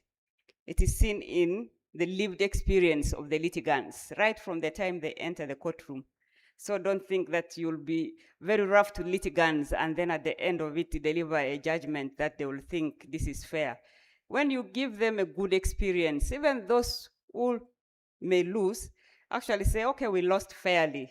This is because of the experience you give them right from the time they come into contact with the justice system. So the discussions you have ahead are therefore thoughtfully curated to implement this vision and address the real challenges and opportunities we face daily. You know, our vision is justice for all. From exploring leadership as an effective tool in adjudication and case management, to insightful discussions on value for money adjudication. I'm sure the PS was there, PSSJ was there. You must have talked about value for money. And of course, repositioning alternative dispute resolution as a cornerstone of accessible justice. Mastering digital tools like ECMIS, CAS, and the Uganda Law Index, ULI, performance management, and the critical role of judicial wellness in sustaining our productivity. These topics are practical guides to really elevating service delivery. I strongly encourage you to dive deeply into these deliberations, ask questions, you share your experiences and on-the-ground experiences from your stations, and exchange ideas and forge networks. If there's anything that you take from here is at least get the networks. Because as the Chief Justice told us this morning, you can go to your, it doesn't matter, you have to consult ourselves. You don't go and consult outside. So this is the time to get the networks and consult within ourselves. And the decision, of course, is always yours. I would also like to take this opportunity to emphasize that the judiciary leadership is fully committed to support you in your work. I will personally be visiting each of your stations across the country without notice. And I am confident that these visits will be the perfect opportunity to listen to your challenges, whether infrastructural, whether resource related, or even operational, and to acknowledge and celebrate your achievements, and to collaborate on tailored solutions that will strengthen our courts. We will engage directly with you, your staff, and even the local stakeholders to ensure that support from the center reaches the different regions effectively. While the judiciary leadership remains steadfast in providing this support, the day-to-day realization of our shared goals rests equally on your shoulders as leaders at your respective stations. So you're not just there to adjudicate, you're also a manager. I urge each of you to fully embrace your roles as managers of your respective stations. You are not just adjudicators, you're leaders responsible for fostering efficient, accountable, and humane court environments. Manage your teams with fairness and motivation, optimize resources creatively, and uphold the highest standards of integrity. Let us collectively ensure that the public's first impression of justice begins positively from the very entrance of our courts. Every litigant, every witness, or visitor should be greeted with courtesy, professionalism, and respect.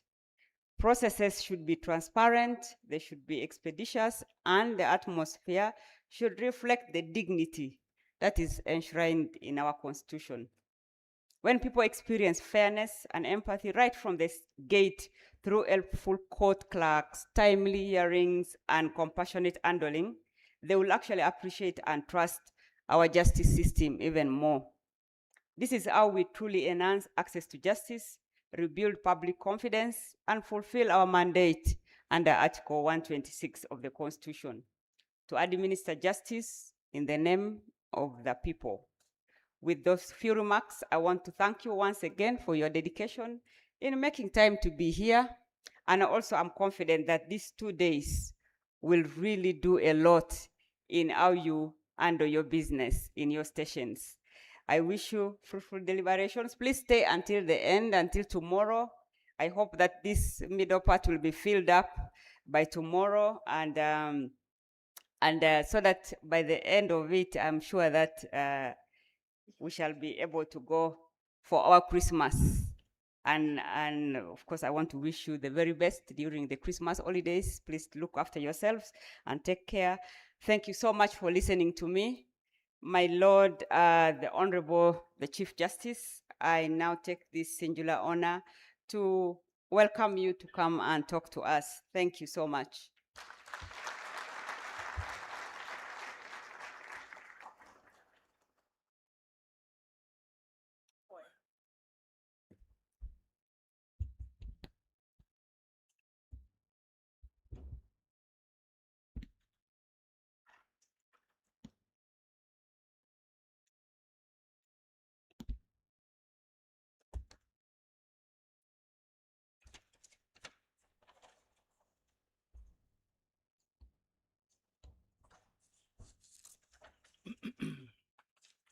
the Honorable, the Principal Judge, the Honorable Chair of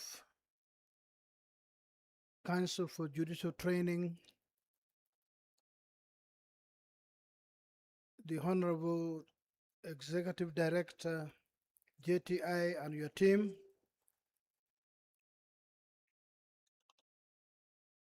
the leadership of Uganda Judicial Officers Association,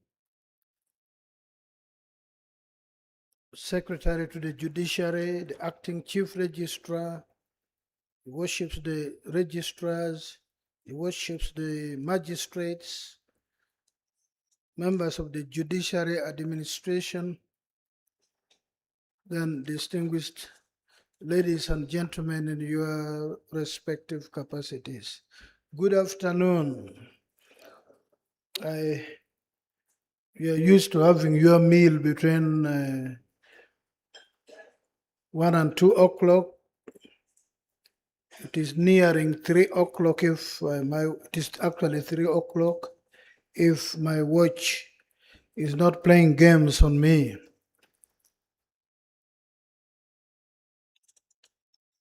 But I believe we can persevere and speak with one another.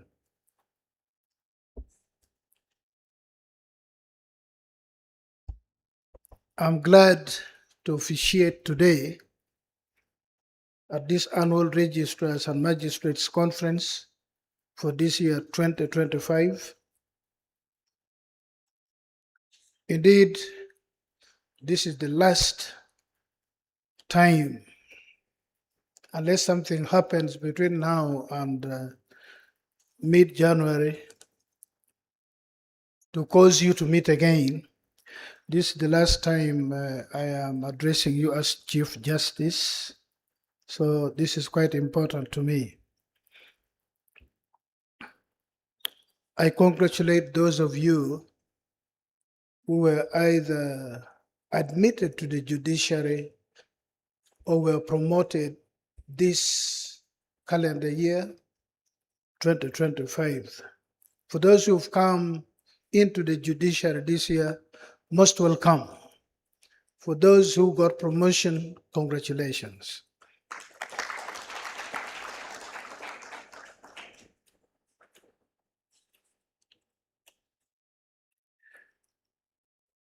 You recall, or I may use this moment to inform you, that I effectively assumed office as Chief Justice of Uganda on the 20th August 2020, having acted for some 4 months upon the retirement of the Chief Justice then. So I have steered the judiciary as head of the judiciary for 5.5 years. I retire exactly 1 month from today. By any account, 5 years was little time. It's a short period of time for anyone to come up with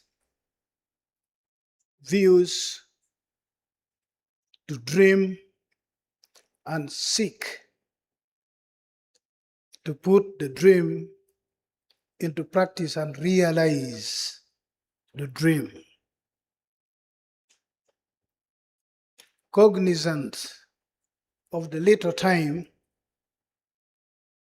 I settled on the knowledge that my greatest responsibility to the judiciary was to come up with transformative agenda and lay the foundation for that transformation. So if you want to judge me if I put in place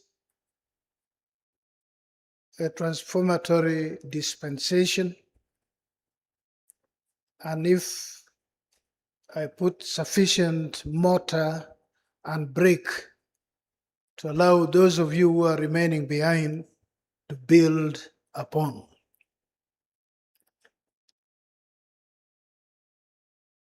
I seize this moment, the occasion of today, to pay tribute to the team I worked with, the top management of the judiciary, which in my 5 years comprised the following: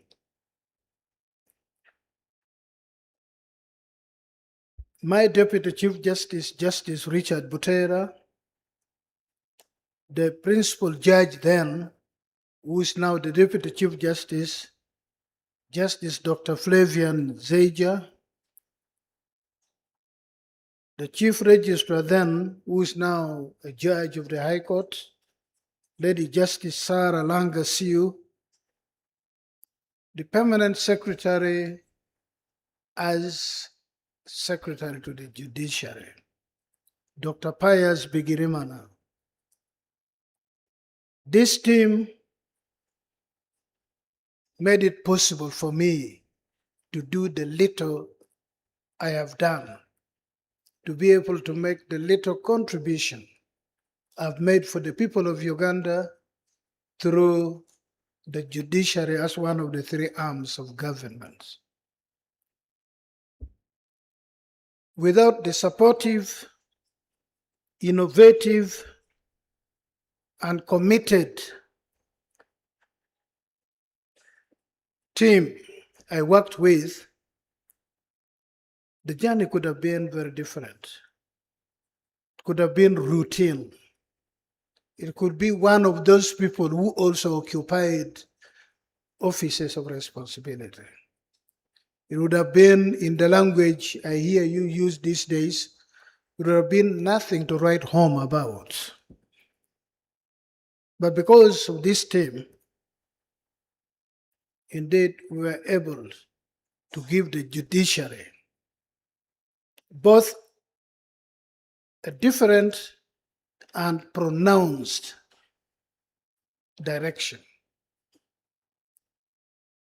We were able to build on the works of my predecessors in office and make the judiciary more visible, make the judiciary be truly what it is, one of the three arms of government, not the third arm of government. For years, for a long time, people would say, including we judicial officers, the judiciary is the third arm of government. That is not true. The judiciary is not the third arm of government. The judiciary is at par with parliament and is at par with the executive. Actually, if for those of you who are religious enough, you should know mankind did not begin with a government. Mankind actually began with judicial work. To bring law and order, the head of the family was the one who would instill discipline. That was judicial work. Even when the Bible is the history of the Jews and a little bit more,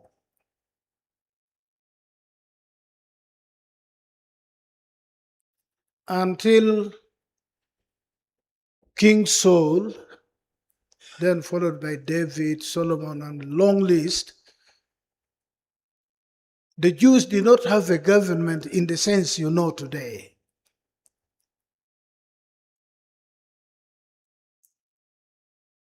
Moses, their leader, was known as a priest and the lawmaker. That's why there are so many of those laws you read in Deuteronomy and other books. They are known as the Mosaic Law. He was a leader of the Jews, a leader of the Israelites,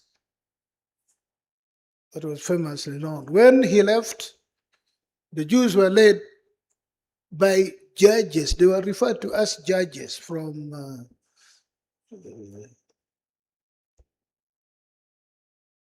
Joshua and the others, until the Jews said, we also want to taste what having a kingdom means. And the Lord said, okay, look for a fellow who is as tall as my Lord Chibita, somebody whose shoulders will be above. The Bible says somebody whose shoulder would be above everybody else. My Lord, I think here you are the one. So they chose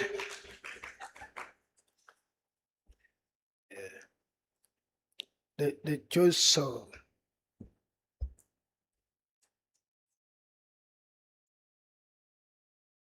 There was no parliament. There was no legislative council. Laws were made. Moses was the law. He was the parliamentarian. He was the judicial officer. And then when work overwhelmed him, you better read the Bible, you people. If you want to be a good lawyer, be a good judicial, read the Bible. When he was overwhelmed, the Lord said, you appoint upright people. Upright people like Lady Justice Francis Jane Abodo to help you to adjudicate. People who are upright, like the 500 of you who are here seated.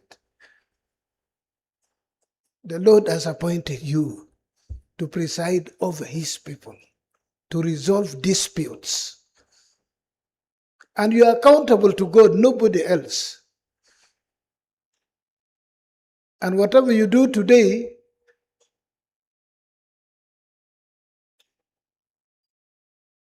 with the office the Lord has smiled on you to own, to resolve disputes, you'll be held to account. And you are accountable to God, nobody else, whether you are upright or not upright. And whatever you do today, so without a good team, the things I hear you people say, oh, it's achieved so much, it's made a difference. I would not. And you are accountable to God. My mode of administration, whether you are upright or not upright, was, and whatever you do today, not I, so without but a good team, where there's credit to give. It's achieved so much, I never sought credit, but never accepted that credit be given to me, be given to us, top management, not justices of the Supreme Court, of the Court of Appeal, of the High Court, and then of the lower bench, who are you. But if something went wrong, accepted that credit in Kalangala, in Bundi Bujo, top management, in Kabong, the Supreme Court, in Nakasongola, name it. I always took responsibility. I didn't even have to know who the magistrate in those locations. I took personal responsibility without being guilty. And I would tell people I could have been better. We could have done better. Similarly, I always, if somebody mistreated any judicial officer from the Supreme Court down to the grade 2, you know, I stood up without being guilty. I stood up on your behalf. I could have been better. We could have done better. Similarly, and thirdly, I should say this: many of you ran into problems to the grade 2. You know, and whoever there have been accusations, I've engaged with a number of you, more than 20 over the years. Call and speak. And thirdly, the accusation is very serious. I always believe that a human being should be given another opportunity. Should not be hasty to, because you've fallen today, then I say, oh, this is very good now, leave. I'm a very conscientious person. I believe that if I punish you, I'm punishing your family. It's a painful thing. And they're innocent. Just because you've been foolish. And many times, many of you have been foolish. And if I call you to my chambers, I'll abuse you. You know, those of you who have cried in my chambers, you know this. I'm not going to tell the world who you are. And remind you that you are throwing away the fate of your family and those who depend on you. And I will not put anything down in writing because I don't want to stain your record. You've heard from me. God is my witness. If you play around, one day you'll remember that that man warned me. That has been the mode of my administration. That has been the mode of my administration. And indeed, for some of the wrongs we were committed, I don't know of a single person who repeated or who fell foul again, either of the law or practice. And many times, people bring accusations against you. I don't even call you. I look at the accusation, I realize that they do not understand how courts operate. And I take my time to explain to them. I don't even say, Stephen, I've received this complaint. I find it is of no consequence. I mean, it just somebody need to explain. And many times, accusations are made against you also. And you begin quaking. You know you are in the right, you are not in the wrong. But again, now you come quaking. I've told a handful of you that you should actually be happy that they've accused you. Because when they accuse you and you're not in the wrong, and it is investigated, all that those people, the person who was accusing you, has brought you to us. We now know who you are. We now know how you are performing. Because the investigation now brings you out from the crowd, and then we realize that, oh, there is this officer in Ngora doing a very good job. This comes because of the investigation, because you stood firm. And many of the people who are accusing you, you have refused to compromise. your oath. You've said you've refused. So they say, oh, this is a very bad person. Or like my Lord was telling, he went to buy cement from shop. And they said, oh, he went to this place and they gave him cement. Such accusation you will always hear. But we have defended you. We've defended you as it is our duty to do. Because you are the foot soldier of the judiciary. You are the face of the judiciary. When they say the judiciary is doing very well, they are saying you are doing very well. When they speak ill of the judiciary, and I give apology on your behalf, it is you, over 90% of our interface with the people, with the justice seekers, is through you. 500 to 90 judges. Imagine 500 to 90. So when you talk about the judiciary, you're talking about the magistrates.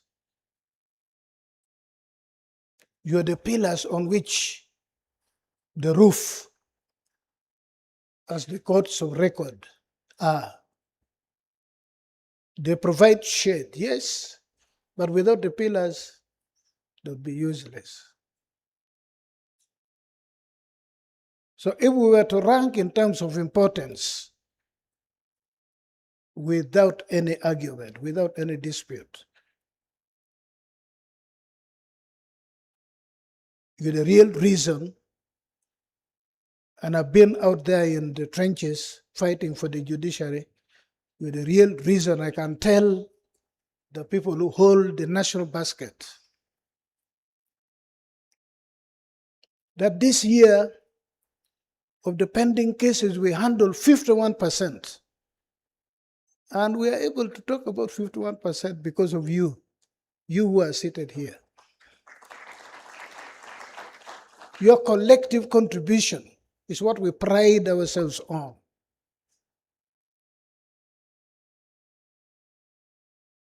But they will be talking about the judgment of the Chief Justice, the judgment of Justice Chibita, of Jane Francis Abodo, of name them. But it's your contribution. Your contribution. And I want you to know that is your importance to the judiciary and the people of this country. That mandate which is handed over by the people in the Constitution, the biggest burden is carried by each one of you, and then all of you together. Are we together? Are we together? Are you too hungry to follow this one? I have not eaten myself, so we're going to eat together. So don't think I've taken the benefit behind your back to eat. I thought we would converse together and then eat. Yeah.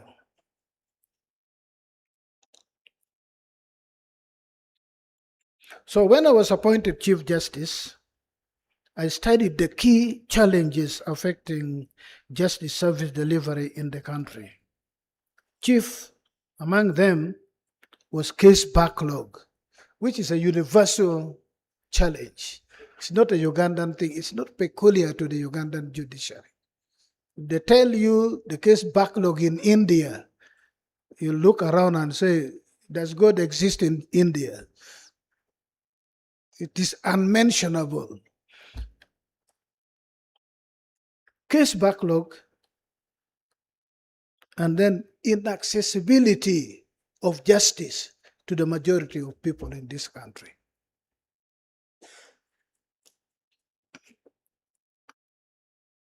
So together with the team I've told you, we come up with the Judiciary Transformation Agenda for the year running from 2020/25, 2020 to 25. That's 2020/21 to 25/26. We came up with a realistic dream of what we could humanly achieve in 5 years. We mobilized tools and resources and redirected our focus on enhancing access to justice services across the country. The strategic objectives, this presentation will be shared out to all of you. The strategic objectives were this. We developed the Judiciary Strategic Plan 5, 2020-21 to 2024-25 to guide the transformation agenda. The following were our strategic objectives. A, to enhance equitable access to judiciary services. B, to improve court processes and case management. C, to strengthen the use of ICT in the administration of justice. D, to develop and support the judiciary workforce and institutional capacity. E, to improve coordination, partnerships, and accountability. F, to improve public awareness and the image of the judiciary. G, to enhance resource mobilization and management. These were our strategic objectives. If we dealt with this, we focus on them, would make a difference in the judiciary of Uganda.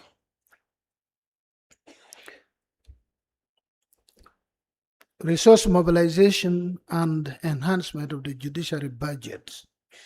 Realizing that the engine for every output is money, we embarked on the hunt for financial and other resources necessary to drive forward the transformation agenda. We engaged key stakeholders and development partners, a number of whom graciously supported the judiciary. Programs leading to better service delivery. We also engaged the executive, the parliament, the relevant MDAs and stakeholders, including His Excellency the President of Uganda, who undertook to support the judiciary inter alia by raising its budget from 199 billion shillings to 800 billion in the short run.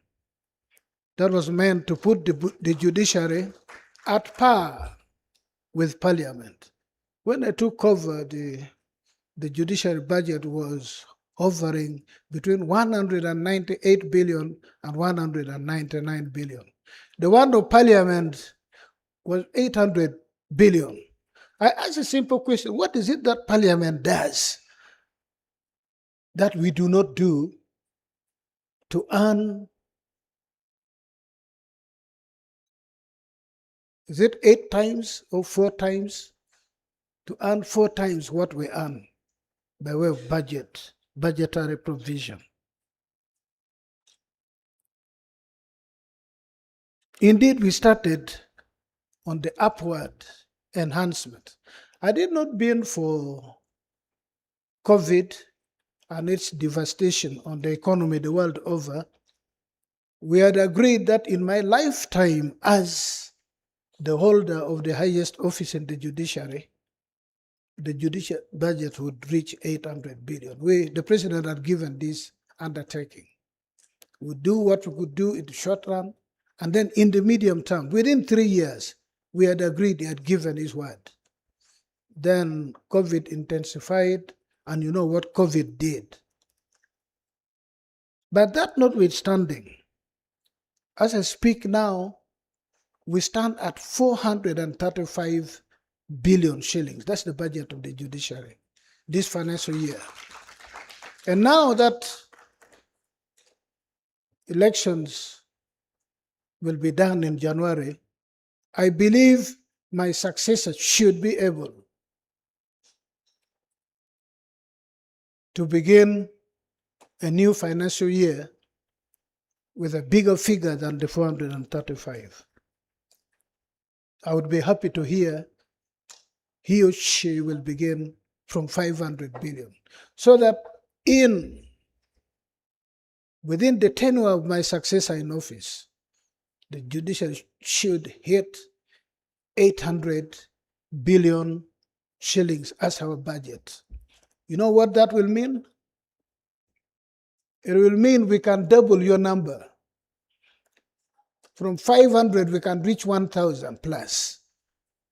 It means the High Court can reach the ceiling of 150 and all the other persons.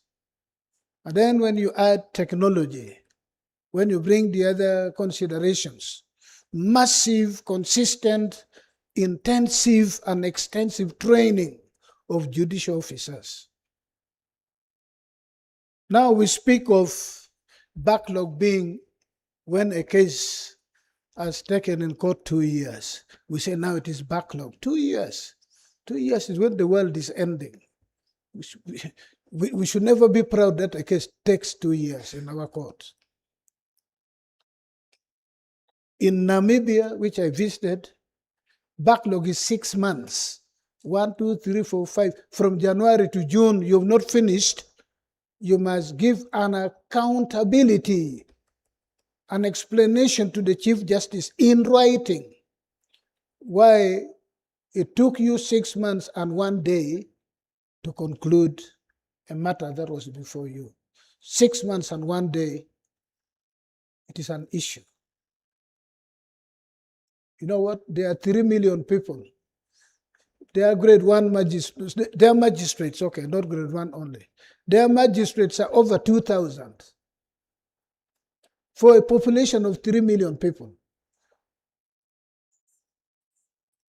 High Court is over 20 something, and so forth.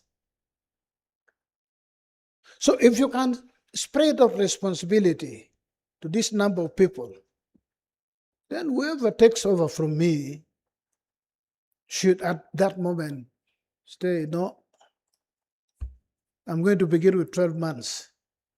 12 months, and as long as you finish after 12 months, by even 1 day, you must persuade me that it's not you to blame. That we can do. That's what we call transforming the judiciary. That's what we would call affording our people access to the judiciary.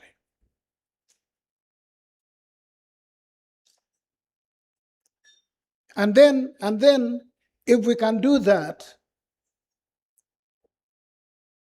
if we can enhance our budget so that we are properly equipped, every court in the country, all those county constituency courts we are dreaming of, all the districts have got a minimum 1 chief magistrate. And clusters of districts are 1 high court. The 38 which have been gazetted are in place. How can't we do it? That hardware, I call it hardware, putting the courts everywhere, putting you to preside over courts everywhere. Assume all these county constituencies have their magistrates. All districts have their chief magistrates.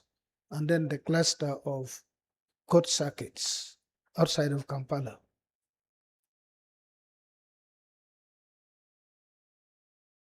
I always ask the question, will we have given access to our people if we fill all these stations which have been gazetted? Will we have given our people access to justice? Who can answer that? Can we pride ourselves that we have? Yes. I don't know you by name, but you can answer. Doesn't your thing work? That technology you press, I think it will show you a color and then you speak. Yes, there's something behind you.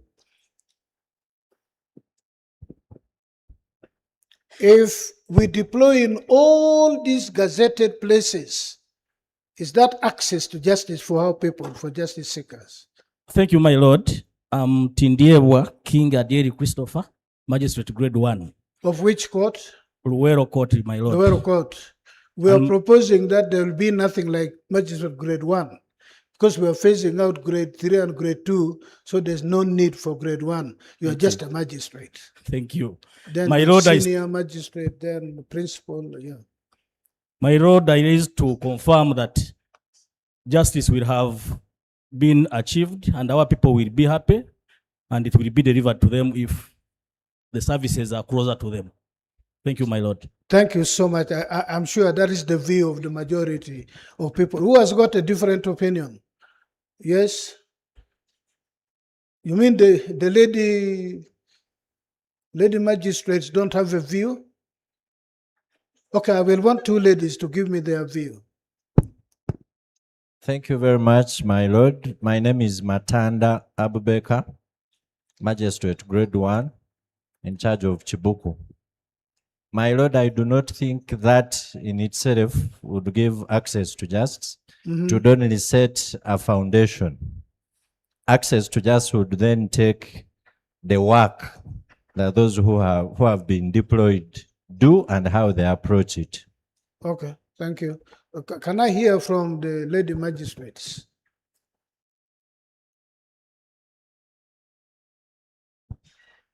But you beat these men at law school, now why don't you speak?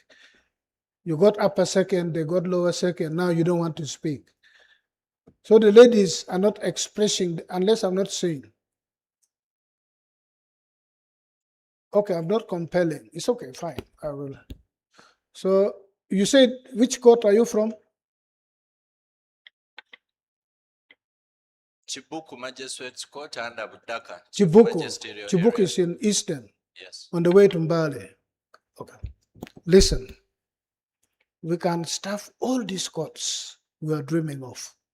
We can deploy even 3 magistrates in the constituency court so that you file a case and in 6 months you're out of the court. Maybe you're appealing. And in the appellate court, you don't take more than 4 months. We can achieve that. Listen carefully. That is not access to justice. All of us have phones. Hold your phone in your hand. I want to see the one of this lady. You hold it up. Just hold it up like this. I'm requesting up so that, yes. Have you seen that phone? Beautiful. Have you seen it? She made an effort to beautify it and like any lady would do anyway. Now think of this phone. If to open it, it takes 3 minutes. And then you want to go to the function of WhatsApp, you take 4 minutes. You want to send a message to the principal judge that there are issues, another 2-3 minutes. Do you say this phone is still beautiful? That's close to 10 minutes. If thieves are breaking into your house, they will find you before you have communicated because opening the phone alone takes forever. So the courts of law and your deployment per se, that is the hardware to affording our people access to justice. That is the hardware. That is taking cement. That instead of going from here up to Iganga to buy cement, you can now buy cement from around the corner here. So you brought the building material near. So we have taken the hardware to the people. It is what the builder will do with the cement that will make the cement meaningful. So you, as the justice providers, you are the software. You, the individual justice officers, from a magistrate to the chief justice, we are the software of the judiciary.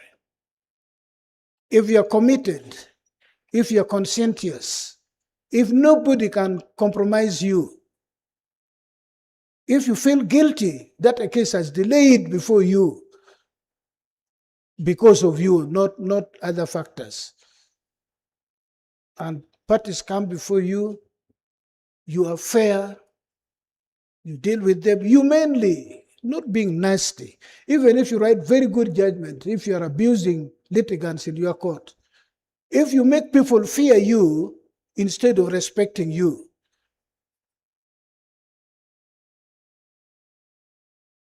so if you do the right thing, where people respect you, people talk highly with you, Then we say the software of the judiciary is now in place. Then we have afforded our people access to justice, not the courts of law. The courts of law is the first circuit. You have to complete the circuit.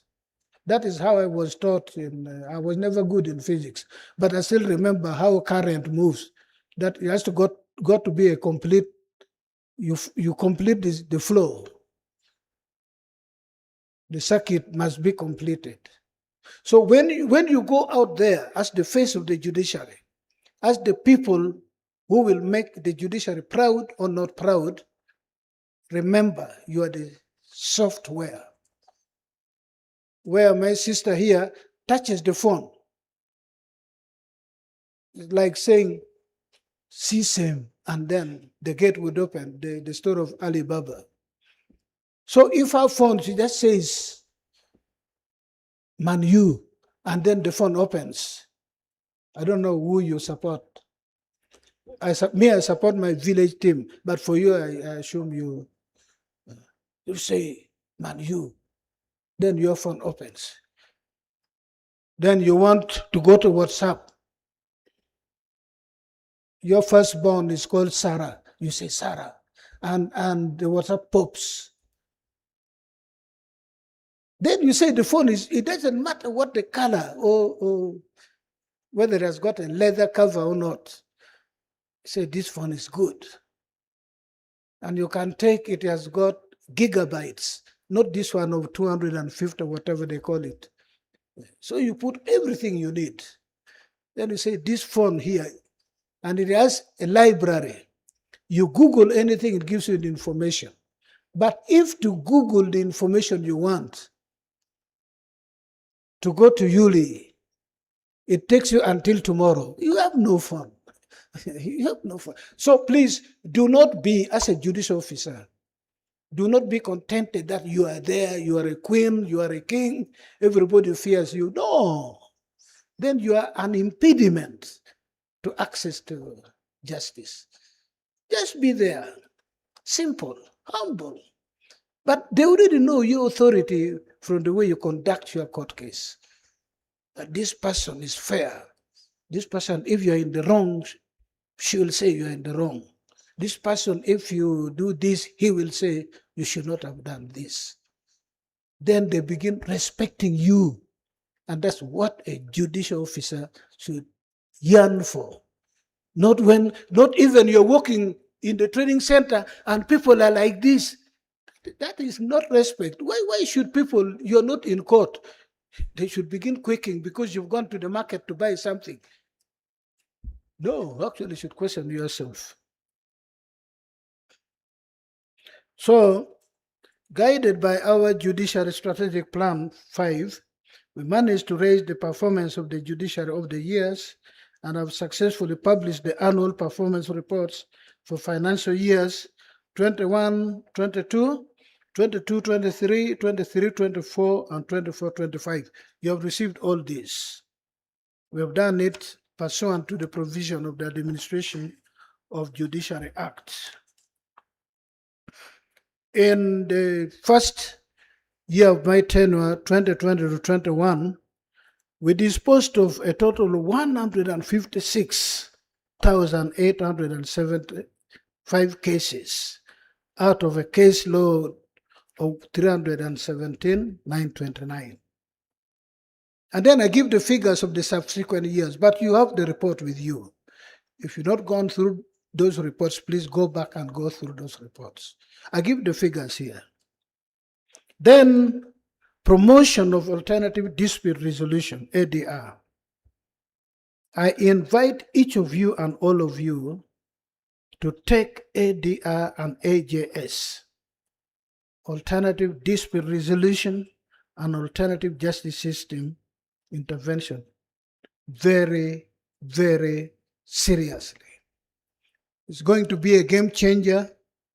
It's going to make our judiciary, it will be the new identity of our justice delivery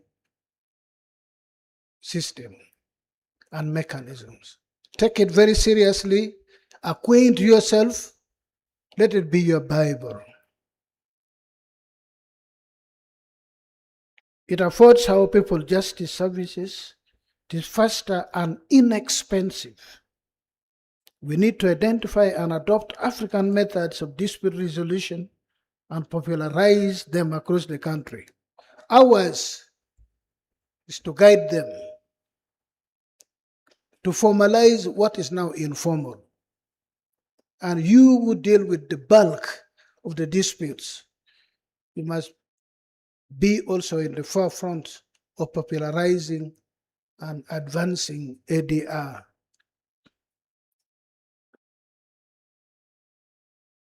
Automation of court processes and court services.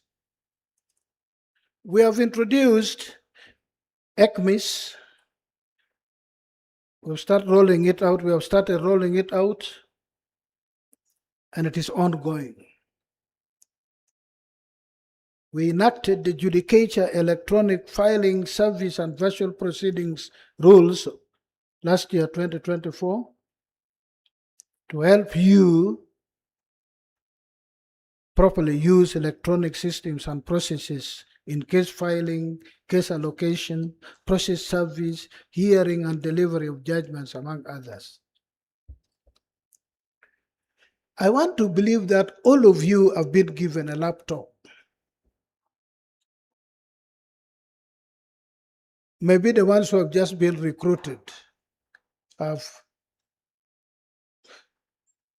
How many people have been in the judiciary for 2 years and have never been given a laptop? Just raise your hands up.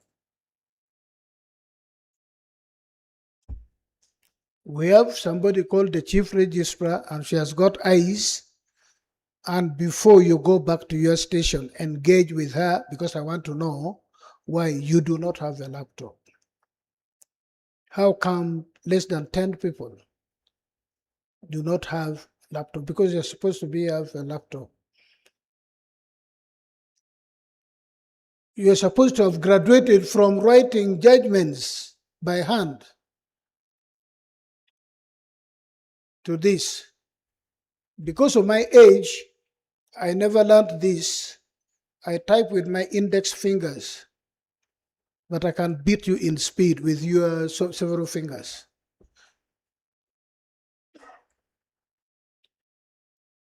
So that one will be looked into. I want to know why. Either you are given and you lost it and you did not report out of fear, but certainly that was something we had achieved. So I invite you to support this initiative and make good use of it. The fourth industrial revolution is here to stay. People are heading towards the fifth industrial revolution. There's no more space for technologically non-compliant officers. Please graduate out of non-compliance. For us, the BBC, born before the computer, we are now leaving the stage for you. Once the world moves faster than you, you will no longer be relevant. Please strive not to be relevant. Move with the world. The labor industry will shed you off while life continues for the others. I urge you to do more learning and to be flexible to the changes that must inevitably come up. The Judicial Training Institute will continue to periodically train judicial officers in the areas of the IT. Training is going to be a robust function of the JTI.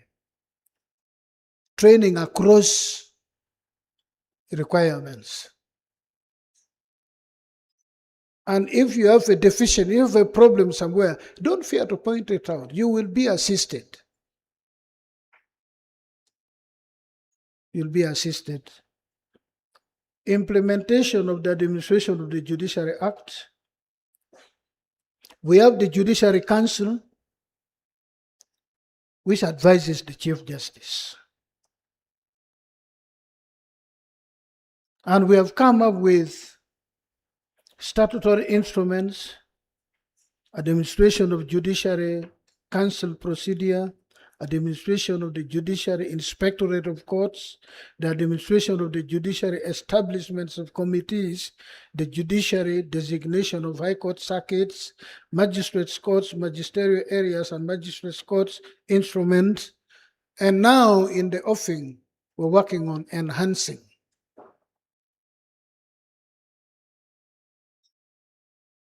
your jurisdiction, monetary and otherwise. The cases you can hear. If you're dealing with fraud, why should a magistrate deal with fraud with regard to 20 million only, and you're going to apply the same law, the same reasoning? Why shouldn't you deal with fraud of 1 billion if you're going to apply the same law? Where is the logic? So we have proposed, it will be up to Parliament. A magistrate will handle a lot more than 20 million. Chief magistrate, a lot more than 50. And the High Court should start from a lot more higher than where it is. In other jurisdictions, certain capital offenses are tried by chief magistrate. For us here, we think it is the judges who are demigods who can try death. The same argument.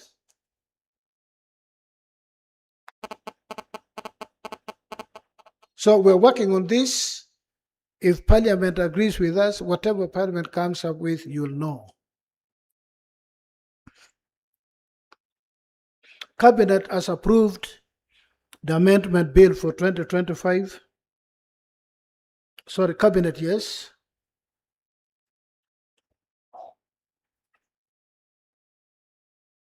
But because of the enhancement, that means your caseload will also go up.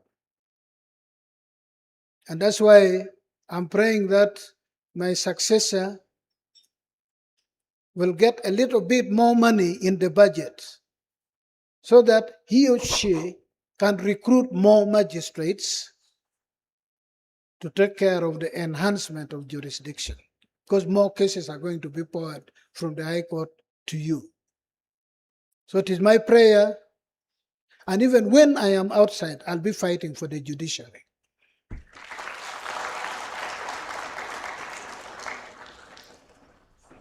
But this is my only other home. I have been in all these other places, but the place I will call my other home is the judiciary.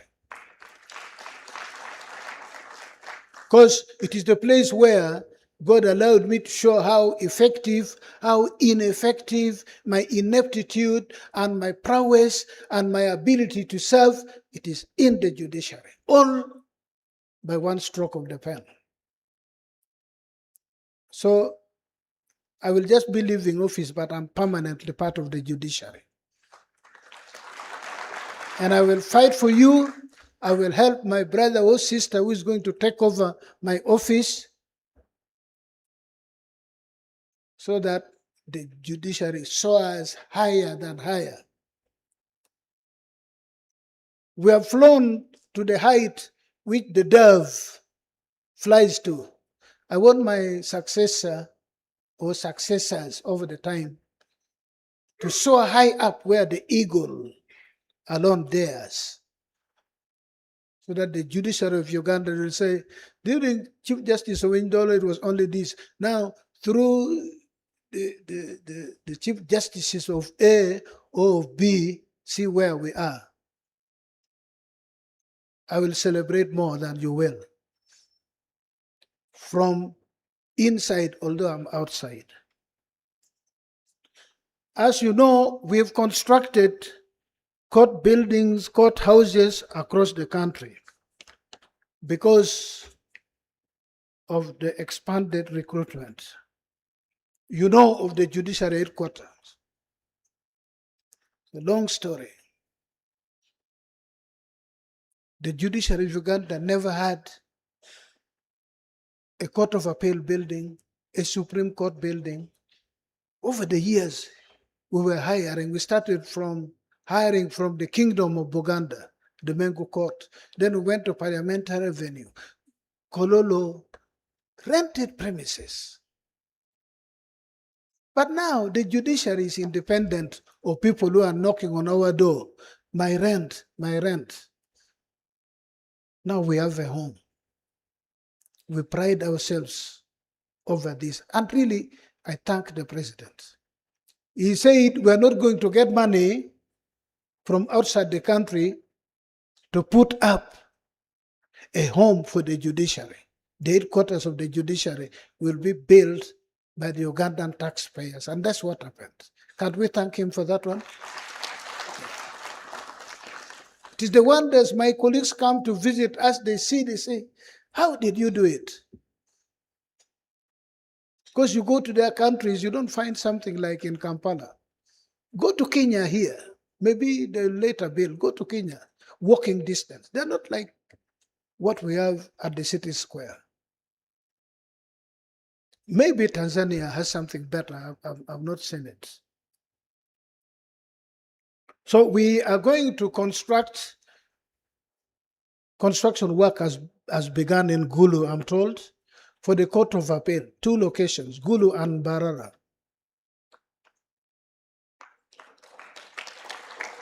Then after that, unless my successors change, we'll go to Mbale, Jinja, Masaka, Fort Portal, and so on and so forth. Arua, the 8 places that have been identified and gazetted. So that justice seekers don't have to travel from Koboko to Kampala. They will now come to Arua.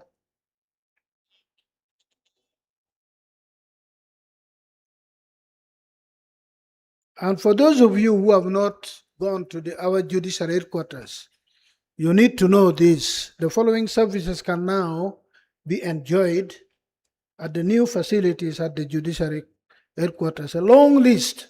You'll read it when you see this. Persons with disabilities are catered for. The conference halls are big. Court halls are fitted with facilities. IT. Now you can go and disappear underground and then come and do whatever you want to do. Somebody is looking you through your vehicle will not see you. Because we are parking underground. Just disappear. And then you don't come out. You go into the lift. You finish on 7th floor. You come.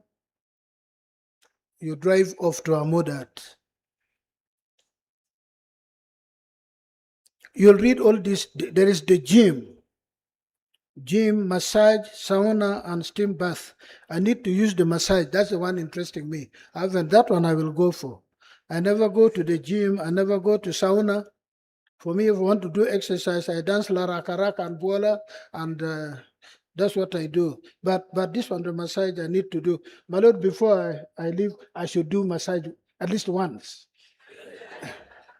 And if they do not change, I think I will be given a card so that I come from Patongo and do massage there. I will still be able to do it.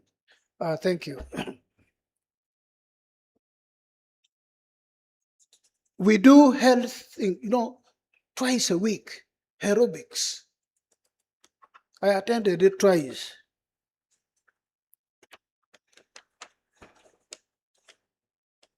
So I thank the Ugandan taxpayers for all these facilities. And please pay a visit, go and see it.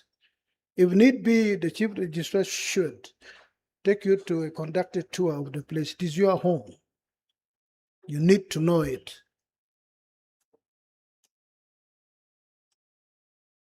Provision of official transport. We've tried. With the enhancement, we have reflected the enhancement of the budget on your transport. Vehicles, and most of the chief magistrates and magistrates across the country, motorcycles have been provided for process service, and so on and so forth. improved staff salaries, and retirement package. I was reading something recently that one of our employees, but you know, social media can misreport. I said, I earn only 230. How do I live on 230? The truth of the matter is nobody in the judiciary earns 230. Unless you do not count the allowances that are provided from the judiciary as an earning. We as the judiciary, we do not determine salaries. Salaries are determined by cabinet. It's a policy of the central government, of the executive. But within the judiciary, we have made provisions of a number of consolidated allowances without breaking the law. We could have put that money elsewhere, but we have put it to everybody employed in the judiciary, Chief Justice, down to the process server, to the office attendants. So it is not true that people earn 230,000. The one who said he earns 230,000, I can say authoritatively, he earns very close to 1 million shillings. You don't find it in many government departments or other arms of government. That's the truth of the matter. So I think we need to be responsible. But nothing will happen to him. Don't think that we punish people for being wrong. So because of the budget enhancement, we have been able to do this. I started work as a High Court judge at Fort Portal. My salary was 4 million.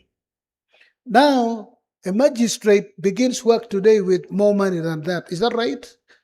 Is that right? Yeah, we never complained. We never even thought of going on strike or whatever it is. 4 million. Somebody who was used to earning from one case at times 50 million, at times 20 something, come and they're paying you 4 million. But you accept it because it's a new challenge. And what I learned from being a judice officer, it's not the money. It's the fulfillment you get from doing the right thing. That there was this dispute. It has taken 50 years. And you are posted to Iganga. You sit down and you sort it out. And everybody says, yeah, that magistrate has done the right thing. That fulfillment is more satisfying than even if you pay the salary of 50 million.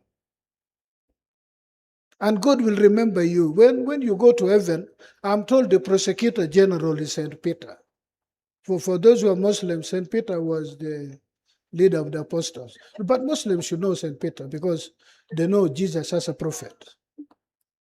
So he's there now, you appear. My sister, you'll appear. What is your Christian name? You. Huh? Priscilla. Say, Priscilla, you did this. It's going to count because he's prosecuting you. You're indicted or charged. This. What do you plead? So I plead guilty on those charges. Those 7 things you counted, I cannot lie. Because you cannot lie to God, he knows. I then say, okay, before we sentence you, what have you got to say? Say, my Lord, do you remember the other old woman that had taken over her land? Nobody could allow her to reach court. I heard of it. I fished the file out and said, I'm going to hear this case until I finish. And on the evidence, I gave her our land. And that woman blessed me. My Lord, didn't the blessing reach you?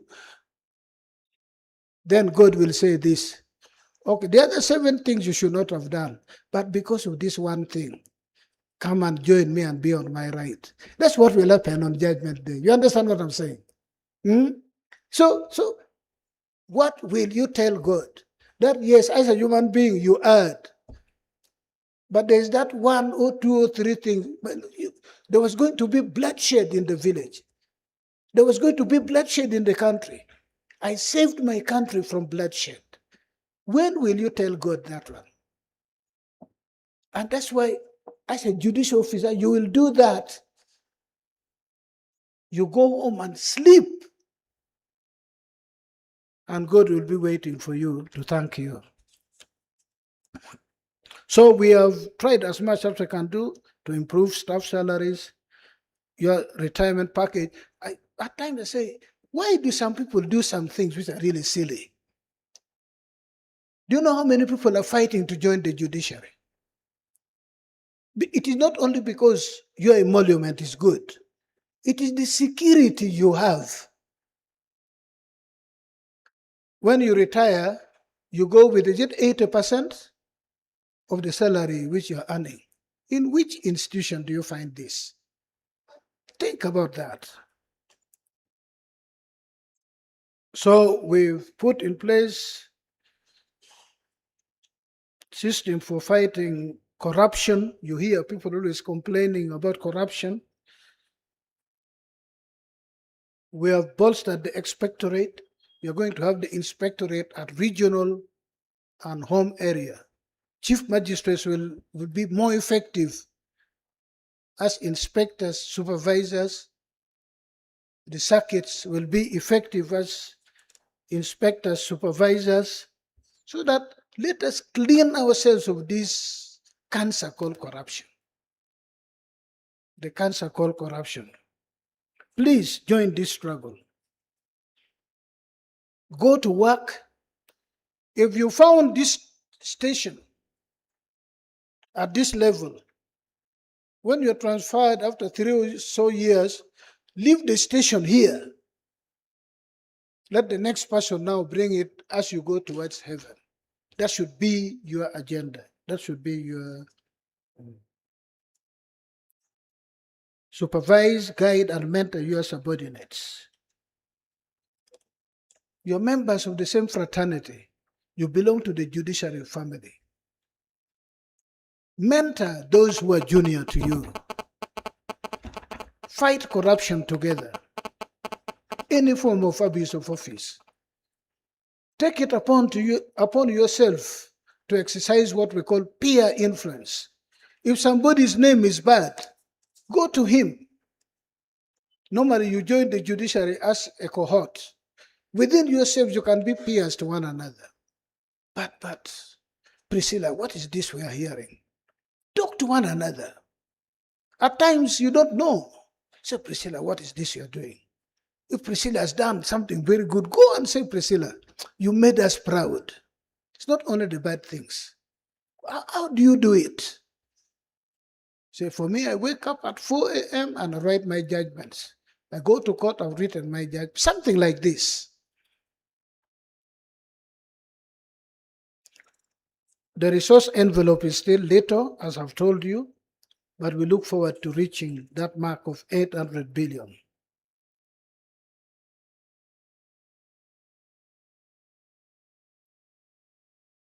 Now, look at the judiciary as an engine for social and economic prosperity. When you settle criminal or civil disputes fairly, the judiciary provides a fertile ground for economic growth, wealth, and job creation, as well as investment and competitiveness in the region. It is therefore your duty to contribute to the development of your country. What is in a case is much more than the two litigants arguing in front of a judicial officer. A case has dire impact on families, social relations, economic progress, political stability, and peace. Have that at the back of your mind. Have that at the back of your mind. As I conclude, I take this opportunity to extend my boundless appreciation to you, our foot soldiers, each one of you, and all of you together. I joined office in 2020, as I said. We had 376 judicial officers overall.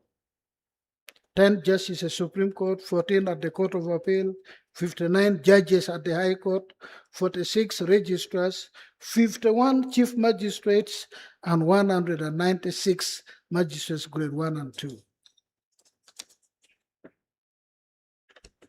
Today, as I speak, we have a total of 707 judicial officers. A leap from what I found. We are close to reaching 100 chief magistrates. We are 8 registrars. Isn't this stunning? Don't we call this one success? Whatever else may not be a success, don't you call this success? And indeed, because of this, we have provided Ugandans with employment as judicial officers. And because of this, more Ugandans can access justice because we are spread all over the country. Now, I retire a very contented man that I've laid the foundation.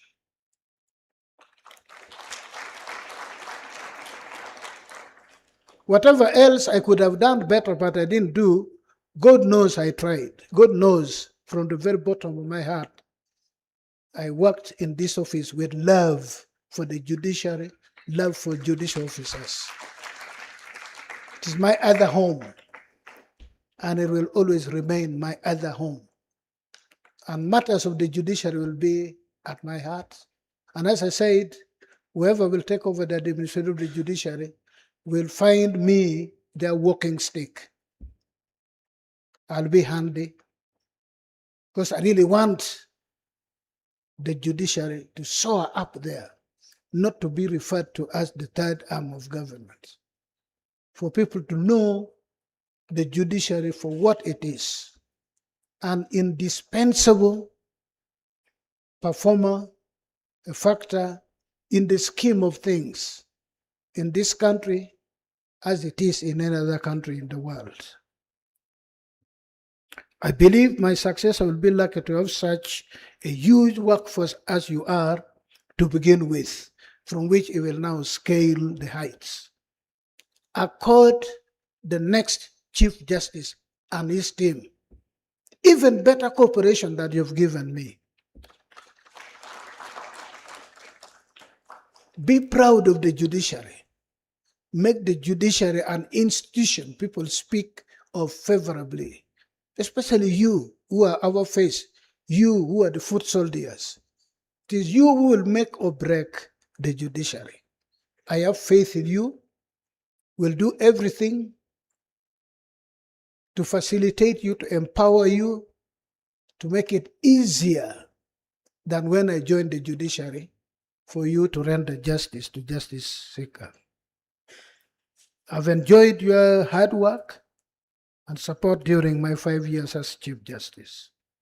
You attended judiciary functions. You attended functions in my home, not once, not twice, but came in an overwhelming force. I was so touched that members of the lower bench bought me some cattle when I conducted Thanksgiving to God. That was very touching. That was very, very touching. Yeah, very, very touching. It was proof that I'm a member of this family called the judiciary.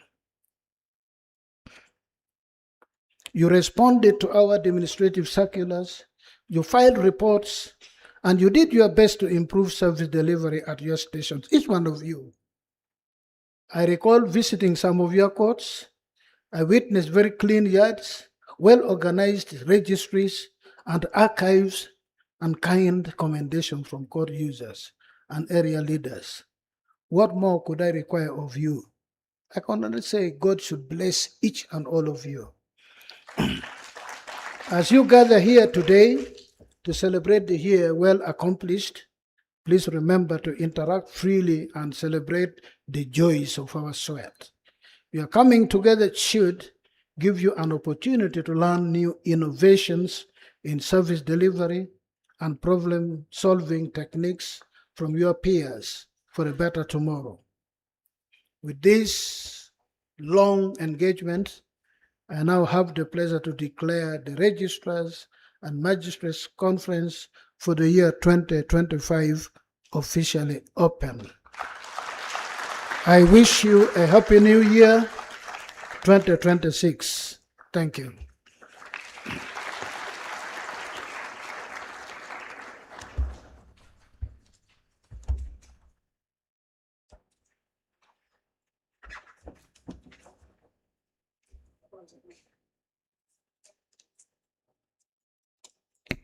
My Lord Chief Justice, I request you may take your seat first. Your words will continue echoing in our ears for eternity.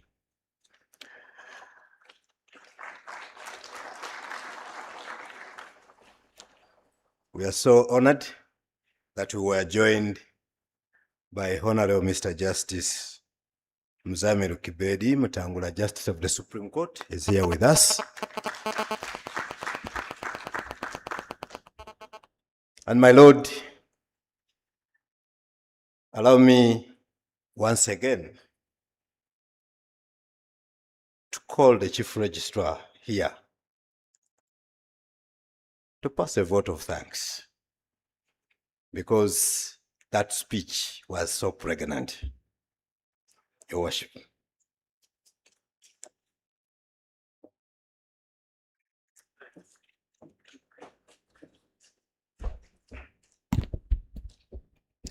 Thank you very much, PRO.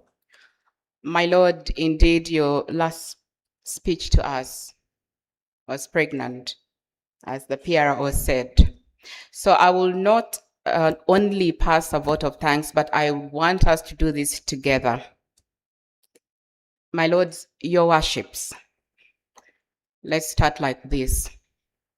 For the visionary leadership of His Lordship, for the judiciary, for upholding judicial independence, for recognition, acknowledgement, wise counsel, and guidance of the registry and the magistracy, for advocating for and achieving improved working conditions over the years, and his commitment to continue advocating for the same even after his retirement, for the promotion of efficiency and all case management reforms so far in the judiciary, for his open and accessible leadership style, for strengthening court user engagement and public trust in the judiciary, for his very many achievements that we cannot exhaust here,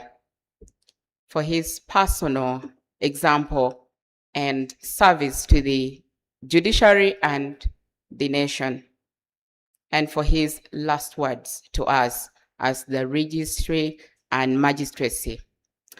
Rise up, your worships. In standing ovation, let us give him a long hand clap.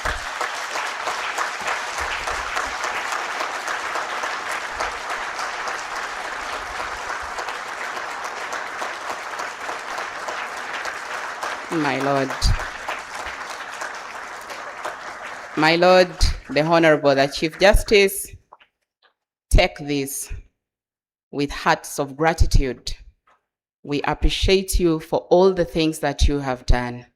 We may take our seats.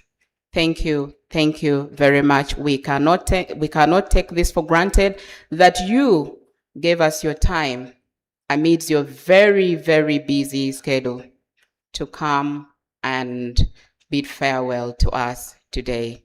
Thank you, my Lord.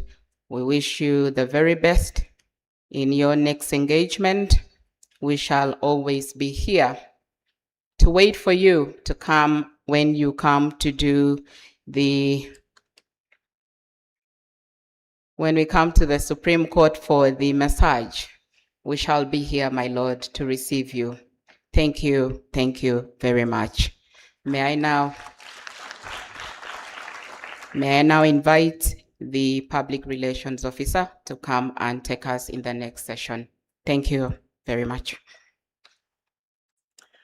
Thank you, Chief Registrar, for accepting to perform that.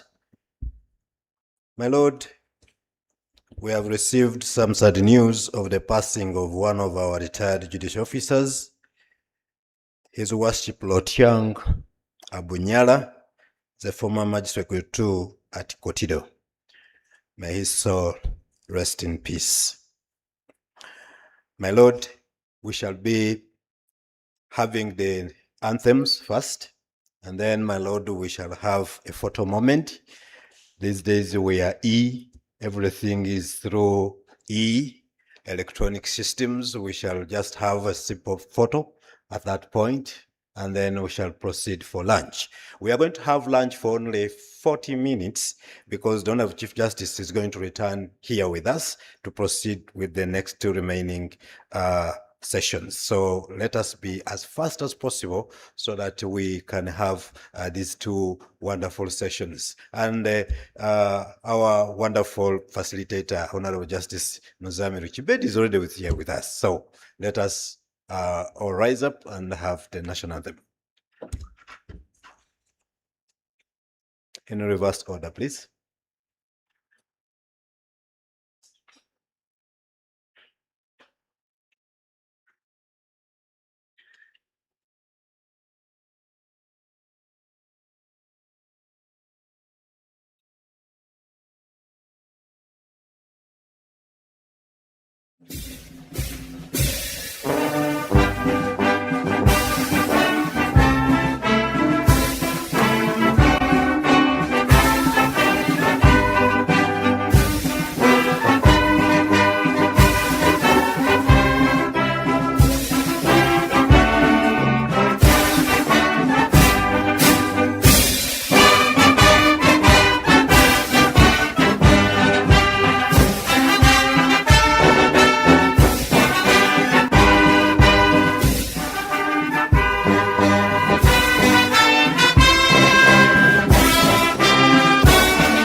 Thank you very much, my Lord Chief Justice and the High Table. I request that we take our seats as Daniela comes to take our scientific photo. Thank you.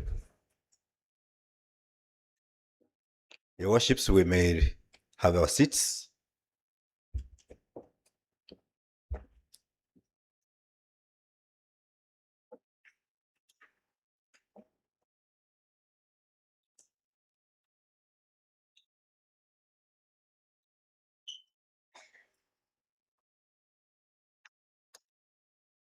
Thank you so much.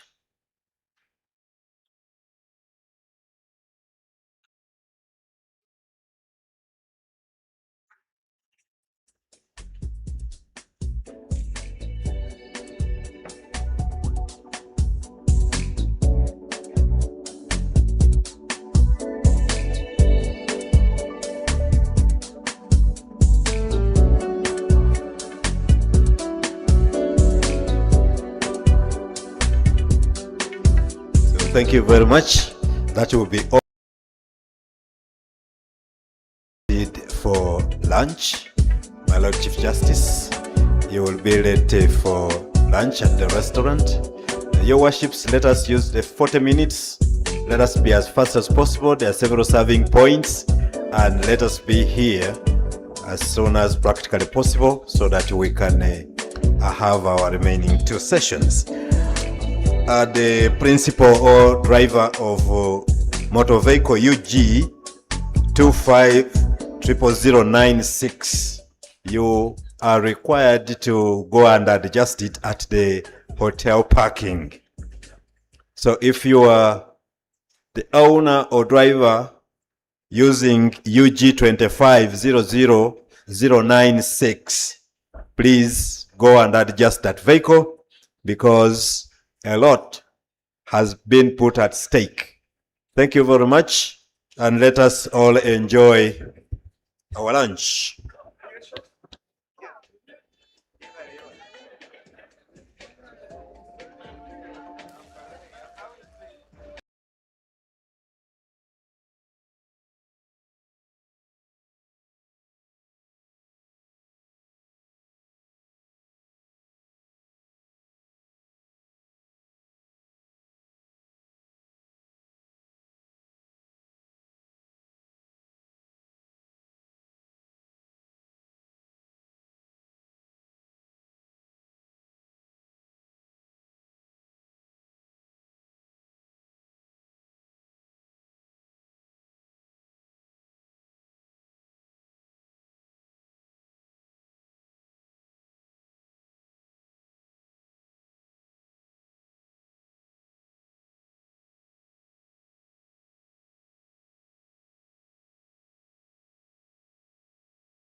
Your worships standing behind there, please, can you take your seats?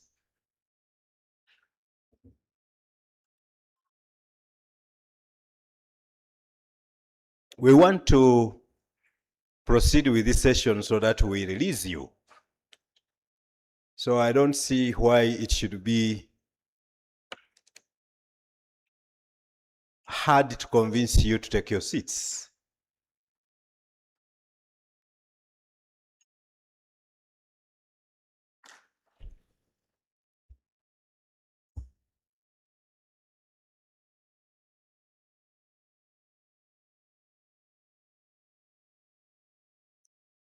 Vice President Ujoa, where are you? I saw you. Yes. Please, where are your people? Please try to police around. You know, I don't know how you can effectively police judicial officers.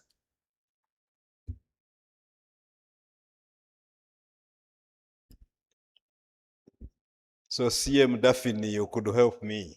Hello. And police them. If they need LDUing, you can do some LDU work.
So I think the rest will find us.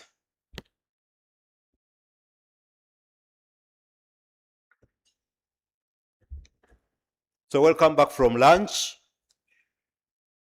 And we want to go through the next session. And at this moment, I want to invite the session chair, our worship Agnes Alum, the Registrar of Magistrates Affairs and Data Management, to take your seat. Let us welcome the session chair with an applause. That shows that you are present. Yes. I know the food was very delicious, so we are going to have enough energy.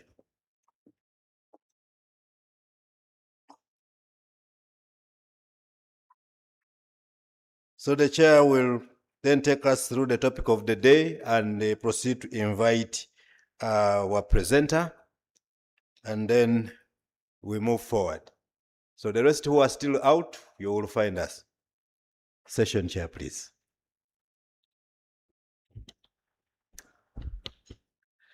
My Lord and your worships, good afternoon. Our next session is a topic on the state of the registry and magistracy in the judiciary of Uganda as of December 2025. This topic will be handled by our Chief Registrar, Her Worship Pamela Lamunu. Your Worship, I invite you to come and take your seat.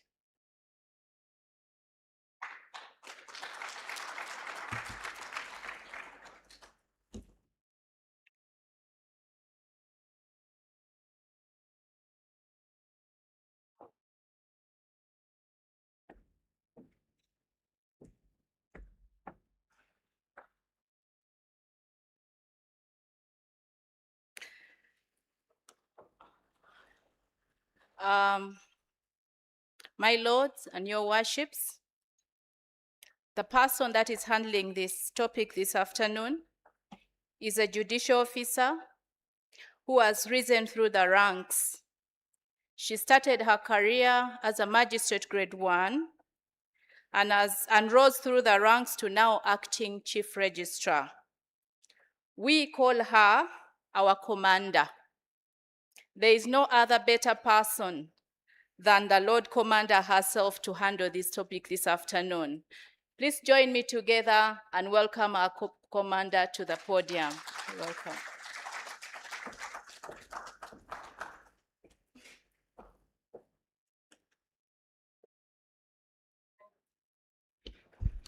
My Lord, your worships, a very good evening now. I think it's a good evening now. Yes, and we have had lunch, and I think we are ready to hear this about the state of the registry and the magistracy. But I also hope that you have, so far, we've been here for about how many hours now? At least you've made one more friend. Have you made one more friend? Have you known different names that you see on the list of judicial officers and you had never known them? For example, did you say, oh, that is Toloko? Toloko is here. Anyway, I am meet Toloko. I am not going to take long on this because I know that time is already fast spent and we have another presentation. And so I will only just do a brief version of my presentation because most of the things that are contained here have already been said. So let's begin. Our topic is enhancing judicial accountability and access to justice, the state of the registry and magistracy in the judiciary as of December 2025. And the outline of the presentation is this. We are going to have an introduction. We are going to have definition of keywords. on the second slide, we are going to have on the third slide, who are the registrars and magistrates in the judiciary. We shall have a glance at the workload, and then we shall look at the mechanisms that have been put in place so far to enhance case disposal. We shall look at challenges and bottlenecks to access to justice. We shall look at solutions, and we shall conclude. So, Your Worships, for introduction, you can read quickly.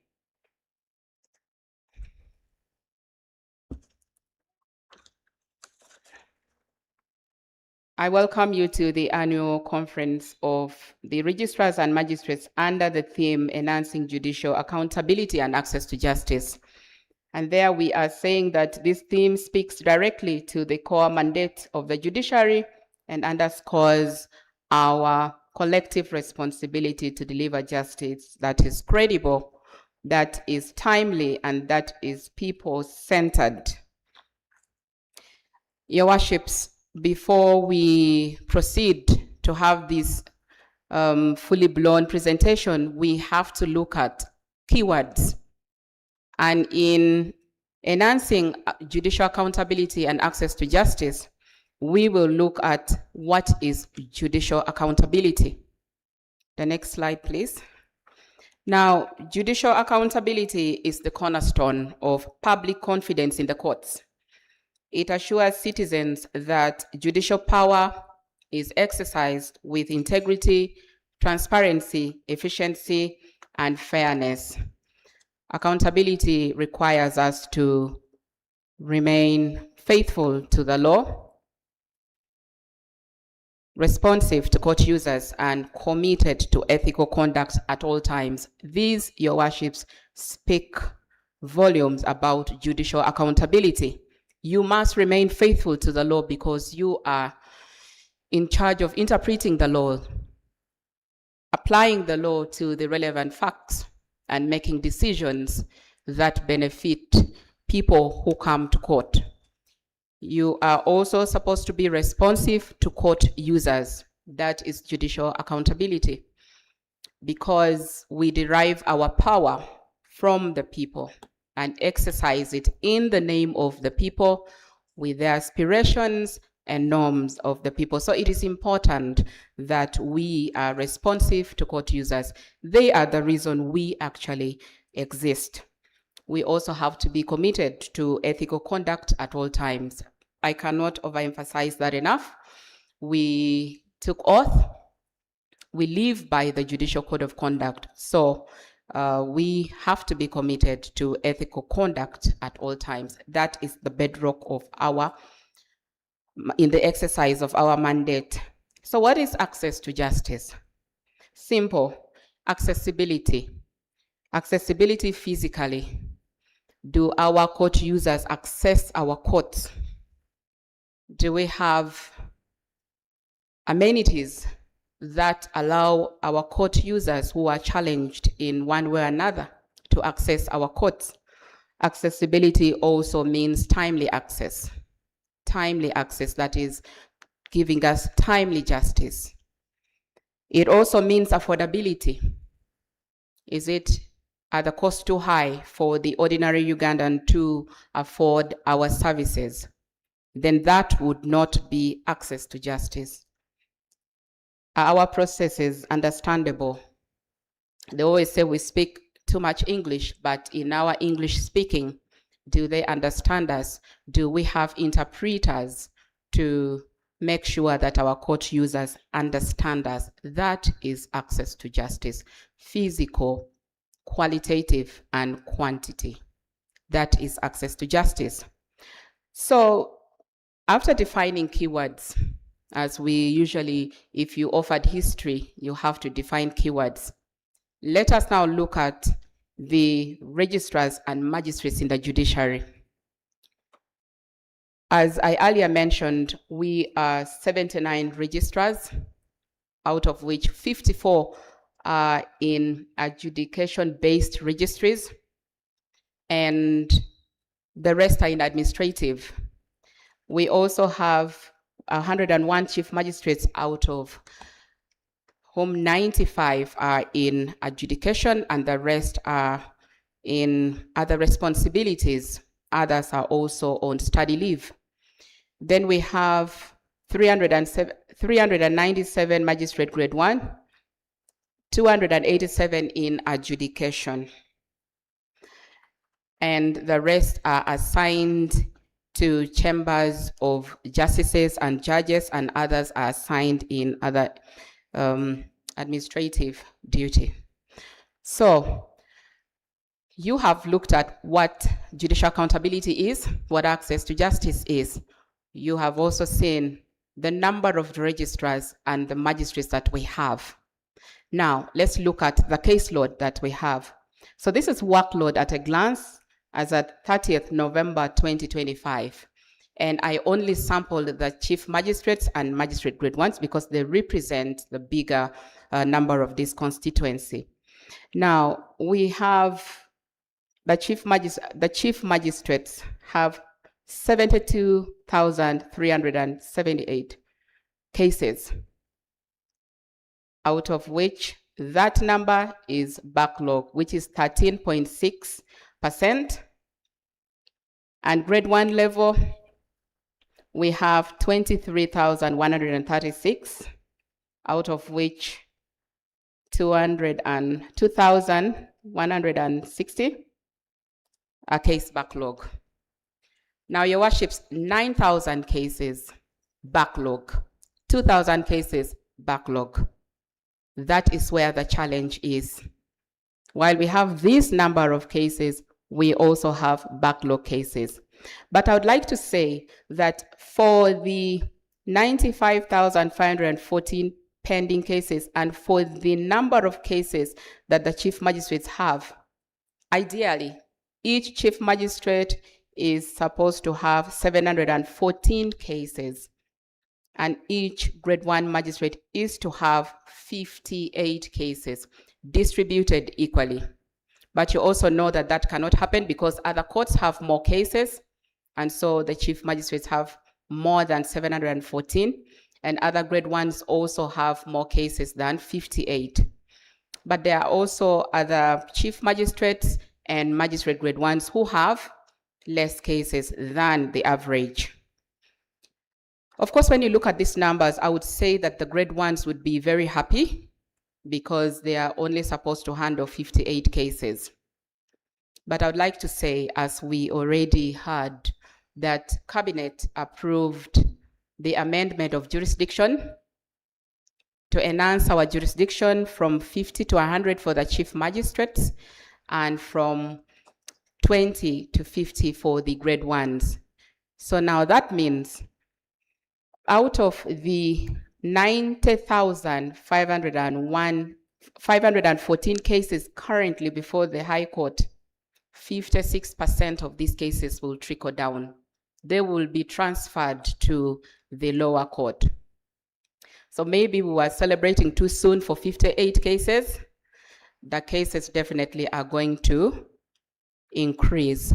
But of course we have, because of the trust and the confidence that we have in you to handle cases with bigger jurisdiction, we went in for this amendment.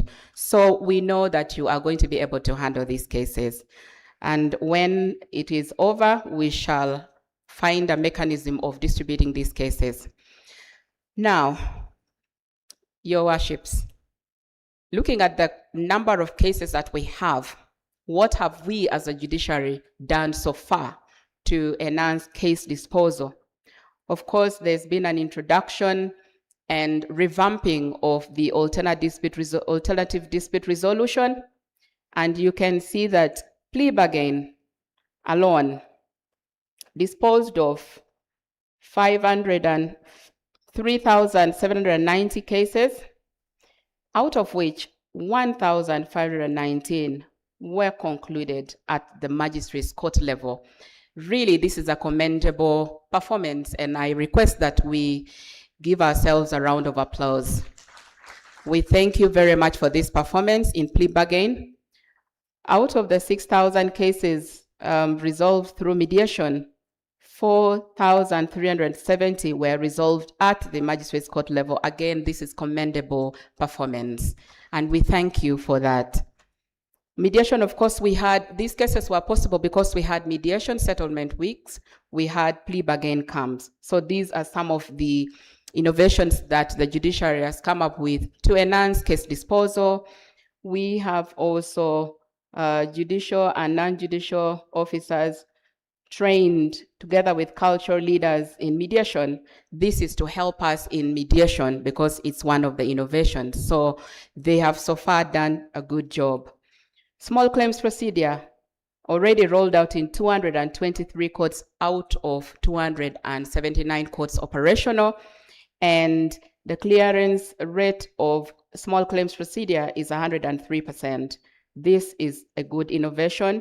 We've also we are rolling out ICMIS and CAS because we want to have digital tracking of cases. You cannot improve or measure what you cannot track. And just like a post that you made 10 years ago can be pulled up today, we want to be in a space where all cases electronically registered can be tracked and can be followed. Their statuses can be easily followed. Then also the judiciary has introduced audiovisual and video conferencing facilities so that when you travel, when a witness is out of the country, a witness is out of jurisdiction, we do not have the excuse of we cannot be heard, the witness cannot be heard. We have these facilities that are now being rolled out. So far we have the video conferencing facility has been rolled out to 35 courts now with 18 prisons connected. So these are innovations that we are putting in place to make sure that cases are not adjourned because a witness or a lawyer is not within the jurisdiction. Deployment of additional registrars and magistrates to high case load divisions and courts. Again, these are interventions that the judiciary has come up with. You see some places have 2 chief magistrates, 3 chief magistrates, 4 registrars because of the traffic of caseload. And this is aimed at reducing these cases at the different courts. Sessions, of course, you have been having sessions, gender-based violence sessions. The Anti-Corruption Division also has sessions. These are some of the ways that we are trying to handle cases so that we can clear cases as much as possible. Also, capacity building through training in case management and other areas. Of course, training is important because cases evolve. In criminal matters, criminality evolves. When we were at Anti-Corruption Division, we were told that people look at the judgments that come out of Anti-Corruption Division very critically because they want to know what not to do. Because if a judgment has found somebody guilty, they want to study what that person did wrong so that they don't repeat or they don't do what that person did. So there's evolving nature of crime. So we have to run ahead of them. We have to run ahead of people who commit crimes. So there is importance in refresher courses, and also to train you in areas that are emerging, electronic evidence and many other areas that will equip you with the necessary skills to handle quickly cases that come before you and their complexities. Review of processes to improve case flow management from filing to disposal. We have a judicial process task force in place. We are reviewing the processes, the case flow processes. Are there processes that we can cut down so that we reduce the process between filing and disposal to make case disposal easier? This is work in progress, and when it comes, I believe that it will ease our processes and make us handle these cases quickly. We have also put in place standardization of court buildings to accommodate ramps. I said that access to justice is not only about the processes, but also about physical access.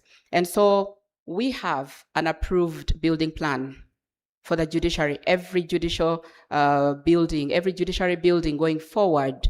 And we have included things like ramps to accommodate accessibility to people who might be challenged to access our buildings. That is enhancing access to justice.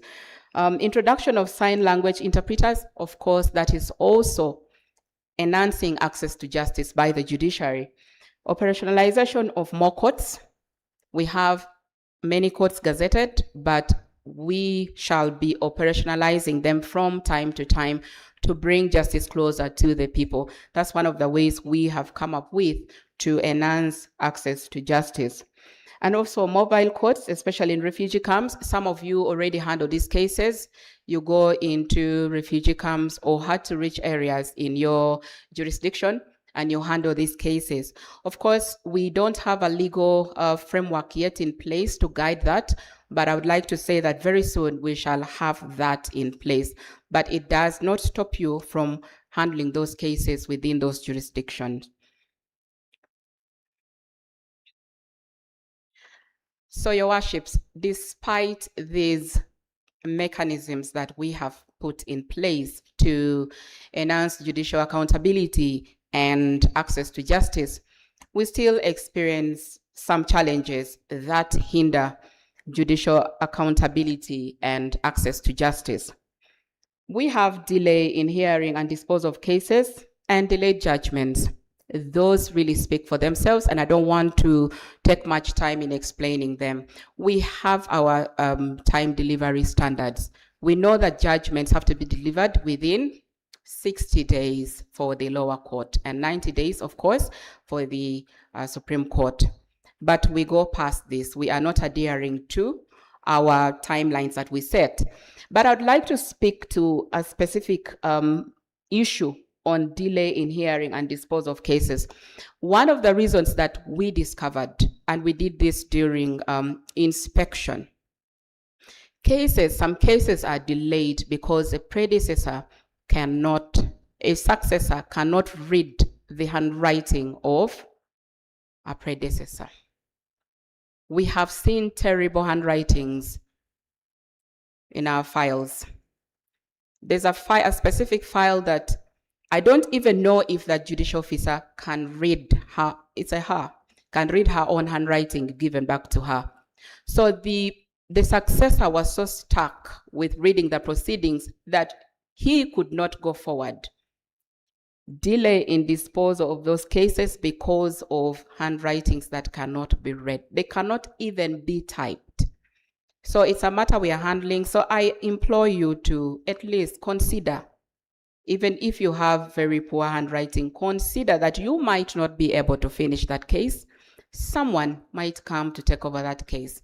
And that really is a bottleneck to access to justice, because the parties in that file will not quickly get the justice they deserve because you couldn't write or record the proceedings clearly. So you pay attention to that. It is really a bottleneck, one of them. There's late coming. I honestly don't have to talk more on this. I have moved to, I don't know how many courts, but the last quarter I moved to 25 courts. And there are courts I went to, and at 11, nobody's there. From the boss, from the one in charge to the support staff, this is a bottleneck to access to justice. We found, in most cases, we actually found the court users there, but the judicial officers were not there. No information was given to whether they were coming or not. Of course, we would call, and there were excuses. But late coming not only hinders access to justice, because if you come late, then how are you going to start handling the cases you fix for the day? It does not only do that, but it also has an impact on the image of the judiciary. We talked about that you are the face of the judiciary. Now, if you come late, what image are you giving about the judiciary? Then there is lack of absenteeism and lack of prior notice. This is also self-explanatory, Your Worships. Absenteeism, there are people who just don't wake up. They wake up and say, we are not just going to court. And I remember reading one post on one of the judiciary forums. And one person was saying that being in adjudication is easier than being in research, because when you're in adjudication, you can determine whether you go to court or you don't.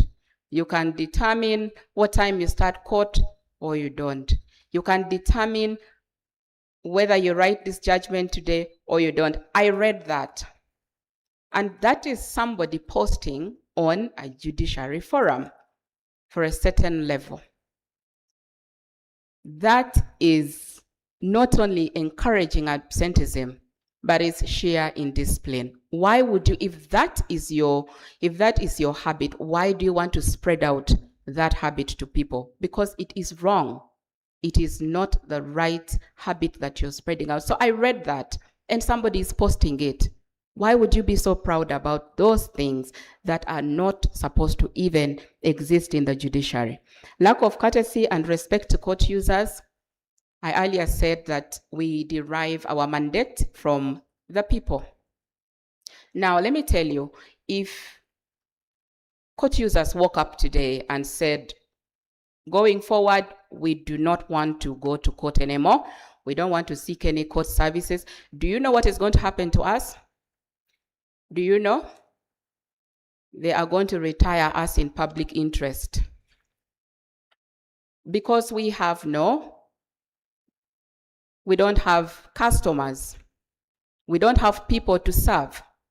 So as you treat these people badly, as you treat them without courtesy, remember that if they decide to say we are not going to court, we are going to be retired in public interest, because why should they pay us?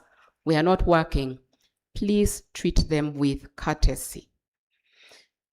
Corruption, this is actual and perceived. I say actual and perceived because I'm coming from the inspectorate. When I was registrar inspectorate, I, of course, investigated a lot of complaints about corruption. Some indeed are perceived. Some indeed are perceived. You might not even know that they asked for money in your name, but they will run with your name that you asked for money. So that is why I put the perceived there. But it still matters because it erodes public confidence in your court, and it's a bottleneck to access to justice, because then they will not come to court. They believe that justice is only for the rich. So these practices, somebody said this idea of picking corridor allowances is an impediment to access to justice.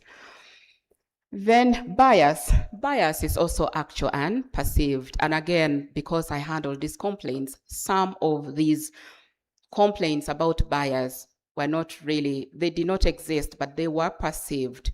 Some people just are loud by nature. And so when they spoke in court, they would say the person was biased. Some judicial officers just want to put a stand. They want to speak their mind and call wrong, wrong, call right, right. They were also perceived to be biased. So we are aware of that there is that. But there's also actual bias. There are people also, we also investigated those matters where indeed a judicial officer comes to court, sits, and starts showing open bias from the word go. I don't know what informs that, but it's actual. There also exists actual bias. So bias, actual or perceived, really is an impediment to access to justice, because the court users will not be interested in coming to court. Then we have frequent adjournments and poor case management. Of course, this one, we already talked about it. Be in charge of your court. You cannot be misled to keep adjourning. In fact, sometimes you even tell the lawyers, when you start opening your diary, counsel, is this available? No, your worship, that is not available to me. What about this date? So you see yourself going past 2 weeks, past 3 weeks, and you actually going with the lawyer who is saying he's not available. In the end, you surrender to the availability of the lawyer. If he's available 2 months after, you will surrender to that. In fact, some of our judicial officers end up telling lawyers, please, you agree on the date and you inform me. Now, you are not in charge of your court. The lawyers are in charge of your court. I am not saying you don't have to adjourn, because there are also genuine reasons sometimes. But you also should know the limit of your adjournments. Some of these law firms are not 1 month, sure. And we still have issues of missing files, Your Worship. Your Worships, we have issues of missing files. And again, I speak from a point of inspectorate. There are times when we have gone into courts to physically look for files that cannot be traced. That, of course, is an impediment to access to justice. I mean, if the files are missing, what else can they use in recording proceedings and moving forward with their cases? So some of those are the reasons that we have found as impediments to access to justice. I've put etc. there because there are many more reasons that you know. But I'd like to guide that the reasons that we put here for this presentation are internal. We are all aware that we have justice actors. We don't act alone, obviously. We have lawyers, we have stakeholders. And so some of these delays are caused by, at their instance, when you as a judicial officer, you have no control over. But I'm speaking about the challenges that we have control over. So now let's go to what would the solutions be? Seeing that we have these challenges that are an impediment to judicial accountability and access to justice.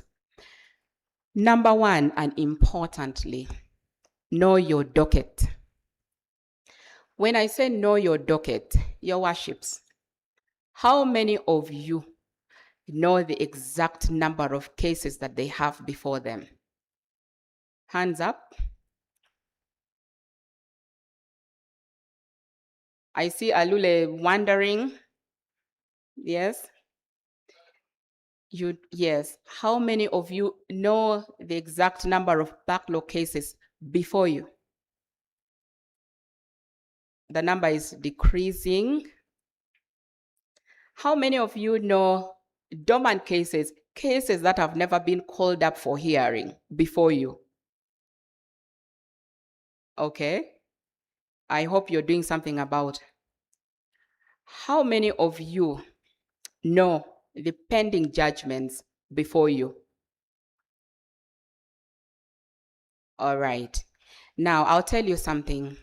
We recently conducted court case census to establish how many cases we have in the judiciary. Our findings were interesting. There were cases that had existed for more than even 40 years, for more than 35 years.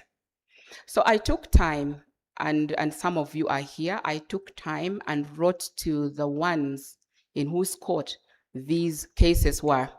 I told you to explain why these cases exist. I told you to explain the strategies that you are putting in place to make sure that these cases are disposed of.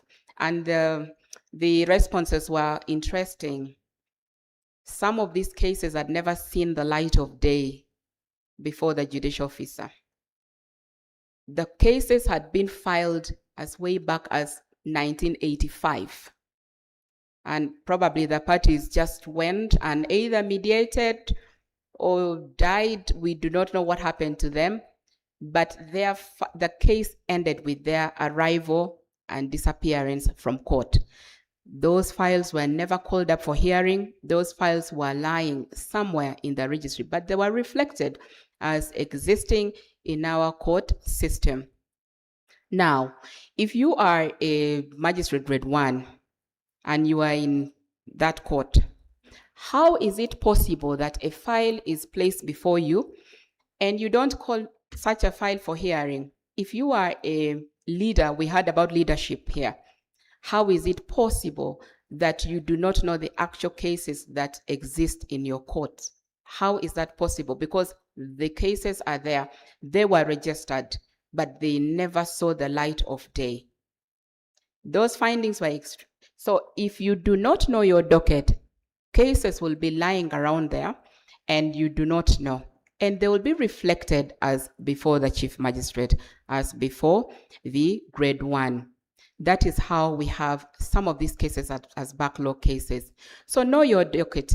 Take time to talk to your clerk to say, call up all the files that are before me. You will be amazed at the discovery that you will make. Some of them are under your name, but you've never seen the files for reasons probably you don't know. So take your time. This is a call to action for all of you. When you go back and you are not sure about the cases that you have, please employ your clerks to bring all the cases before you, whether they are 500, because you have to reconcile the numbers you have with the physical files. Otherwise, you will have cases that will take years and you even didn't know that they existed. Do you know your registry? Do you know your staff? Do you know the strength of your staff and the weaknesses of your staff? Because if you do, you will know that this person is good for customer care and you will deploy them accordingly. You will know that this person is not very good at front desk, but is very good at file retrieval, very fast. Do you know your registry? If you do, some of the challenges that we have, you will not experience them. So I encourage you to know your docket, know your registry, know your staff. Then active enforcement of procedural laws, that really I should not even spend time on, because we have laws that guide us on our actions. Defenses have to be filed within this time. Summons have to be extracted within this time. So if you enforce and stick by the rules of this, you will realize that you will actually cut out the number of cases that are lying dormant in your courts. And also you contribute to judicial accountability because you are doing your work. Then adhere to the administration of the judiciary, that is the Judiciary Service Regulations and the Code of Conduct and Client Charter. I believe that all of you have the Judiciary Service Regulations. Do you all have? Okay. And I hope that you have taken time to read these regulations. They are very pregnant with information that regulate our service. But I'll just speak to one aspect. I would like to speak to the aspect of sick leave. Your worships, number one, sick leave is not granted by a doctor. I have seen you write to me to say, Your Worship, this is to inform you that my doctor granted me 2 weeks of leave. So now the doctor is the responsible officer. So I'd like to advise quickly that doctors do not grant sick leave. Doctors recommend sick leave. So if you go to the doctor, let them just recommend. The other thing is,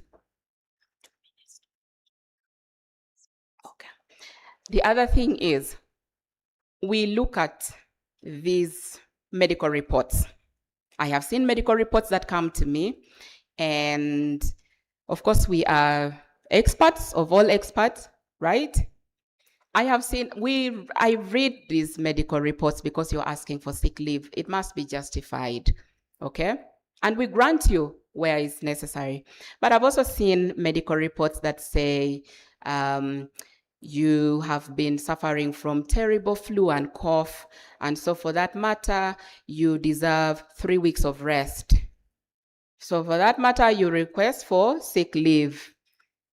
Your worships, I leave the judgment to you. I've also seen doctors write to say she or he is not supposed to be in a stressful environment. Yeah, but that's your workplace, right? So how is your workplace all of a sudden stressful? So we look at these medical reports, but where really, I've seen serious medical issues, and indeed, there is absolutely no reason why we should not grant you the leave, but we look at these things. Don't just wake up in the morning and say, I'm going to ask for sick leave. I'm tired. You have many more types of leave that you can seek. All right, so effective supervision of your registries, magistrates, and pay attention to administrative circulars and guidelines. That really is self-explanatory. From time to time, we issue circulars that guide you on different matters. Pay attention to them. We give guidance. You also have effective supervision of your registries, magisterial areas, and courts. Again, know your docket, know your registry, exercise supervision. Go to these places that you are supposed to supervise. You will really cut out a lot on things that are an impediment to access to justice. Now, beyond the workload, I believe you cannot guess what I wanted to say there. Beyond the workload, what are you supposed to do? Now we've pushed work aside. Can anyone guess? Yes? Yes.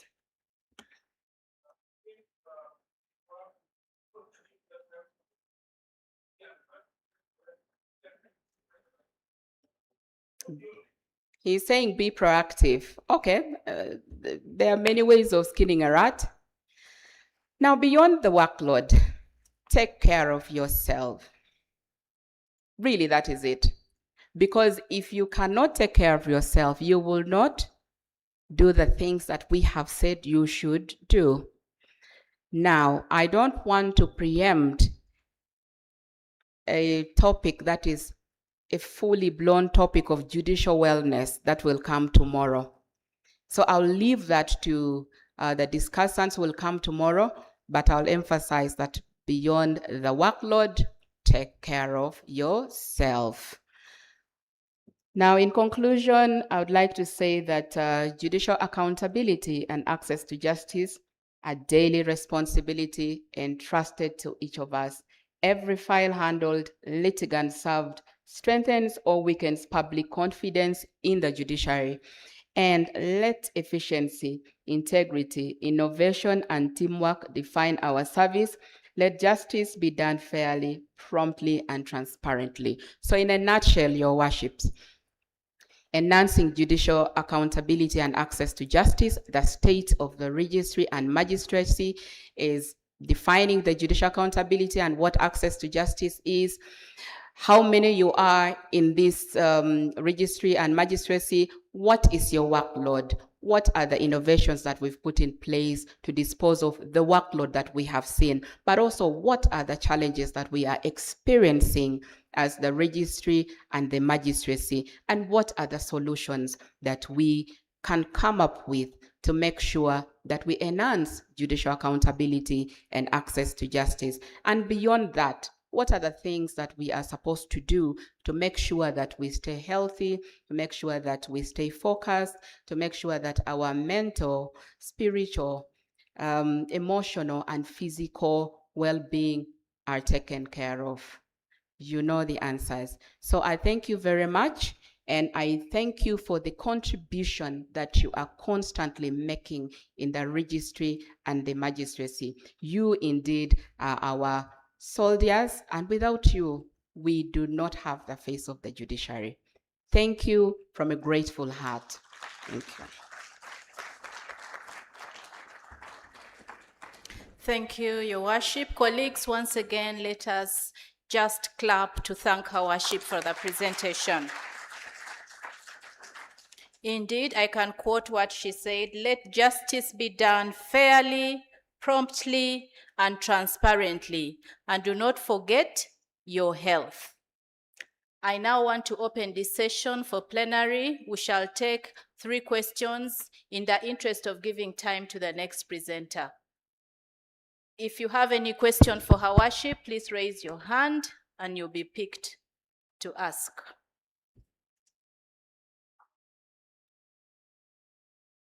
On the other hand, if there are no questions, we shall save time by giving the next presenter opportunity. But I see a hand, 2 hands behind, yes?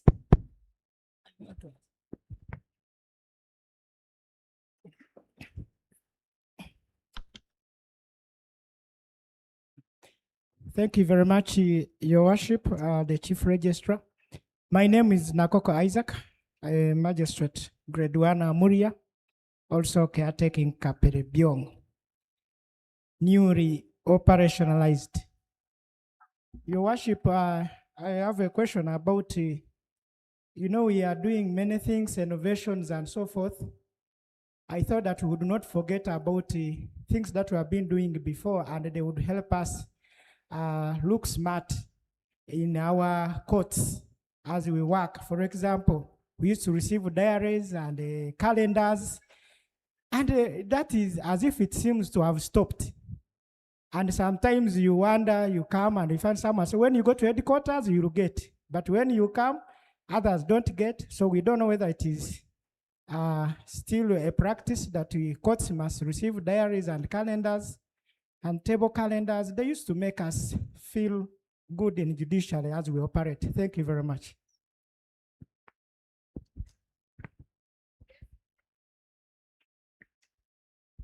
Thank you very much, the Chief Registrar. My name is Yewale Daffin, and I am an acting Chief Magistrate. Mine is not a question, mine is a comment. I wish to thank the Office of the Chief Registrar. And I am saying this because it is a command center for all of us. And when that office is receptive, then our concerns as judicial officers are attended to. Now, I want to thank you, Your Worship, the Chief Registrar, for opening up your office to us. The other day we came and it was literally a legal aid clinic. And I'm saying this because there was a whole lineup of people and you attended to each one of us. We didn't take that for granted, and thank you very much. And we pray that the Office of the Chief Registrar continues to be that open to us and to be able to address our concerns. We thank you and may God bless you.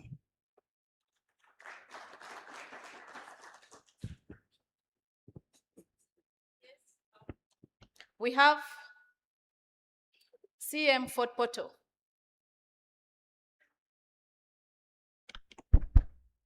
Thank you, CR, for your presentation. Mine, really, CR, for the last 3 years, when I do inspections, I feel pained. When I go to the courts that I caretake, Your Honor, you expect us to to perform beyond your expectations, and our G1s try. But when you reach some of the courts where they work, the town council offices, some of those lockups, I don't think that's the image that, yes, when we go to High Court, the towers are towering, but what's happening up country, Your Honor, honestly, I think when you sit down in that top management meeting, you really need to think about the caretaking courts. We write and write. My magistrates have written for furniture, they've written about electricity, about water, but we get no response. So I really think whenever we bring such matters to your attention or to the registrar, magistrate affairs, let's get responses. Thank you so much. Thank you, Your Worship. I think let's allow the presenter respond to those questions. Thank you very much. They say that when you present and there are few questions, either people have understood everything or nothing at all. So I'm just trying to figure out what this is. But let me answer the few that have been raised. And again, I thank you very much for raising this. About diaries, I've been informed by the Registrar of Magistrate Affairs that they will come out soon. So very soon we shall have diaries and calendars. I think one was being launched today. And so we want to see how fast that is going to go. But it is our duty indeed to give you calendars and diaries. We shall follow that up very closely. And thank you for raising that.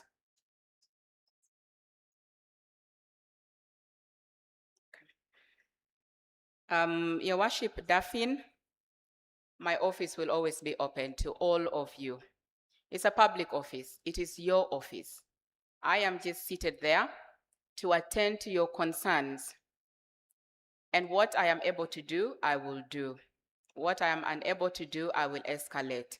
But please be assured that that is your office and the office will always be open. You don't even need an appointment except to the extent that you want to find out whether I am in Kampala or not, because I also move a lot. That is only to the extent that you can ask for an appointment, because I also don't want you to travel from your jurisdiction and come and you don't find me. So you're always really welcome to the office. And thank you, Daphne, for that. Your Worship Namazi, it is true indeed. I go for inspections a lot. I used to go for inspections while I was Registrar Inspectorate. And now as Acting Chief Registrar, I also go and inspect these courts. And indeed, I agree with you that there are certain courts that are in dire state for sure. And when we go for these inspections, we make these reports to the Permanent Secretary. We discuss this in our senior management meetings. We find solutions. Of course, we cannot find solutions to every court at once. We are handling these challenges in a phased manner. But we also give priority to areas that really need to be urgently handled. So we see these courts. We acknowledge that there are places that are really in very dire situation. We acknowledge that. And we shall continue to work hard to make sure that at least every judicial officer sits in a place that is worthy of the face of the judiciary. So I thank you for raising that up. And in fact, we don't take that for granted. We shall be working towards making sure that we address these challenges. But also, just to let you know that we are now embarking on building courts. And again, it's in phased manner. So slowly, one step at a time, we shall get there. Thank you.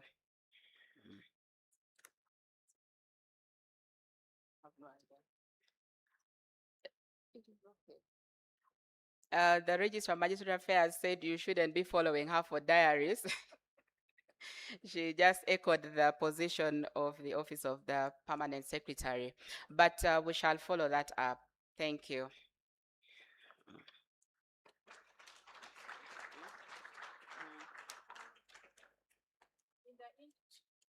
In the interest of time, I want us to end this session and join me to thank our worship for the responses. We now take leave of this podium and hand over to the PRO. Thank you. Let us give a hard clap to the chair of the session. Thank you very much, Your Worship, for chairing the session. And let us also thank the Chief Registrar for the message of the day.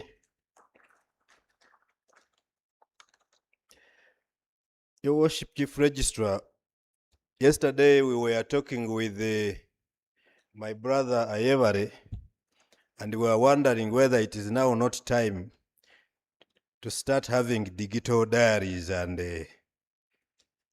that kind of thing. So if we go that direction, we shall stop now questioning whether we are getting diaries or not. And my brother Coco, you have a smartphone. Try to acclimatize yourself with the features there. I'm very certain you will stop asking for those things. We are in the digital era, and so things must,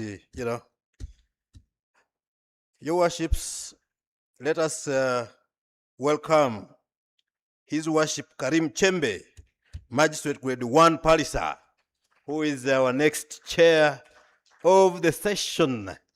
No, that's not enough. Can I hear? Yes.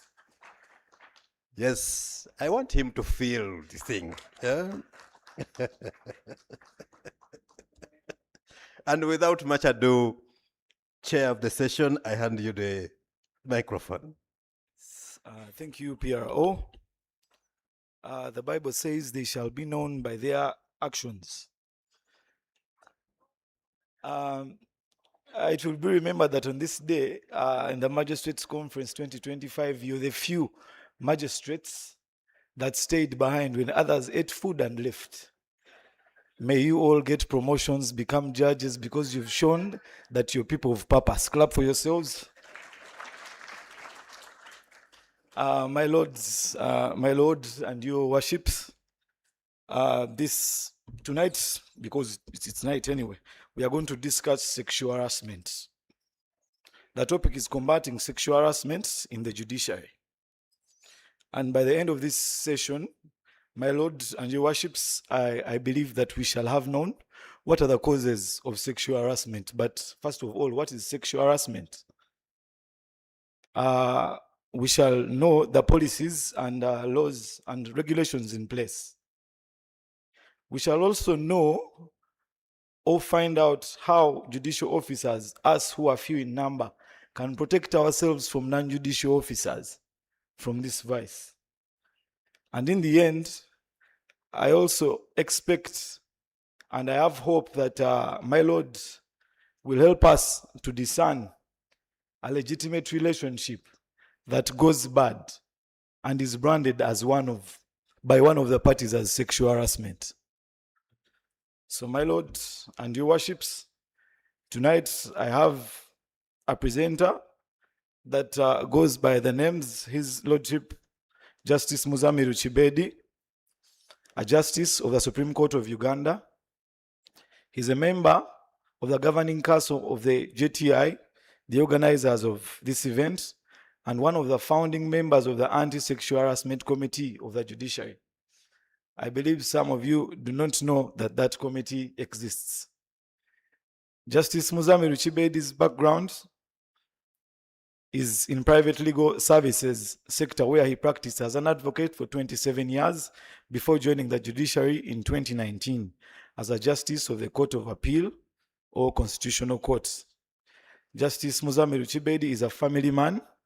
He has one wife with whom they celebrated the 30th marriage anniversary in April 2025. Please clap for that.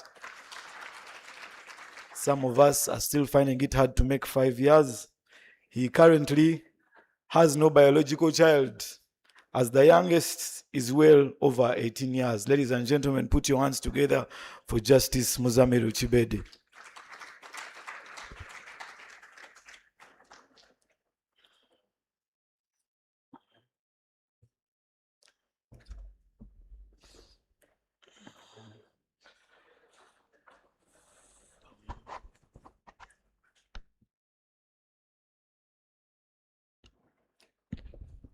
Thank you, Your Worship, for your kind introduction.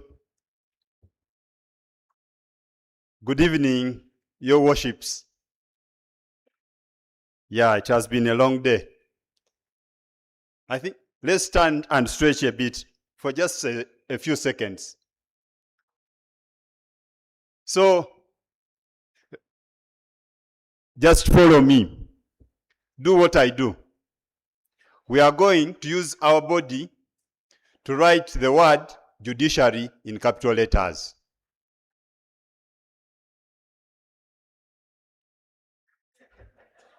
That is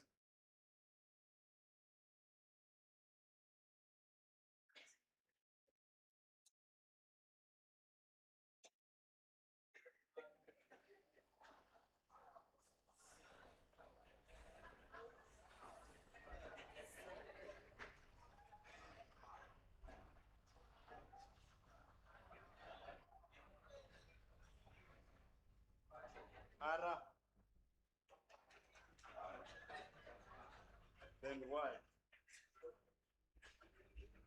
So, clap for yourselves.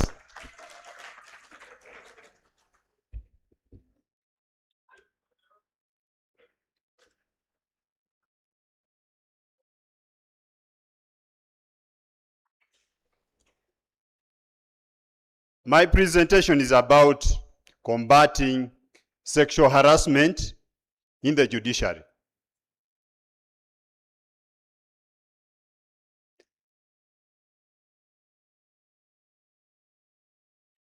The session objectives are largely four. At the end of this presentation, we should be able to define sexual harassment,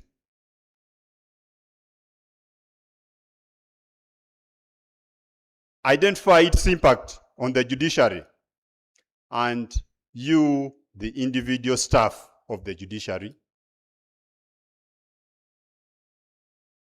outline the efforts by the judiciary to combat it, and lastly, give you some tips on how you can combat it at the individual level.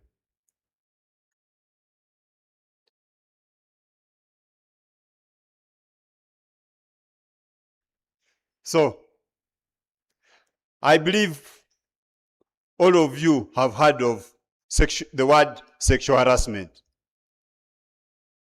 Is my belief founded? Are we together? Any one of you who hasn't heard of sexual harassment in the judiciary, put up your hands.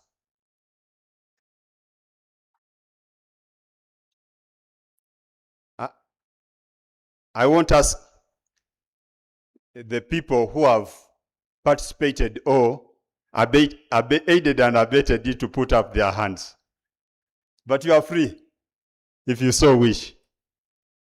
So, sexual harassment, the definition is found in the laws which provide for it. Largely, it starts from the Employment Act, Public Service Standing Orders, the Employment Sexual Harassment Regulations also define it, and our policy as the judiciary, the policy of 2020 defines it. But in a nutshell, it is unwelcome conduct of a sexual nature that causes offense or humiliation to the survivor. Others call him or her the victim. So it is unwelcome conduct. Underline the words unwelcome conduct.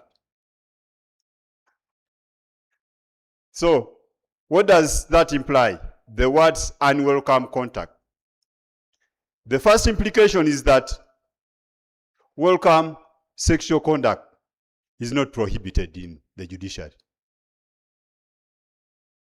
Consensual intimate relations, they don't amount to sexual harassment, and you are right to climb, rather to clamp. You are right to clap. Why?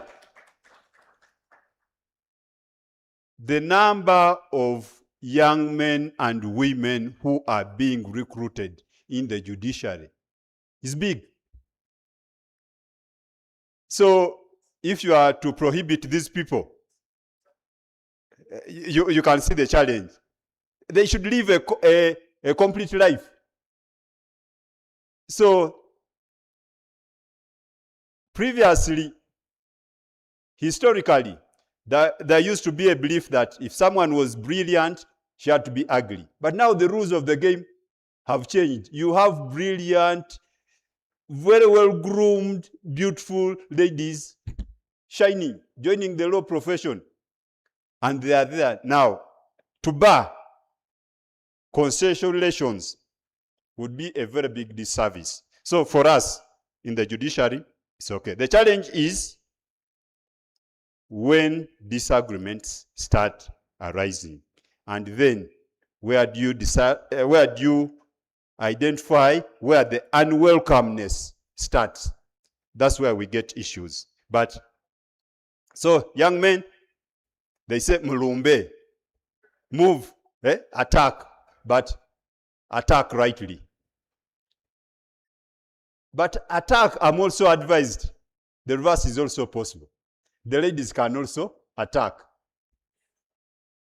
Have you heard of the word okwetega? Yes. It is strategic positioning. You identify the person you are targeting. Identify what is important to him. And then you position yourself. If his priority in a relationship is the Nash, that's what you swing around. If his target is intelligence, that's what you swing around. So Okwetega is okay and perfectly healthy. For us, we call it strategic positioning. And the world is about strategically positioning yourself. So even in personal things, don't feel shy. But you have to know also what matters the other side. Because you might strategically position yourself when it is not someone's cup of tea. So you have to know also the target. Now, when we say it is unwelcome sexual conduct, the question is, from whose viewpoint is it unwelcome? From whose viewpoint? You know, in sexual harassment, we take the viewpoint of the victim, the person being harassed. That's the viewpoint we take. It should be unwelcome from the viewpoint of victim stroke survivor. And you can see that is the exact opposite of the criminal law principles. In criminal law, you cannot convict someone unless actus reus is preceded by mens rea. There has to be mens rea, then you convict. But a sexual harassment business, the mental element of the respondent is irrelevant. So you have to be careful. So it is unwanted from the viewpoint of the victim.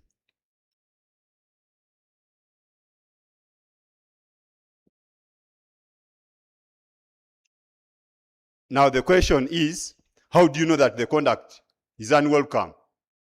Those are some of the issues we have to address as a committee. They come before us on a daily basis. So the first way of understanding that the conduct you are engaged in is unwelcome is communication. You the survivor, you the target, you the victim. It is extremely important that you communicate. Because I want to know what is in your mind, what is in your heart. And the moment you communicate, it becomes much easier for someone to tell that it is unwelcome. But I'll talk about this at a later stage. It's not as easy as I've said it. It is much more complex. We also have the reasonable person test. These you are used to them as judicial officers. And we also have the last one, the context. We always take into account the context. All the circumstances of the case, we consider them. Then we come to the conclusion that taking into account all those circumstances, really, the conduct was unwelcome from the viewpoint of the survivor. So you have to be very careful.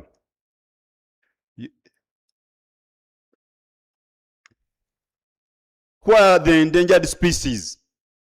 You said you know that sexual harassment is taking place in the judiciary.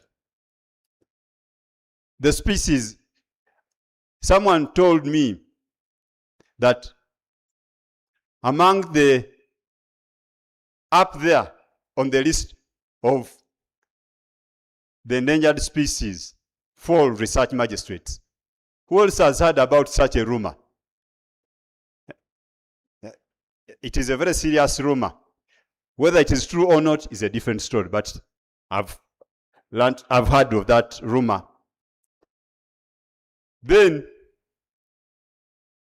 the judicial officers operating in very close proximity with their supervisors. Same station, same, that they are part of the endangered species.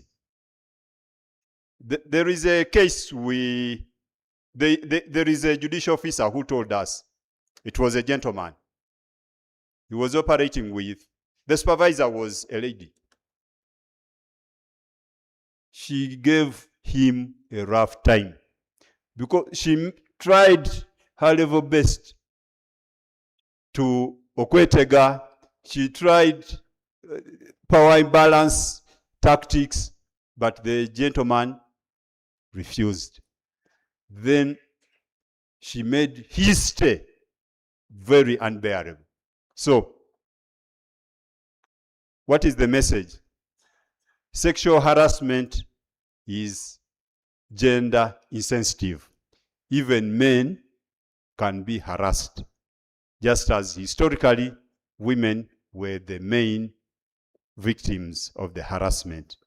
So proximity, there is some magic in proximity. People who drink know it. When they start drinking, the bar attendants are ugly. Midway, they become more beautiful. Then, by the end of the day, they are now beauty queens. And the rest becomes history. So proximity, you have to be very intentional.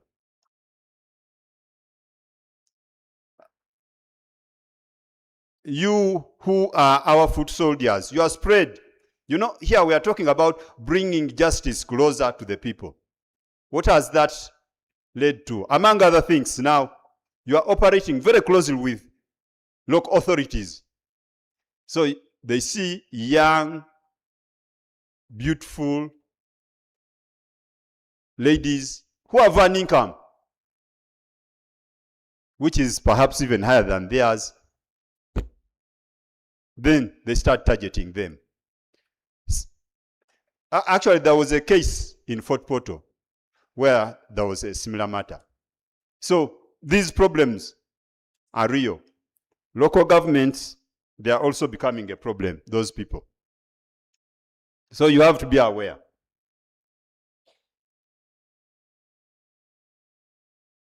Now, even students, if you supervise a student, don't just think that he's after a student and not harmful. We received a complaint where an LDC student had harassed the supervisor. And to make matters worse, same-sex supervisor. So it was terrible. And the complaint was raised after the clerkship period had ended. Now, the student had also completed LDC. So even follow-up was much more complex. Now, to find out why she had delayed to complain, she was fearing the consequences. You know, you complain. How about if your husband hears? You know, there were those issues. She was worried about also her own marriage. So she didn't want to be mistaken. But we are living in interesting times. Be prepared for anything. Then there are those who are craving for transfers. I hear that is one of the areas where people become victim. Much as we swear to serve in any part of the country, the reality is that there are desert areas, there are hard to reach areas. You know, the areas we serve are not the same. I hear in some places, in order to avoid going to some of those places, problems have emerged. I've also heard about getting favorable evaluations, annual evaluations, job recommendations, and even getting accelerated promotions. People have ended up falling victims. So the list is quite long. You know your reality, you know what you've heard of, you know what is admissible, what is inadmissible, but it is a reality we are faced with. So we have to be very cautious. And now, who are the common predators? Who are the common predators? I believe none of you who is here is a common predator. But you know, they are lurking everywhere. And each one of you is a potential victim. Be sure of that. Supervisors, they are the common predators. Supervisors. You know, mentorship is extremely important. And I'm a strong advocate of mentorship. But unless properly regulated, standards communicated, and everyone knows the boundaries, problems can emerge. People have abused it. So supervisors, irrespective of gender, peers and workmates, you know,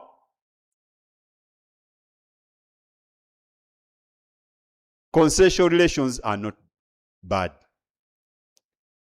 They are not bad by our regulations and public service. They are not bad. However, the challenge is someone is pushing, you've told him why. You have no space in my heart at all. But he continues pushing. So, where do you stop? How do you ensure that such a person stops? You fear that if you report him, perhaps it might also be noted on his file. There are those issues. Then they continue harassing you. So, peers and workmates, you have to be very careful.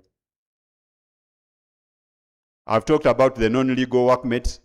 This one came out mainly from local government, people who are working closely with the local government officials. Judicial officers are also being harassed by advocates. Judicial officers are being harassed by.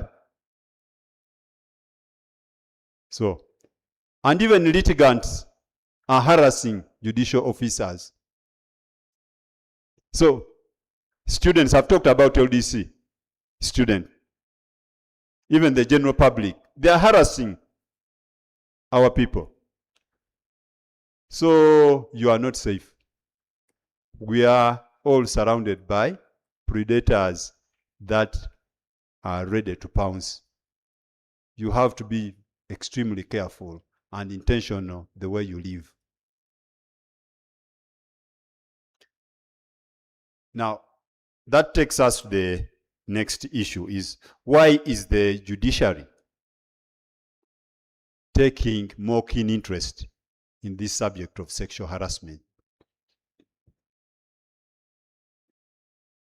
There is the first reason. There are numerous reasons, but we want a safe working environment. You've heard about the backlog at the level of chief magistrates, largely. For you to be able to work and clear that backlog or reduce, the environment must be safe. Otherwise, problems emerge. You won't be able. So, dignity is extremely important. You know, sexual harassment is an affront to the dignity of the individual and even our institution, the judiciary. So, the judiciary is interested in maintenance of its dignity and public image. It adversely affects the individual. I'll give some more information about how it adversely affects the individual. And it also adversely impacts on other stakeholders. Relationship with the supervisor. He won't do an objective job if he's supervising you, if he is assessing your performance because of conflict of interest via sexual harassment. Workmates, court users, family. I think it will come out well when we look at the impact of sexual harassment on the individuals. You know, sexual harassment has numerous effects on the individual. They are emotional, psychological, physical, mental, social, career, family. I'll just explain in summary form. When someone is harassed in the workplace, that environment becomes toxic. So you worry to go and work. Now, when you worry, there are chemical substances which are produced in your body. Now, depending on the degree of worry, you can go to stress levels. And stress levels also have degrees. When you are stressed, first, the brain does not perform to its best because of those chemical substances. I'm using chemical substances because you are not scientists. They don't. The body is trying to see how it survives. So thinking is compromised. Quality of work will be compromised. Now, then, if you are working as a team, if you are the one dragging us behind, definitely, no one will be amused with your performance. Now, there is also another aspect. The moment depression sets in, you will not sleep well. Others overeat. Then their sizes become outrageous. Others' appetite goes down. They become emaciated. All those affect your individual performance. The chief registrar talked about life. You have to be healthy in order to perform. Life-work balance, those are things you are going to talk about tomorrow. But now, if you are depressed, I can assure you, because of the chemical substances in your body, there is also internal disarray in yourself. Internal disarray. What happens? Your relationships are compromised. The way you relate with fellow workers will get compromised, because if you have disarray, that is what you are going to emit into the world. You are going to emit disarray and a toxic environment. So if we put you at the front desk, you are going to emit disarray to the users of our courts. Within your peers, you are going to emit disarray, which you are internally witnessing. You give what you have. So for you, you have disarray. That's what you are going to share with the whole world. Now, the moment that sets in, no one will want to get near you. So you'll be isolated. No one wants to be near problems. You will be isolated. Now, isolation enhances depression. Now, with depression, the worst case scenario is even committing suicide. So, it is extremely important that we are able to identify people who are challenged and get them help. Otherwise, we are going to be impacted on. If you are experiencing internal disarray, I can assure you, even your relations at home, children, husband, if any, they're all going to be adversely impacted upon, because that is what is within you and that is what you are emitting into the world.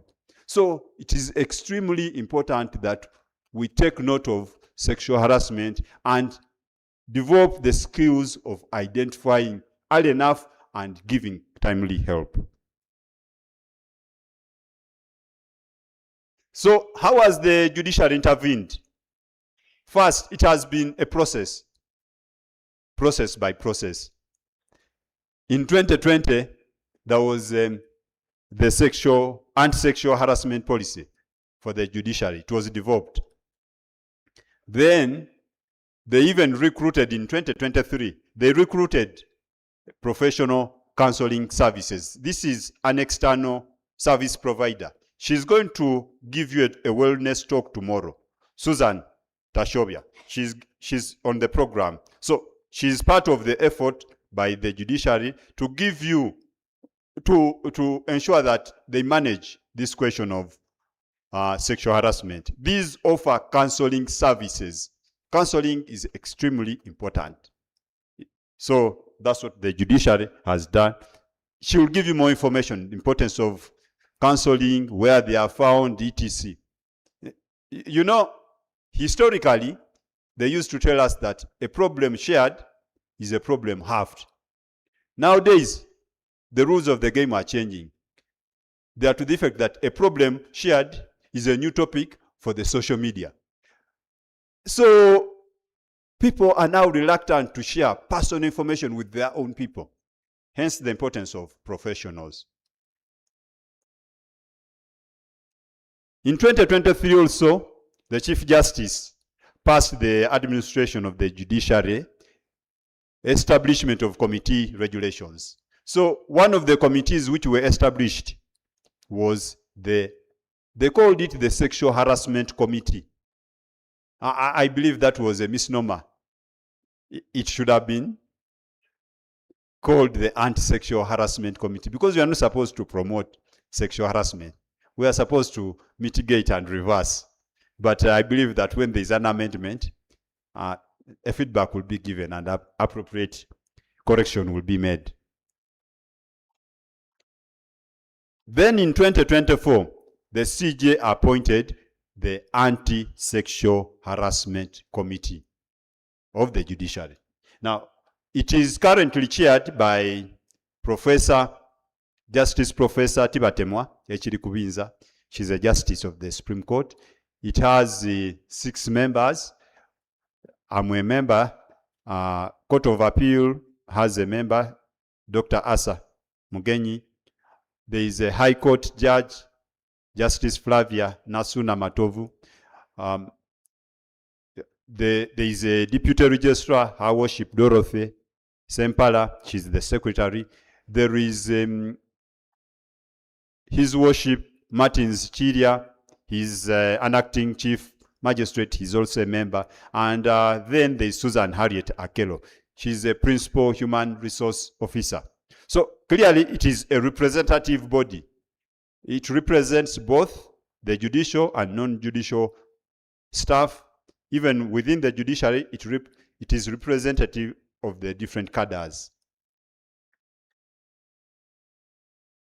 So, what is the mandate of the committee? If you look at the regulations, they are comprehensive on that, and lawyers are good at reading. But I'll emphasize some few things. What has it done ever since it was constituted? It has embarked on sensitizing. Every quarter, we ensure that we go to a different region of this country to sensitize. So far, sensitization has been done in Hoima, Jinja, Fort Portal, and Mbale.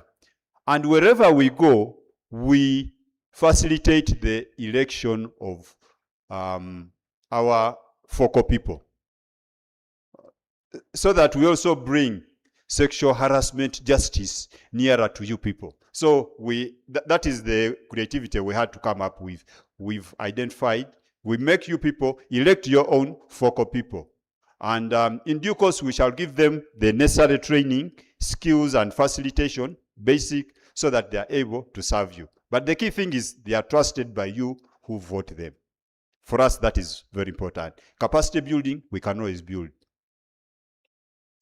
We also utilize fora like this one. We also utilize the platform of the Judicial Training Institute trainings. During induction, we are able to put across our message. I've already talked about election of focal persons for the committee. Our target is that each chief magisterial area should, within the next 3 years, have a focal person. That's the level to which we want to put our focal persons. We've been receiving and handling sexual harassment complaints. Fortunately, most of them have been resolved without comprehensive investigation or hearing. We've finalized preparation of the draft manual for handling sexual harassment complaints. We are now getting external input. We want to give it an external eye. Some international people we are quoting, and they appear to be coming on board to give us an angle. Then we shall have a validation meeting before we launch it. Then we are also working on aligning the sexual harassment policy regulations of 2023 and that draft manual. So that is so far what we have done. Now, just some tips about complaints, because I believe that is an area of interest for all of you. Complaints can be formal or informal. but they must be in writing. The difference, what is the difference between formal and informal? Informal, someone complains but doesn't want a full-fledged investigation or a full-fledged hearing. But they are looking for a solution. For instance, someone reported an officer from DPP's office. Our judicial officer reported an officer from DPP's office who was harassing her. She didn't want it investigated fully, but she wanted a solution. So we were able to link up with office of the DPP, and they took remedial action. They transferred that gentleman from the particular station. So now there are others who want a full-fledged hearing, investigation and hearing. In our term, we've not come across that. Most people want, so far, for different reasons, they have been prioritizing informal complaints, where they get quick solutions. So in order to get these solutions, we have to build relations. Fortunately, the Chief Registrar is an excellent resource for us. Her office is not only open to you people, but to all of us. So she's very helpful. HR, the director, very helpful. So where the problem relates to these other people, they want to be transferred, and there are good genuine reasons. These are the offices we can always call upon, and then solutions are got. Now, how do you lodge complaints? The members of the committee can receive. Focal persons are entitled to receive. We are also thinking of harnessing technology. We want to make it easier for you people. We want to utilize that. But the key thing is it must be in writing. Writing is not restricted to the hard copies, I believe. We want, in our manual, we are also extending it to electronic documents. Now, once you've lodged the complaint, the detailed steps that follow are set out in our draft manual. But what we're emphasizing is that natural justice is extremely important. We are also providing for how evidence can be taken. We are also providing for the considerations when you are making a decision as a committee. We are providing for also appeal process, all those. But as I've said, it is still a manual. Nonetheless, you don't have to wait for times to be perfect before you start.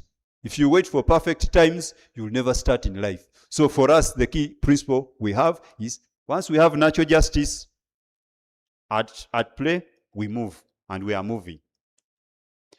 There is an important consideration when we are resolving these things.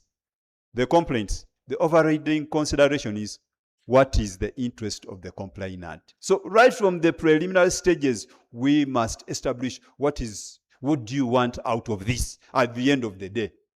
Then what are your fears? What are your aspirations? So that we take into account those fears, interests, and then solve the problem accordingly. I've already told you that so far, all the complaints we've been able to resolve without full trial. We have no backlog. Now, the judiciary has done its part. I've indicated the steps it has taken. How about you? Do you have any role in mitigating or eliminating sexual harassment? I believe so. And that's why I've made these self-help tips. These self-help tips are extremely important because you hear the police. You have to assist the police to assist you. It's extremely important. Secondly, because of the adverse consequences of sexual harassment, we prefer preventive measures to curative. when we hear the complaint go through the trial, investigations, trial, the problem has already happened. Self-help tips assist you to do one thing: prevent. The key thing in all these is effective communication. That's what it boils down to. Because harassment arises out of unwanted sexual conduct. So it is important to communicate that this is wanted, this is unwanted. That's the ideal situation. So effective communication is extremely important. It's the number one shield and spear. I don't know about your gadgets, whether, okay, I'd put a video, but I'm not sure how your gadgets are operating. We can move, we can leave it. But two things emerge out of that video. Communication takes different forms. It starts with appearance. There is what they call the 10-10 rule when it comes to communication. When you are far away, the first form of communication about yourself is your appearance. How you appear, how you dress, you are communicating a message. So be very deliberate as to how you communicate. Right from your dress code. I know public service has its own dress code, which applies to us, but I've told you I come from private sector. For us in the private sector, even when you are dressing, they tell you, dress one step ahead of your current station. So if you're a deputy manager, dress like the real manager. So that the message is very clear. You are professional, you're ambitious, you want to go up. And then your actions follow. It's extremely important. I hear in public service, you can be a threat to your supervisor. And then they cut your wings, they trim them. But there are risks in everything. It's better to take the better risk. So appearance is extremely important. Then, you know, one of the complaints we get, but you know, she was dressed in a very seductive manner. She invited the harassment. One thing is definite. You are not an animal.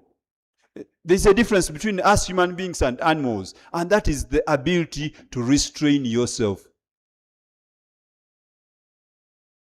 So, be very intentional. But even those who also dress in those suggestive ways, you know, it is very dangerous to give mixed messages. So you have to be very intentional. Body language. You know, if you look at me in a way that you are expressing unusual interest, unusual smile, even when I've not made the point, you've clapped before I've made the point. You create a certain discomfort. What is it that you are driving at? So,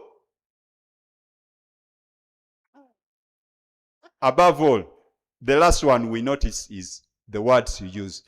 Be very intentional in what you say when you see how, what you say, how you say what you say. You know, be very intentional.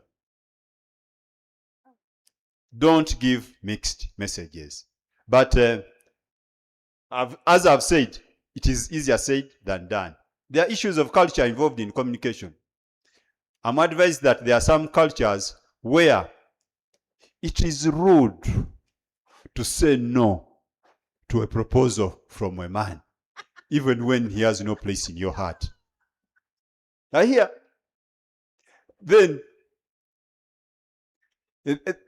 in some cultures, You must play hard even when you are dying for the particular man who is who is presenting his CV. You must play hard to get. Now, distinguishing between, and one of the ways of playing hard is you start with a no. Now, but whose substance is supposed to be a yes, or whose end game is supposed to be a yes. Now, that causes a challenge, understanding. But culture is culture. In management, we say culture eats strategy for breakfast. So it is something we should never ignore. But we should learn to how to grow some of those things. If you can pass a decision, what is the problem with telling someone also? Until why? This is it. Anyway. The other issue is power imbalance. You know, your boss may harass you. And you fear to tell him to hello. Your boundary starts and ends here. Why? The repercussions. Perhaps you want to get offers to go on a trip with him. Perhaps you want to be promoted. You know, power imbalance can deter the central role of communication. So the other tips is it's extremely important to know your environment. What is the culture at your workstation? You know, there are some areas where we know that one, when he's at a place, blah, blah. And you know, leadership sets the culture even for the others. Even the others becomes normal. The unnormal becomes normal because of. So you have to scan the environment. Whenever you are posted in a place, what sort of people am I going to work with? Know them. Know the environment. Know your stakeholders. You know, when we were at the university, the guys and girls were interesting. When they wanted to visit a boy during weird hours for discussion, they would move in a group. They would move in a group. They didn't want to take chances with us boys who were experimenting in life. So, no, your stakeholders. The only problem was there was also a certain pattern we noticed. Even those who had relations, they would also move in groups. But the difference was that the majority of the group members had to be uglier than the real one who has a relationship. So these are survival tricks. They had to be more ugly. Perhaps if they have the same beauty, or even better, those become again a real threat. So they were wise. 2, be a dreamer. And a dream is not what comes to your head when you are sleeping. No. A dream is what makes you lose sleep. I hope you understand it. It is not what comes when you are snoring. A dream is what makes you lose sleep. What is your life vision? Do you have any vision for yourself? Do you have any values which you want to define you? And remember, the public is watching. Everyone is watching. They will know that one. That one. Loosely translated, ties a skirt. What is the value? What are the values? Do you have any role models? You know, we've noticed that your brand determines, first of all, it moves ahead of you. Wherever you go, they'll know that one is this sort of person. But 2, it also enables you set boundaries. There's also the reverse. It also enables you be taken advantage of. So you must define the sort of life you want to lead. How do you want to get to the top? You can get to the top through the straight way or through the crooked way. These are life choices you make, but each one of them has a consequence. Now, the moment you choose the straight way, the advantage is 1. People will try to sit on your back, but because it is straight, they will definitely fall off. The moment you allow your back to bend, I can assure you they'll take advantage of you. They will take advantage of you. So, these are your personal choices. What is your personal brand? These are areas where we have Hujoa.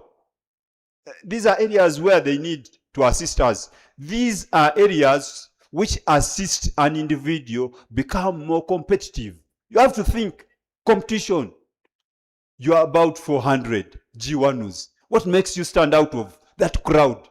Or are you doomed to stay at that level up to when? One of the complaints I've found is career stagnation. One of the complaints I found, as foreigners coming, pooh, we side shoot and go to other courts. But why? Is it simply, are we just being placed there? You know, among other things, the art of selling yourself in life is extremely important. These are some of the talks, empowering talks that you need on your JOA forum, etc. And some of us are ready to offer help. I come from the private sector. So for us, competition is normal, but it has to be healthy competition. So what makes you stand out from the rest? That's personal. And it must be worked for. And it must be communicated. It must be known by the people who matter. So, personal branding. These are some of the things. Setting boundaries. But, you know, you must avoid mediocrity. The moment you allow yourself to be vulnerable, so if you are a mediocre professionally, it means that even your targets, you are not hitting them. The quality of your decisions is wanting. Now, for you to get promoted, you must use other ways. I know him, I'm a son of so-and-so, I have a big bum. Sexual harassment automatically comes into play. So you must avoid mediocrity, and it's avoidable. And mediocrity in all aspects. Professionally, when you do your thing, put your heart in it. Don't just work to malaga kola. That's what the Baganda say. To malaga. No.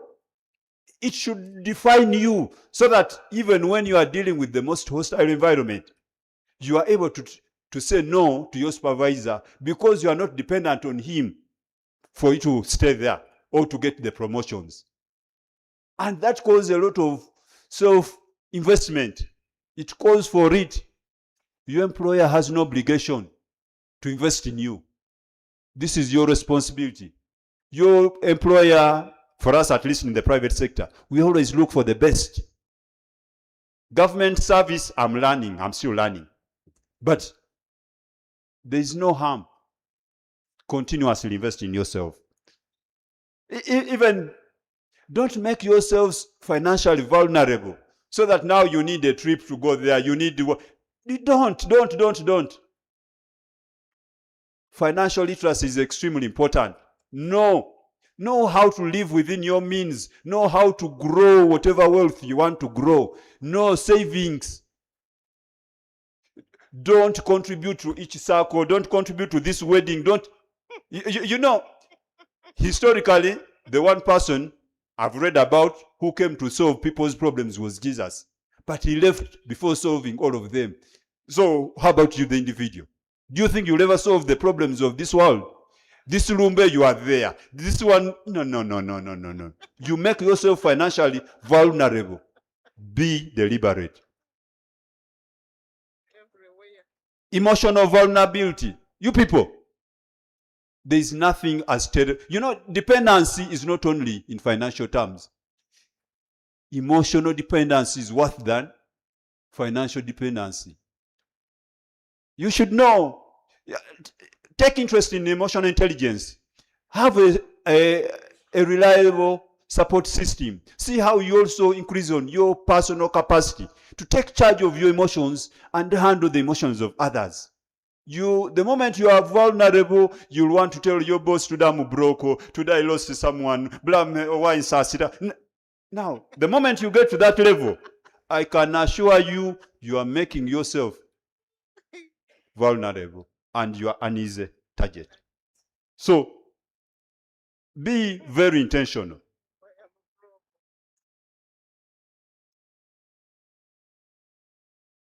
Build people's skills and networks. It's extremely important. You know, when you have a supervisor who is harassing you, it is good to know someone also to reinforce you elsewhere. And once he knows that you also know someone somewhere, he will move cautiously. But what does it take to have such relations? I remember having given a talk on networking. I hope a good number of you listened to it. But it's an important skill. Networks. Key thing is networks are built before you need them.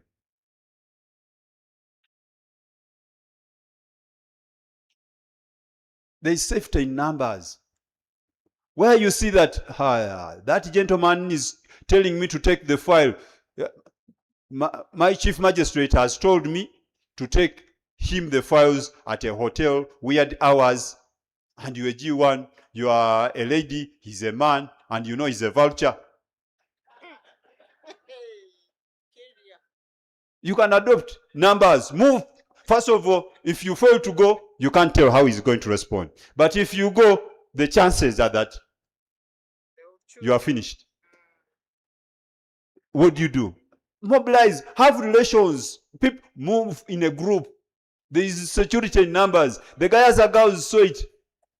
Even when we were at the university and we were cowards, we even feared girls at that stage. We were virgins in Timidika. We were intimidated by the female sex, but for them, they were smart. In the real world, it works.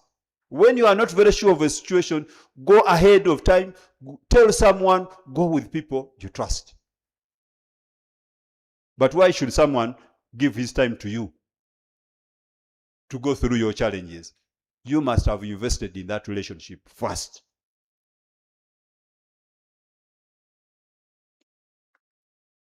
Above all, don't suffer in silence. I've told you, if you don't handle sexual harassment, you can end up losing your own life through suicide.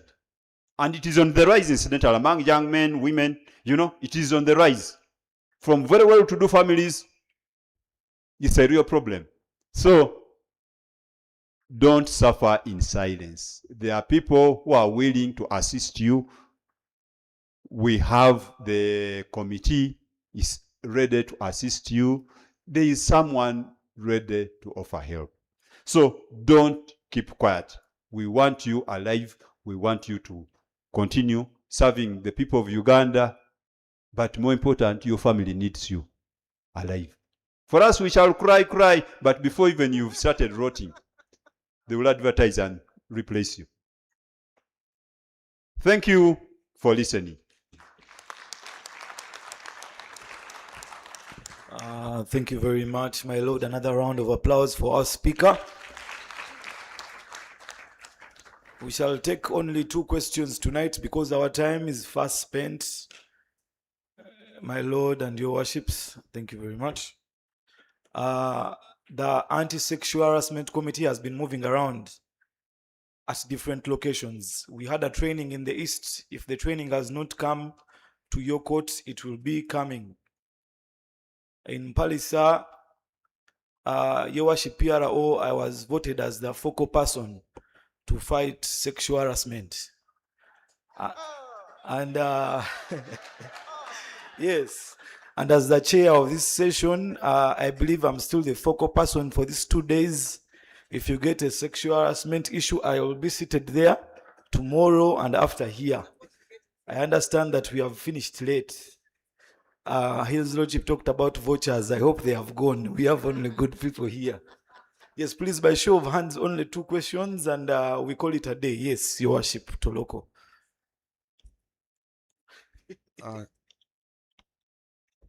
Thank you, my lord. I want to just make a bit of a supplement on sexual harassment. I think it is a topic that most of us, I think, are realizing the effect. Your worships, please speak louder. I think it is the mic. Okay, let me proceed. Okay. One, what I have noted, we are like driving this topic of sexual harassment to look at legislation. But I am of the view that what judiciary should do is actually to emphasize on the issue of counseling the officers and the men. The reason is simple.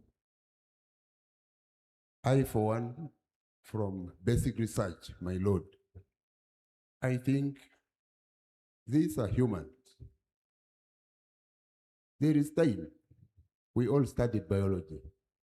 Commons at times reach a stage where human beings at times get sensory perception, desire to have sex.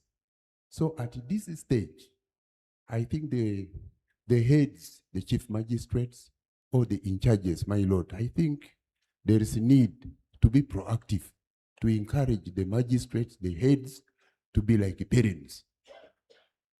That is one aspect of it. Two, as leaders, since we have had it this morning, there is need to encourage those who are in charges of officers and men, wherever they are deployed, to be like parents. Don't look at everything. You see, sexual harassment is a bit, it has its nitty-gritties that it arises out of at times. If you can follow it up, it is a desire. My lord, I think let the policy for judiciary be emphasized and the counseling offices for judiciary be very open. All of the time, when this topic arises, the room is quiet, but members here have a lot to discuss. Then I think it also extends to the level of, though members are not talking, deployment. I don't know whether some of the officers and men have connection. At times, I think they could be feeling to have their dear ones visit them. So we need just to be not to look at everything. You see, it is just change of culture that we should not look at everything, and you will be in position to avoid it. Then, thank you very much. As I conclude, let's take it from us that sexual harassment affects productivity. You will find an officer is just resting in the office or in the chambers, not doing any work and not talking. And I think the regions be strengthened where the focal points should be agreeable one. Not matter of appointing a focal point at a certain court or circuit who is not agreeable to the staff. They should make a choice. Thank you very much, Your Worship Toloko, for those comments. I commented that when the Anti-Sexual Harassment Committee comes to your region, it is the people of that region that vote. Your Worship CR, while you are not around, I was interested to fight sexual harassment in Palisa and the nearby districts. Yes, Your Worship Chinobe, do you have a comment or anything? Please. Thank you. Hello. The microphone.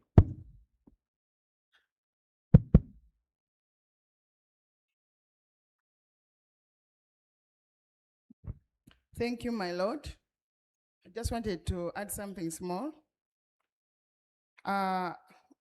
Some of the potential victims or people who are most likely to fall into that sexual harassment, I think, newly recruited young, beautiful ladies.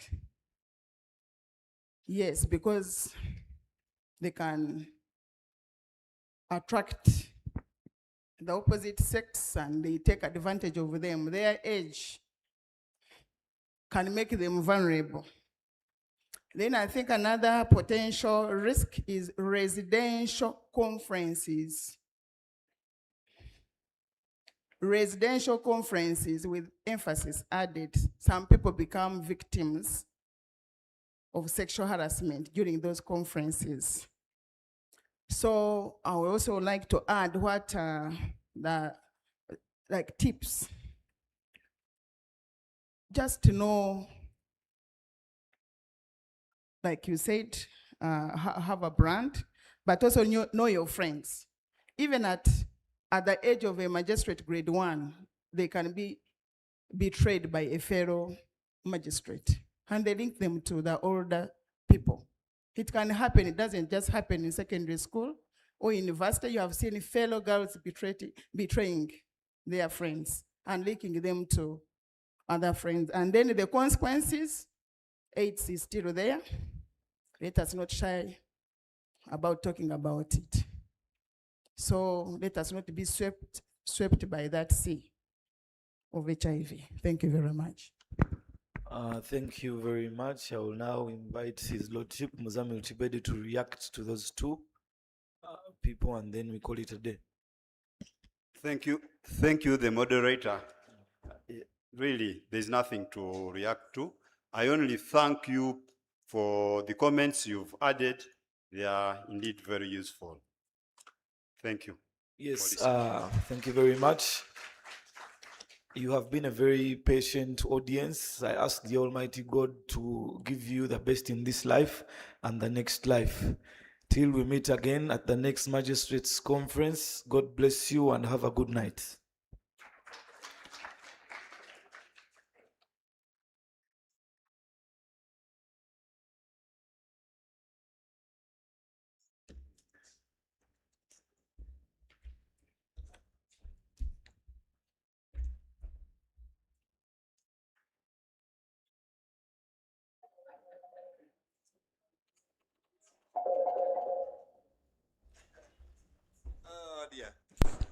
Let us give a hand clap to the chair of the session. Thank you very much, Your Worship Chembe. And let us give a mighty hand clap to the presenter, Honorable Mr. Justice Kibedi. My Lord, thank you very much for your precious time and being here up to this time.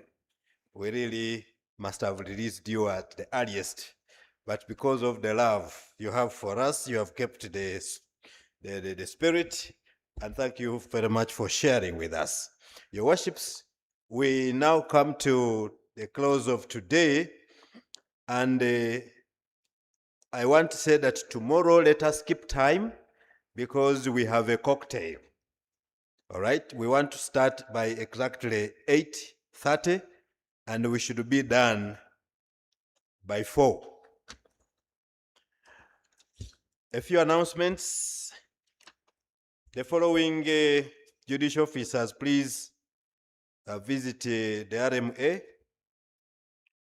This is Owachijui Richard of Paida, Amoro Miriam Ngulu, Nantawa Agnes Swale Ivanda, Nsobuganda Son James Hoima, Muhimbise Gordon Ntungamo, Mushime Moses Buhweju, Tusabe Edith Ivanda, Ayebare Daphne Nakawa, Amina Wahab Putambala, Toloko Simon Masaka,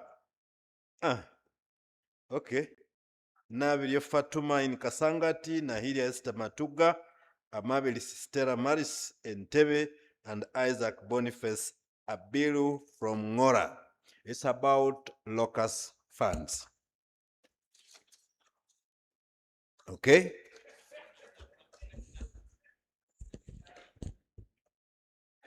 So, I want to thank the Lord who has seen us through the whole day. And I want to pray that gives us all journey mercies wherever we are going. Be in one piece until we meet tomorrow. And please be early. Thank you very much and may God bless you.